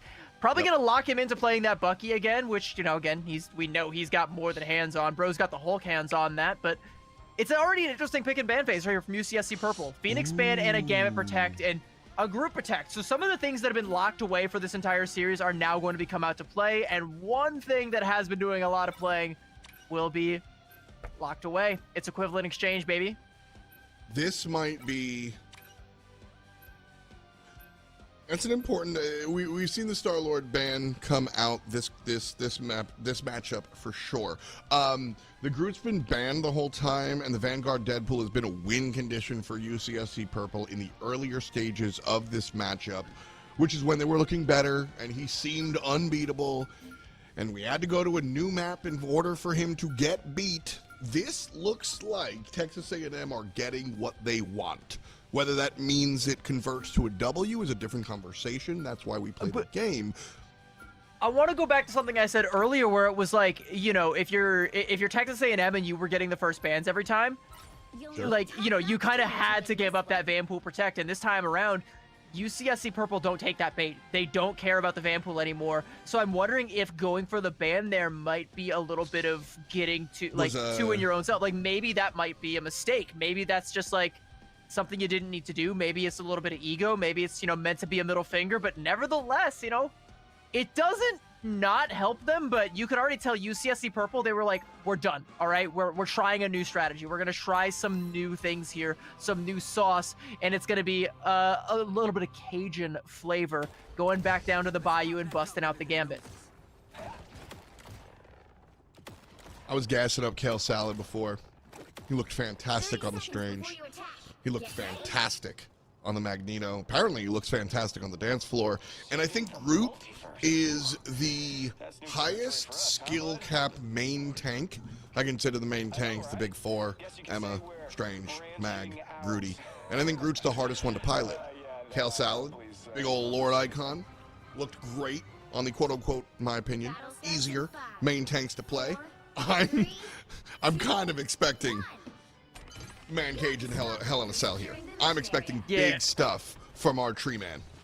Well, Tree Men, because, yeah, we do have the mirror matchup. And, yeah, Groot, like you said, he can be really hard to play, but it can change the entire face of a game if you have someone who is good on him. And it's why he's been so banned. Like, he's so strong because everything is either really good alongside him or he's just good into. Aside from that Elsa, like you said, Elsa can just kind of shred up the walls. Sure, there's that kind of counterplay where the walls can just stop the Apex Predator, but we got to talk about the neutral. In the neutral, Anki is just deleting each wall as it comes, one by one. And don't forget, she also chunks tanks. And that post-dash shot, that chunks. Certainly something to think about. You catch Texas a group without a A&M. wall and get one of those shots in there, that is easy deforestation. Huge. Looking at ultimates here, Drumnicks will get theirs first, so Texas A&M will have an entry point into the point, and Zoroi is going to be right after, so we might see the Eternal Bond roll out alongside the Royal Flush, and that should be the play pattern for Texas A&M Maroon to take the point. It's going to be that Eternal Bond early on, getting caught by that strangling prison. The damage just isn't quite there. Kevin will fall, but Texas A&M going to keep parlaying that into more, and they don't even need to invest the Royal Flush in order to just completely flush UCSC Purple down the drain and get themselves on the point here. They'll get one tick. There's an opportunity for a strange TP to come out from UCSC Purple, but I don't know if anybody's going to make the swap here. It looks like they're actually just going to cut their losses and give up the entire point wholesale, and that's just an Eternal Bond traded for point A. And with nearly 5 minutes of the time bank in point B, that's got to be worst case scenario for UCSC Purple. The only way they make this work is if they start to go for a spawn hold here on point B. It's kind of funny. I feel like they had glimmers of that last Museum of Contemplation portal play where they missed it and it kind of messed up their whole game. Never again. It's like, I think you might have portal played here, but either way, they saved all their resources. So that's the idea from Purple. Strangling Prison coming out from Kale Salad, and over the top side, Kevin looks to punish it. Double un and 3 KOs from Kevin. And let everybody sit down. UCSC Purple, fantastic defensive stop. They had all of their tools available, and they still have 3 of them along for the ride. Well, the big one that UCSC Purple just invested, that Raging Royal Flush coupled with that Star-Lord Ultimate, the Galactic Legend. It's always going to be a win condition, but have a look over at Texas A&M. They have access to that same thing. I said UCSC Purple have to go for a spawn hold. They did get the first fight win, but it's this next one that's going to be tricky. Us against the world. Emoji Movie rolls out the red carpet, blue in this case. Bloods also has the big guns out too. So this looks like a fantastic defensive stop, and yes, it is. The Punisher doing what his name says. Big Damahe coming out from UCSC, who kind of gave up the first point easy peasy and said, here is where we fight. 3:30 on the clock. I'm worried they might have poured a little bit too much into that fight, though. I mean, they do need to try and stand their ground as best they can, like we both said, but they do leave this, the Glartrox, the Apex Predator coming out from Anki, and they don't have any ults to be able to deal with it. Even though it doesn't find any environmentals, they have to give space off the back of it. There's also that Eternal Bond now that can come out from Texas A&M to take even more space, and yeah, like I said, if you're UCSC, you don't have a Magneto anymore, but you don't have any ults. You have nothing. You have no tools. This flank is going to be a big deal. If Anki can make it work, yeah, there it is. Anki fantastically finds the off angle, finds the flank. The rest of the team falls in. Guess what? Triple takedown for the Groot man. I expected. Arcus, no. I'm receiving. Arcus, put it big down. things Stop from it. It's not happening. I'm sorry, UCSC. The strange TP plays are just not happening today. Bro really went forward. No. I heard I'm opening a portal and I got flashbacks. That's going to be the point B cap coming through for Texas A&M. And you shouldn't need that portal for point C because you will have the spawn advantage, but, you know, it's not going to be there. Still and hurts. Now you're stuck on the Doctor Strange. And Arcus will be stuck in the... will be healed up. All right. And Krabby's and Emoji Movie do have options. Kevin can come over the top with the Star-Lord Ultimate as well. But Royal Flush means Royal Forward Push. Zoroi goes ahead and pops it. And that said, Smoke falls down with the ultimate in hand. So no Galactic Star this time around. Texas A&M stopped. UCSC Purple grab control of the cart at one of the hardest to push through points in the entire game. This is rare. Both teams pop the Raging Royal Flush and neither Star-Lord uses the Galactic Legend. So we're going to have 2 naked Galactic Legends with no Royal Flush. Unless they want to wait to see who is able to build up that Royal Flush again. But I think, at least for the time being, that combination is null. So you're either going to look to any of the other one of the plethora of ults that are about to be on the table, or just look for either Smoke or Kevin to get the better of this exchange. One or the other, something has to give here, though. Apex Predator going to come out from Anki early on, but no, not stopped by the group. Well, actually takes the group down. Uh-oh. One less tank on the board for UCSC. Arcus, the only Vanguard available. And might be a tough one. Almost falls down, but Emoji Movie is able to answer with the Eternal Bond. Meteor M misses. So we will see a little bit of a stop here from UCSC Purple. That said, 2 minutes on the clock. That's an eternity. And Texas A&M do have forward momentum. Only frontliner falls down after Dio's push, and it's a double un for the Magneto. Texas A&M, all the gas in the world. Going to be the final judgment coming out from Bloods. Is the man advantage and the spawn advantage are on the side of UCSC Purple, and being able to take down Kale Salad there is massive. It's going to be able to give a little bit of breathing room for UCSC Purple. Nearly getting punished. You can see Arcus swapping back over onto the Magneto. Showed a little bit of inexperience on the Dr. Strange. Used the cloak of the cloak of levitation. Practically was a teleportation to get to the backline and pop the eye of Agamotto. But then just like a mag bomb protects the backline, and then you don't have the cloak to be able to get out. So Homie has just signed his own death warrant trying to go for a play like that. Going to go back to something a little bit more comfortable and try and stand his ground for the next minute 20 as Texas A&M look to force this the rest of the way. Both teams with the Rage and Royal Flush, but Kevin's still holding on to that Galactic Legend, so I like UCSC Purple's chances. Zarwai does have the flush. Can deal the cards out at a moment's notice. And A&M is going to wrestle control one more time. Kevin from the right-hand side. He's surrounded, though. No! Looks for the flank, and the flank finds him. See ya later. Mid-ultimate, and Bloods falls down. No duelists alive for UCSC Purple here.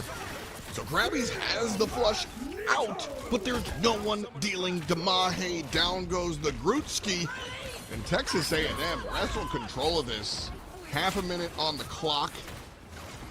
And their Drumanix's ultimate might just be enough to seal this deal. 3 meters away from the end, CB.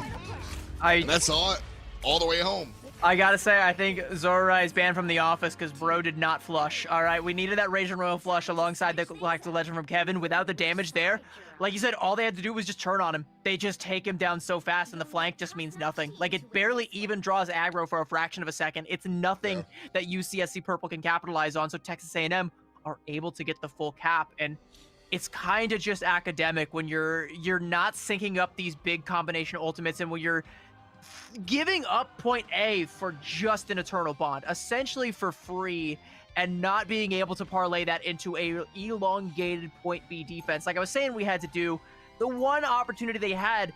You know, they play it decently well. You know, they see that Galactic Legend and Rage and Royal Flush about to come online, and they answer with the Meteor M, but that can't soak up all the damage. There is no sponge big enough. And then they feel they have to retort with a Strategist ultimate and a Final Judgment. And that's just too much, because even if you win that fight, you've got nothing, nada, zilch for the next one, and it all just snowballs out of control from there. It's our world too. UCSC Purple have to match this. If they don't make it all the way home, they go home. Heads tilted downwards. Kobe on the clock here for Texas A&M Maroon. So it's not like they made it all the way home very comfortably, but still a tall task here for UCSC Purple. And Texas A&M, I think the biggest thing there was they just showed how attentive they were. They tracked the enemy ultimates, and that's ultimately what wound up winning the game. So Purple on the push here. We'll see how they fare. Kevin, again on the Star-Lord, taking this duel with Smoke, and I mean, Smoke has been feeling himself lately and has had the better of these exchanges with the Star-Lord. You know, even though it's not lighting up the KO feed in the same way that Kevin has been, it's still bleeding out a lot more resources. And at the end of the day, this is a game of resources, and right now the biggest one is the mental resource. And UCSC Purple, they were already kind of running on E before this map, but failing to stop Texas A&M has to have drained that last couple of drops from them. Resource management, you nailed it. That's exactly what this is. You got tempo ults, you got to respond to them. Right now, Purple having a hard time breaking in here. They do have Grudo, and not too much follow-up here. Kale Salad goes, and Bloat does as well. And Well, Arcus is going to go in the sky. So everybody just mashing buttons, but nobody suffering the consequences. Bloods falls down, and UCSC's push might just be stunted with one takedown on one duelist. 242 up. And Purple has to push again. That's still a good fight, though, for UCSC Purple, because you do force a layering of the Stratus ult. So Zorai and Jormanix also, they both have to pop their ultimates just to have enough healing to be able to live through the Strangling Prison. So Emoji Movie now can just use this aggressively and doesn't really have to worry. You know, all you have to worry about is Theo with the Meteor M, but if you can just go into the hallways somewhere safe where that Meteor M can't land, you're good. Or if Arcus even gives you the bubble, same thing, you're good. You're gonna see that coming out, taking the initiative, and Theo is looking to try and find the dunk. Meteor M can only pop once, so either you deal with Emoji Movie or you deal with Kevin.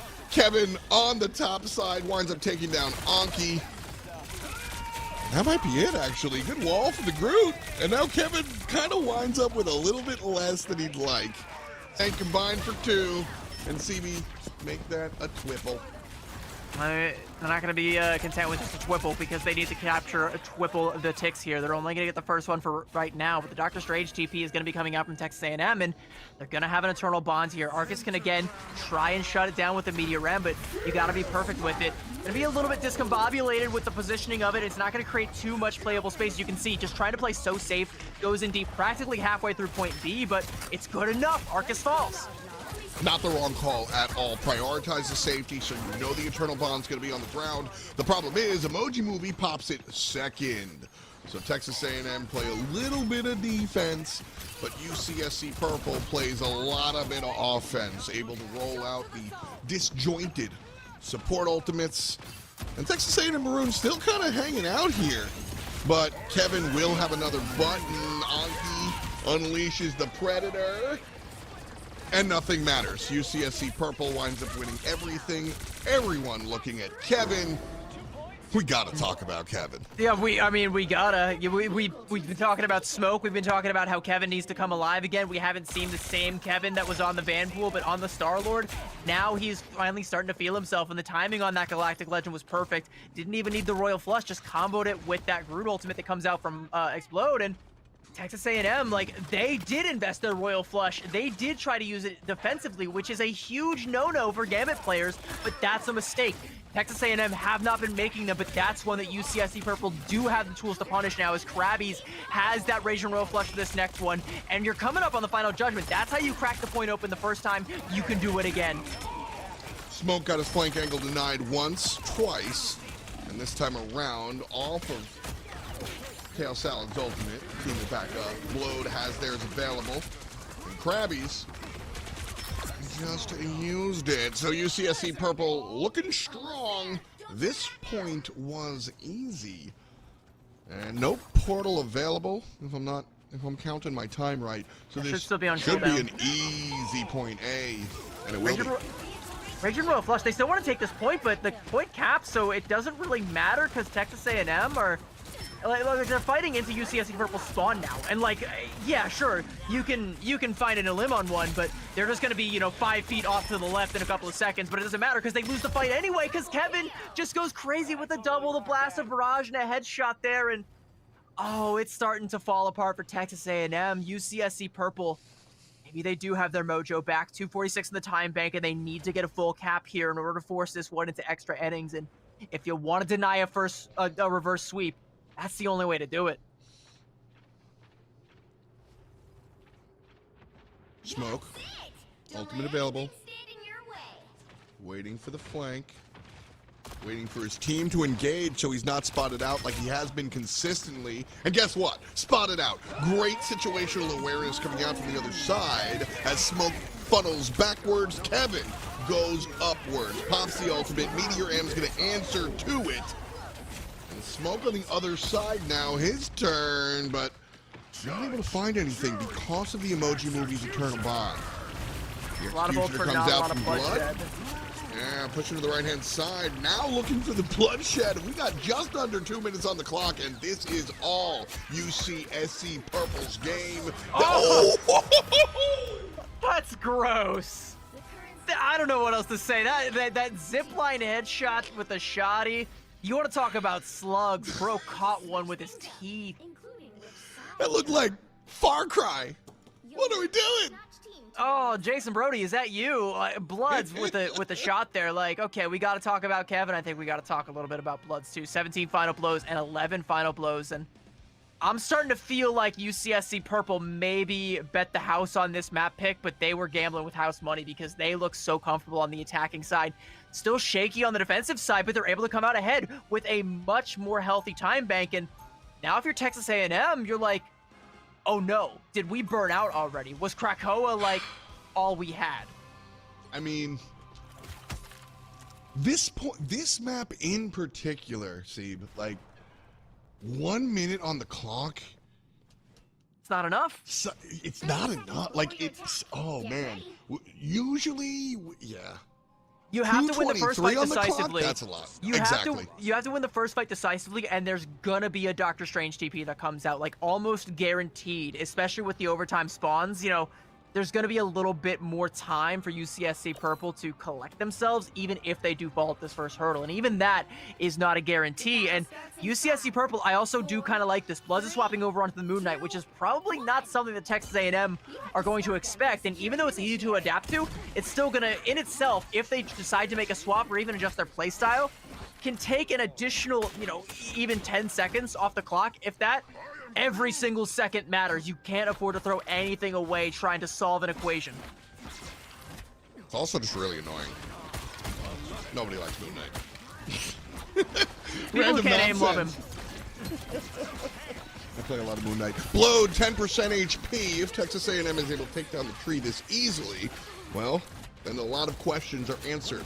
However, with 25 seconds to go, that's half of their time and then some. Texas A&M got to go now. Not able to build up an ultimate in order to walk in. Not able to find some pick on the backside. Not able to find a flank because of the way that the map is built. And so they're just going to press W. Smoke needs to be the entry point, and he will be. One support goes down. Second support behind enemy lines, behind a wall, and underneath the ground. That's the exact play that Texas A&M needed to get the point. And it will happen. Time for a portal.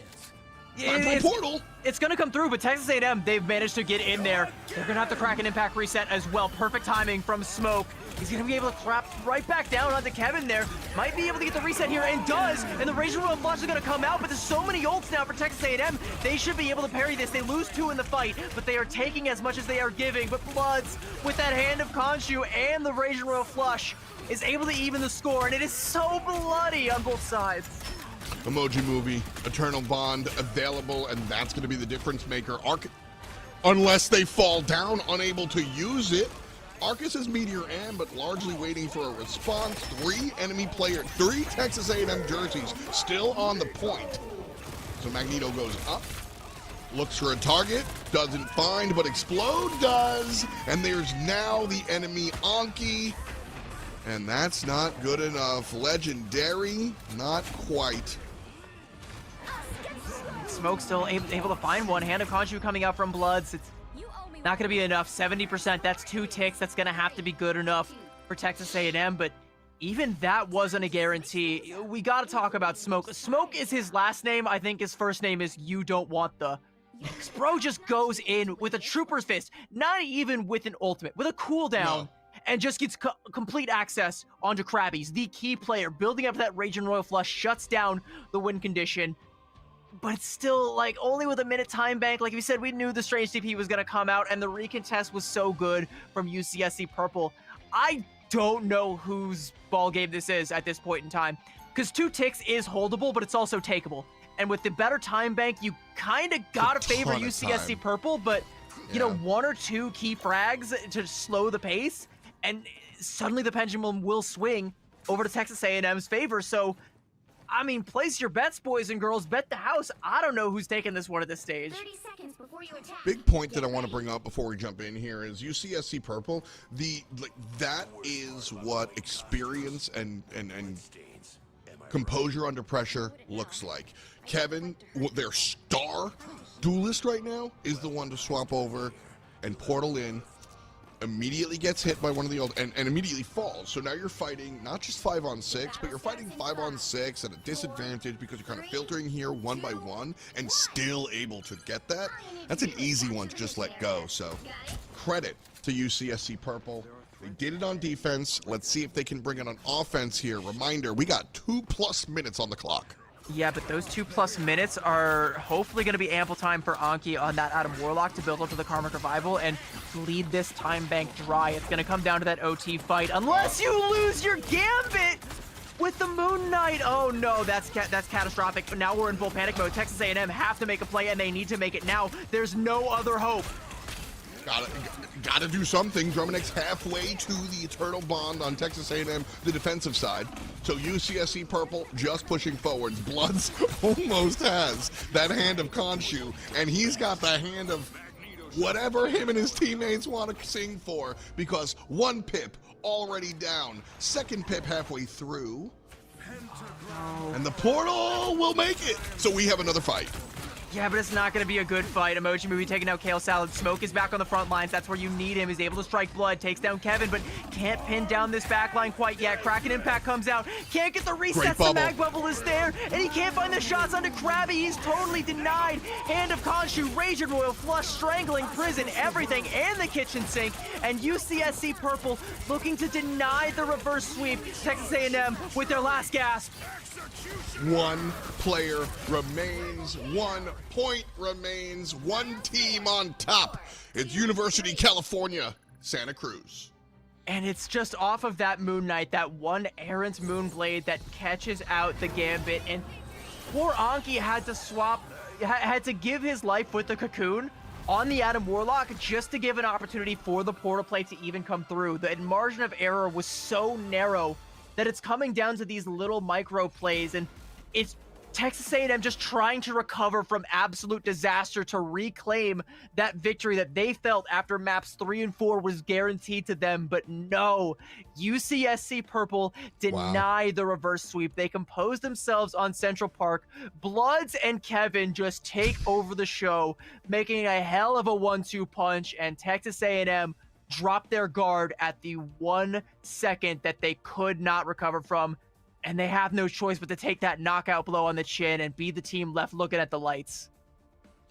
Blackjack for Kevin, one less for Bloods. I mean, you pointed out the duelist line, and I'm just gonna say the same thing. This was a fantastic map 5 performance. Your duelists stepped up, especially when the front line for the other squad was so incredibly strong that was keeping the duelists for Santa Cruz in check for a lot of it. They had to get creative, find some flanks, find some just extended engagements, and again, you nailed it. Resource management better for UCSC. Win condition. Yeah, just a little bit better. And I called out the mental being the most precious of resources. They had a reserve tank. They had a few drops left, and it took them the rest of the way. And I talk about how it kind of felt like an attempt at disaster recovery from Texas A&M, but UCSC Purple, they played that all perfectly. Like, Smoke came through that portal at the end there in OT, found an early frag, and they immediately identified, we got to shut this Bucky down. We can't let him get away with what he's been getting away with this whole time. So they're able to turn their attention towards him. The backline, they patty cake. The mag gives him a bubble. They ult. They do whatever they need to do. They terror cape him. They blind him. They make sure that whatever happens, this guy cannot be allowed to hit shots. If we shut him down, we still have a chance. And he just whiffs, not by any fault of his own. He was given no choice.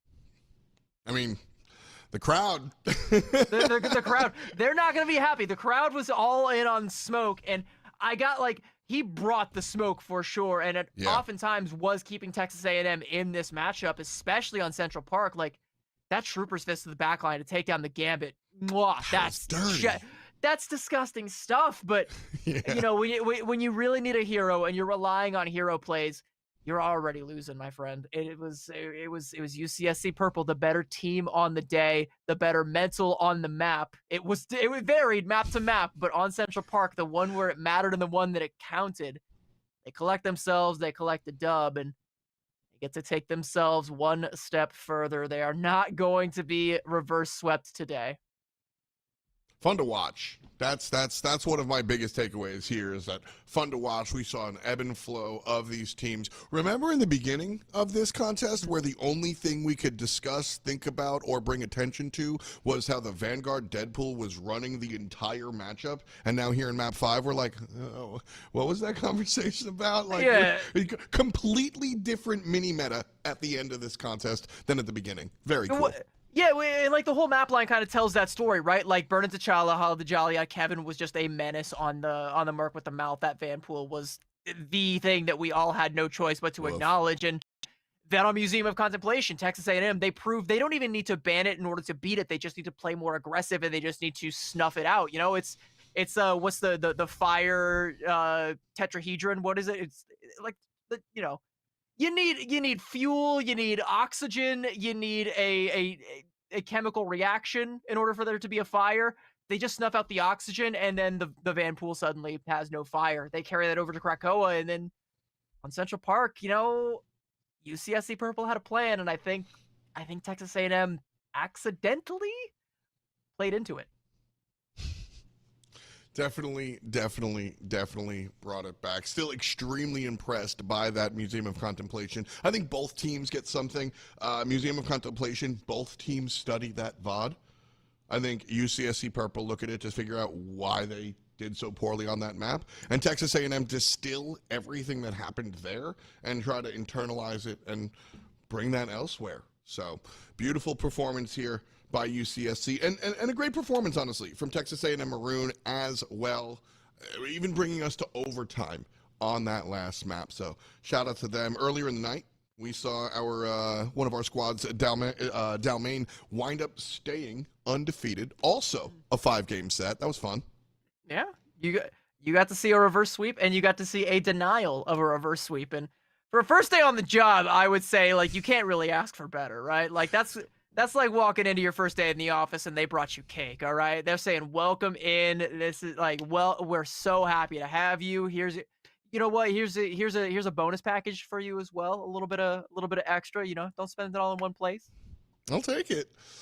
I'm not a cake guy. I do like hot dogs and pizza. Bring me the burgers and dogs. And we have a party today. We absolutely did have. Friends, thank you so much for hanging out. CB, thank you for hanging out with me and rocking it. All of our people behind the scenes. Later on this week, tomorrow we've got R6 and League of Legends. The day after that, tomorrow we've got R6 and Rocket League. And the day after that, we've got League of Legends. Coming up on Friday, we will see you for the Overwatch show. And for everybody else, we will see you every other day. Thank you for spending your evening watching NECC with us. We'll see you on the other side.